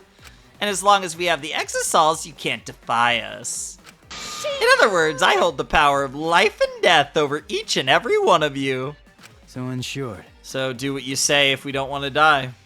You gotta be kidding me! Why would friends kill each other? Oh? Who said you guys were friends? No way! You guys aren't friends at all. Yeah, in this case, seemingly we're not even classmates or anything. We're just 16 strangers, at least based on how they're presenting this. But not even like we're becoming, I mean, I guess we're becoming classmates in the same sense. But, I mean, based on that kidnapping like thing, that makes me think that maybe these 16 don't actually know each other like the previous two 16s. Your enemies out to kill each other. Huh? Enemies? We're enemies? Oh, are we gonna get the, it's almost time for the third version of the suspicious look at everyone? I still have a lot to learn from Father about sarcasm. All this talking is bugging the shit out of me. I gotta beat up Monodam to relieve the stress. It's a killing game. But I don't like that. I'm not good with violence or gore or sad situations. Okay, Monophony. Daddy, instead of a killing game, could we do a rock, paper, scissors tournament? You stupid! I'm not playing a game where no one dies. Yeah, exactly. Well, the ironic thing is DR2. Well, you do have a compassionate personality. It's so cute, I could barely stand it. They're so cute. Why, it's cute enough to eat. Cute enough that I want to eat it. Uh-oh. Hey. Monophony, you might want to dial back the cute shtick a bit. Hey. Cool it with the stupid banter. I want to ask something. How are we supposed to kill each other? Are you going to give us weapons? What the hell, man? What are you asking? But we need to get info from them first. We can't do anything if we don't know anything. No way! Weapons, huh? What kind of a barbaric display are you envisioning? You couldn't be more wrong. Why, at the Ultimate Academy for Gifted Juveniles, the killing game is quite the refined, sophisticated experience. What? Sophisticated experience? Yeah. Yes. Yeah. Here, the killing game is punctuated by class trials. Yep, all things that we expected. Class trials? Okie dokie! Okay, let us explain. Yep. Oh, I like this version of the graphic. So if one of you maggots kills someone, you all gotta take part in a class trial. I like this version of the graphics, very cool. The class trial is where the blackened killer faces off against their spotless classmates. Yep, this is all sounding the same. It's where you punk-ass bitches argue over who you fucking think the blackened is. Yep. After that, it's voting time! And if the majority of you idiots vote correctly, then only the blackened killer will receive punishment. That all sounds on brand for Danganronpa. So, girl, just imagining all the blood and gore makes me want to puke. Somehow, I feel like Monophony is the worst of them all. After the blackened is punished, the rest of yous will just keep right on living together. But if you vote for the wrong person during the class trial, They win and the rest of us get executed, right? the blackened gets off scot-free, and all the spotless students get punished instead. Interesting. hell yeah! Them's the rules of the class trial! Woo-hoo-hoo! Ow! Of course, Monokid's loving it. What on earth? Too much! That explanation revealed way too much! Monokuma in heat with a long-ass tongue sticking out is something that I did not need. You gotta be more coy, flirtatious, seductive, just like your old man. Gross. Yes, thank you, Himiko. Hey, The point is, it's not enough to kill someone. You also have to survive the class trial. How should I put this? Kill without being caught, and then survive the trial. Sounds eerily similar to the real world. unbelievable. You think so? Then the outside world must be masterfully designed, even at its cruelest. Listen. One can likely imagine, but I shall ask just in case. What is the punishment you mentioned earlier? Yeah. Simply put, it's an execution. Huh? Execution? Oh god, that's a cool... If you do a crime, you get punished for it. That's like the most basic rule of society. Or rather, if you do a crime and get caught, you get punished for it, which is what Monokuma's really going for. But this is a killing game, so the punishment for murder is a bit more permanent. Yeah, I get it. I'm with you, Monokuma. Interesting. Hell yeah! Oh, I wonder what kind of punishments there'll be. Yeah, I'm excited to see what V3 punishments look like. I'm not gonna lie. Lots of blood and guts and brains. I bet that kind of stuff that gives me a raging bone. Jesus Christ, Monokid. Yeah? What? Monokid, you already have a boner? Got a rock-hard rager! Yeah, I'm so hard right now. What the hell? Oh, gory. Blood, guts, brain. Okay, that was actually weirdly cute. The sparkly vomit was weirdly cute in the case of Monophony. I don't even know. Ah, man. Whoa, Monophony just puked. Got a rock-hard rager! I'm so freaking hard! What the hell? Yeah? Puke gives you a boner too? You kids are just adorable! What? What the hell's cute about that? Well now. Alright, I'm over all this boring exposition that I've done multiple times at this point in the series. Thrills, chills, kills! Let's get this heart-pounding killing school semester started already. Okay. It's the killing school semester, huh? You have free reign to murder however you like, too. You gonna give us a bunch of demonstrations like last time? Like Yep. bludgeoning or stabbing. Feeling cheap? Try strangulation. Feeling lazy? Try poisoning. We have seen all of these. Whether you shoot, burn, drown, blow up, crush, electrocute, or laugh your victim to death, I kind of want to see someone get laughed to death, I'm not gonna lie. you can use any method you like to kill anybody you like, any way you like. It's an all-you-can-murder buffet, right? At the Ultimate Academy for Gifted Juveniles, you will realize your murderous potential. Sounds fun, bro. I will say, bro sounds a little more like Mickey Mouse in this, in V3, which is interesting. 16 talented teenage prodigies, all competing for first place in a killing game. That is the premise, yes. There's no better setting for an event like this than the Ultimate Academy. Huh. Interesting. You got me. Killing school semester, it's like a game. Risking our lives for some silly game is absurd. But... Doesn't seem like it'll be boring, though. Hey, how can you degenerates be so calm? It can't be. This has to be a lie, right? It's a lie, right? A lie? More like fiction. Like a story on TV. A scenario so removed from reality we can hardly believe it's happening. It's no use. I don't want to be in a killing game. It's wrong. I never do that. Well, if you don't want to participate in the killing game, that's gonna be a problem. Because the killing game is the only reason you're here. Huh? What? Now then. Unleash your talents and have a happy, homicidal, horrific, hilarious killing game. Interesting. The only reason you're here. I wonder if there's more to that statement than meets the eye.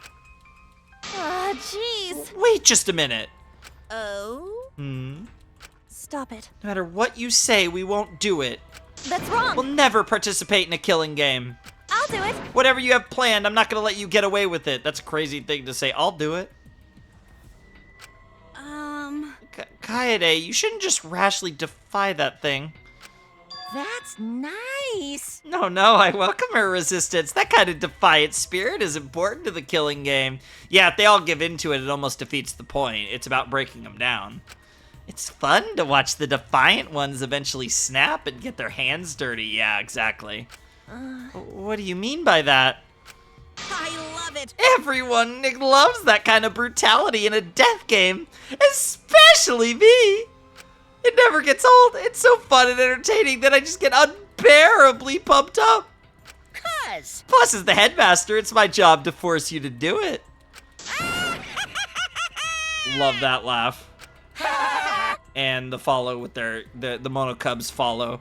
Also, the shot of Monokuma at the top and the Monokubs below is very cool. Yeah, I'm with you, Kaede. This is something. We stood in dumbfounded silence, surrounded by the squealing laughter of Monokuma and his cubs. That's crazy. They're just panning in on her. Everything about this situation was so messed up.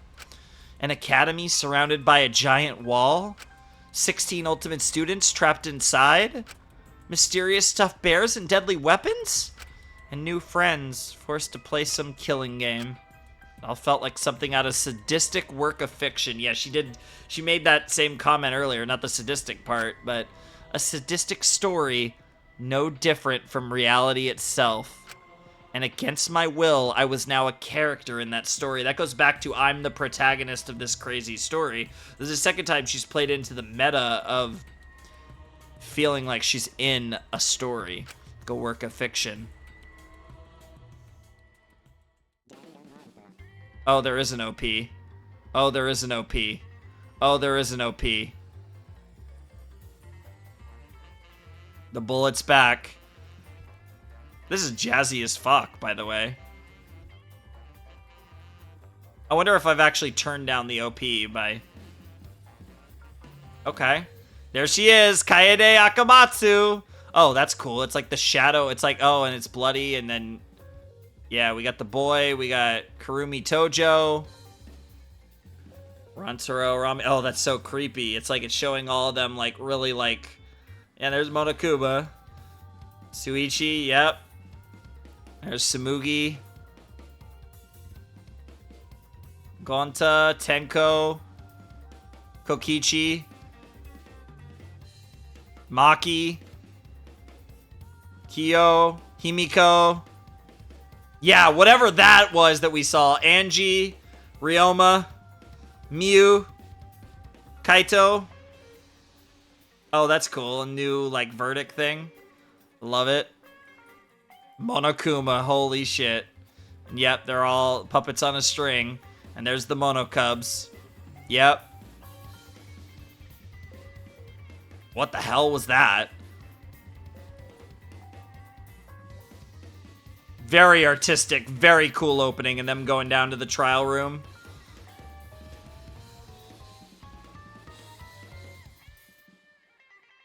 Man, if there was any spoilers to... Oh, and then all of them with the pink eyes and the shadow is such a cool aesthetic. Oh, they really went hard on the aesthetics. Shouts to Danganronpa V3, Spike Chunsoft. Let's go, Kadaka, you're cooking. Ultimate Revival complete. End. Yep. That, ladies and gentlemen, was the prologue. Yes, Ultimate Cold Open. Clear the prologue. And we've obtained the Ultimate Academy for Gifted Juveniles badge. Very cool. We are absolutely going to save. And then we are going to... Yeah, we're actually going to overwrite. Still don't even have a mono coin. And then we're going to... I'm actually going to wait to save. I'm actually going to talk about the rest of the episode, because what I have to do for this game, because what I'm assuming, if it's like all the other Danganronpa games, I'm going to have to save and then immediately control escape. to make sure I don't see anything, because I don't even want to see the title of chapter 1, because, you know, unfortunately this is something you have to do in this series. I'm assuming it'll be the case where once I save, it'll just auto enter chapter 1 as the game does. So I will leave it here, but that was the prologue for Danganronpa V3 Killing Harmony. And yeah, it was interesting. It was really interesting. I definitely didn't expect, there were a lot of things in this that were surprising. I didn't really have any expectations for what this would be. I didn't expect us to be playing as a chick, Kaede Akamatsu, who, again, as far as prologues go, has given me the best of the 4 protagonists that we've had in Danganronpa video games. My best original, like, impression. My best first impression of a Danganronpa video game protagonist. If we want to argue DR0, I think really DR0, I would say, has 2 protagonists, and both of them are amazing, and honestly 2 of my favorite characters in the Danganronpa series. And I probably would take them over any of the video game protagonists. But I would definitely say, as far as first impressions go, if we, the only like protagonist first impressions that I think can match this are DR0.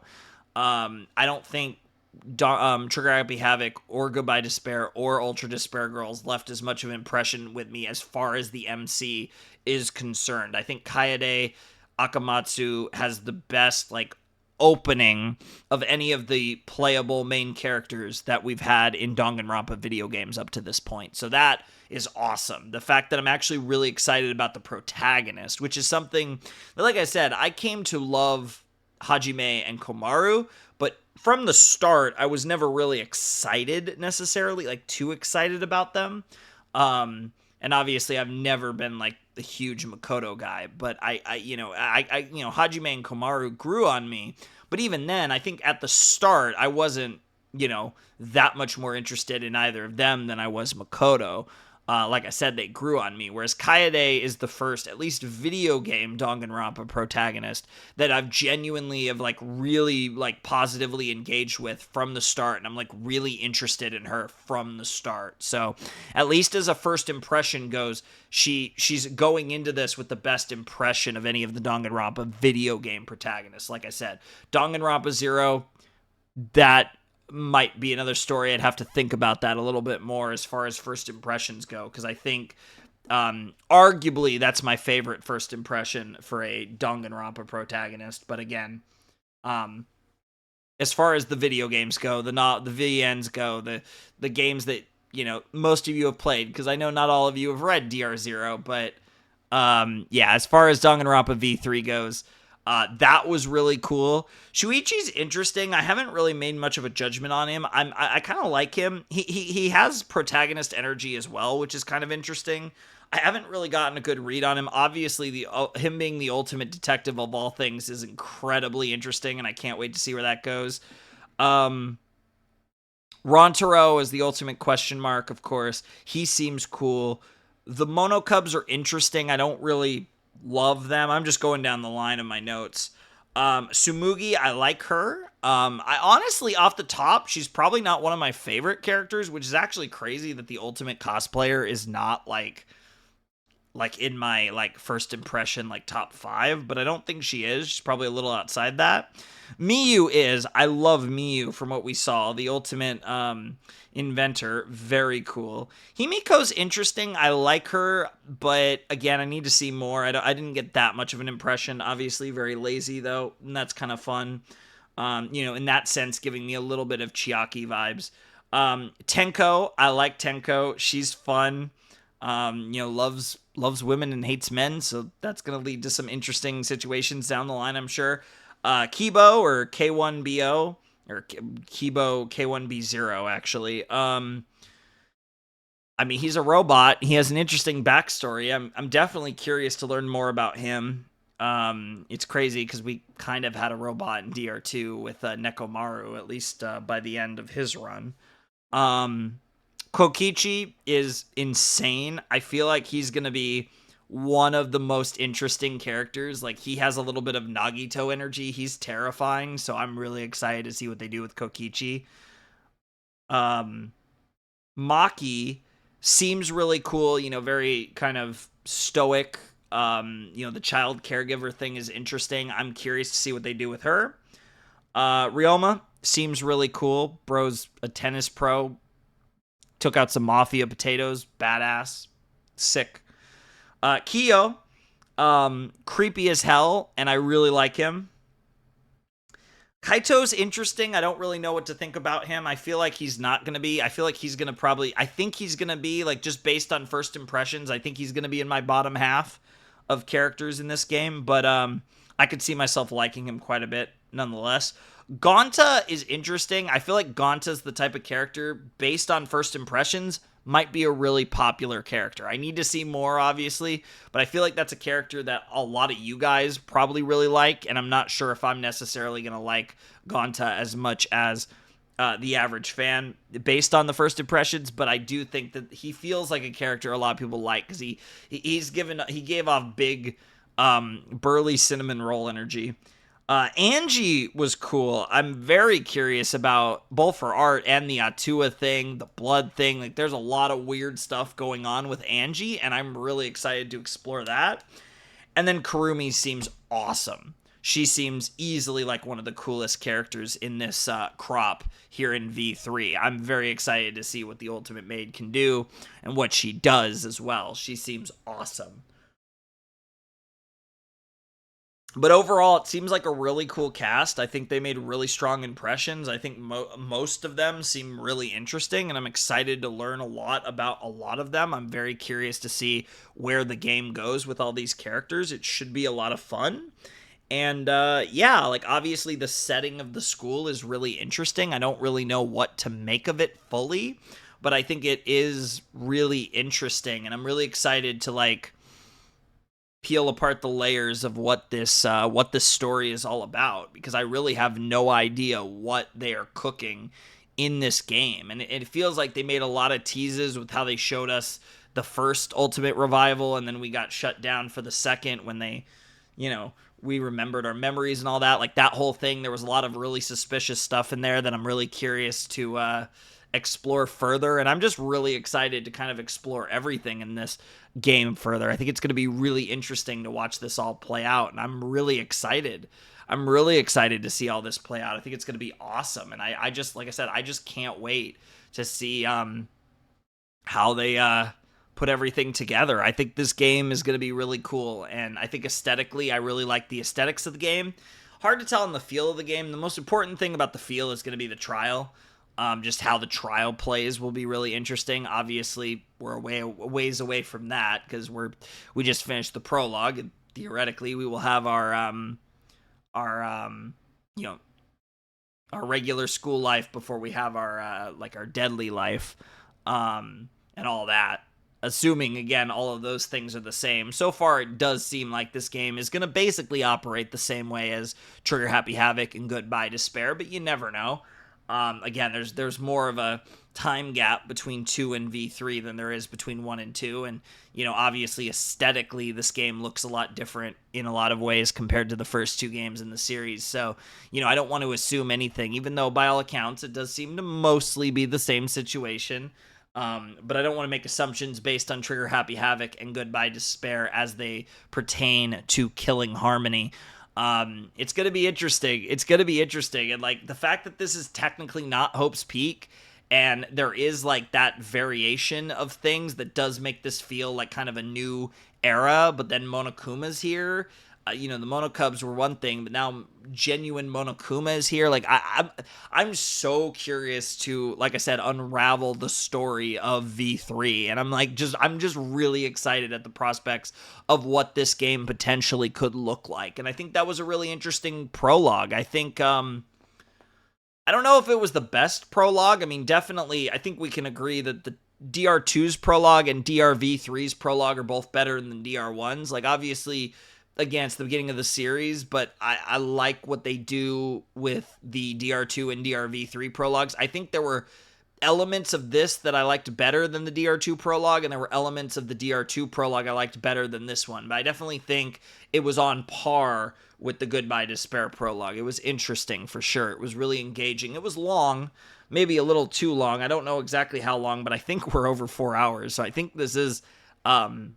I genuinely think this is longer than the DR2 prologue, or at least my video of it was. So I don't know, but I think we're a little over 4 hours. I could be completely wrong about that, but we've been going for a long time, that's for sure. So I'm definitely ready to call it a day here. But I had a blast. I hope you guys are excited for my Danganronpa V3 Killing Harmony Let's Play. I am so excited to be getting into this game. And like I said, there's a decent chance that by the time you guys see this video, I might be done. You'll know, I guess, over the course of the series, you'll be able to see the dates that I play the game, so you guys will have an idea of that. But regardless of whether that's the case or not, I'll probably have that in the comments, like in a pinned comment on this first video, probably, of where I am in the game if I'm not already finished or what that ends up looking like. But I'm very excited to dive into a Danganronpa game one final time. It's going to be a lot of fun, and as you can tell, I am kind of, I used up what I had in the tank here. So I am definitely ready to call it a day. So, if you want to support the channel, Patreon's down below in the description. But without any further ado, I must bid you adieu. Flamin' Shark signing out. Hope you have a wonderful, fantastical day. And I'll see you next time with another video. Thanks for watching. Peace.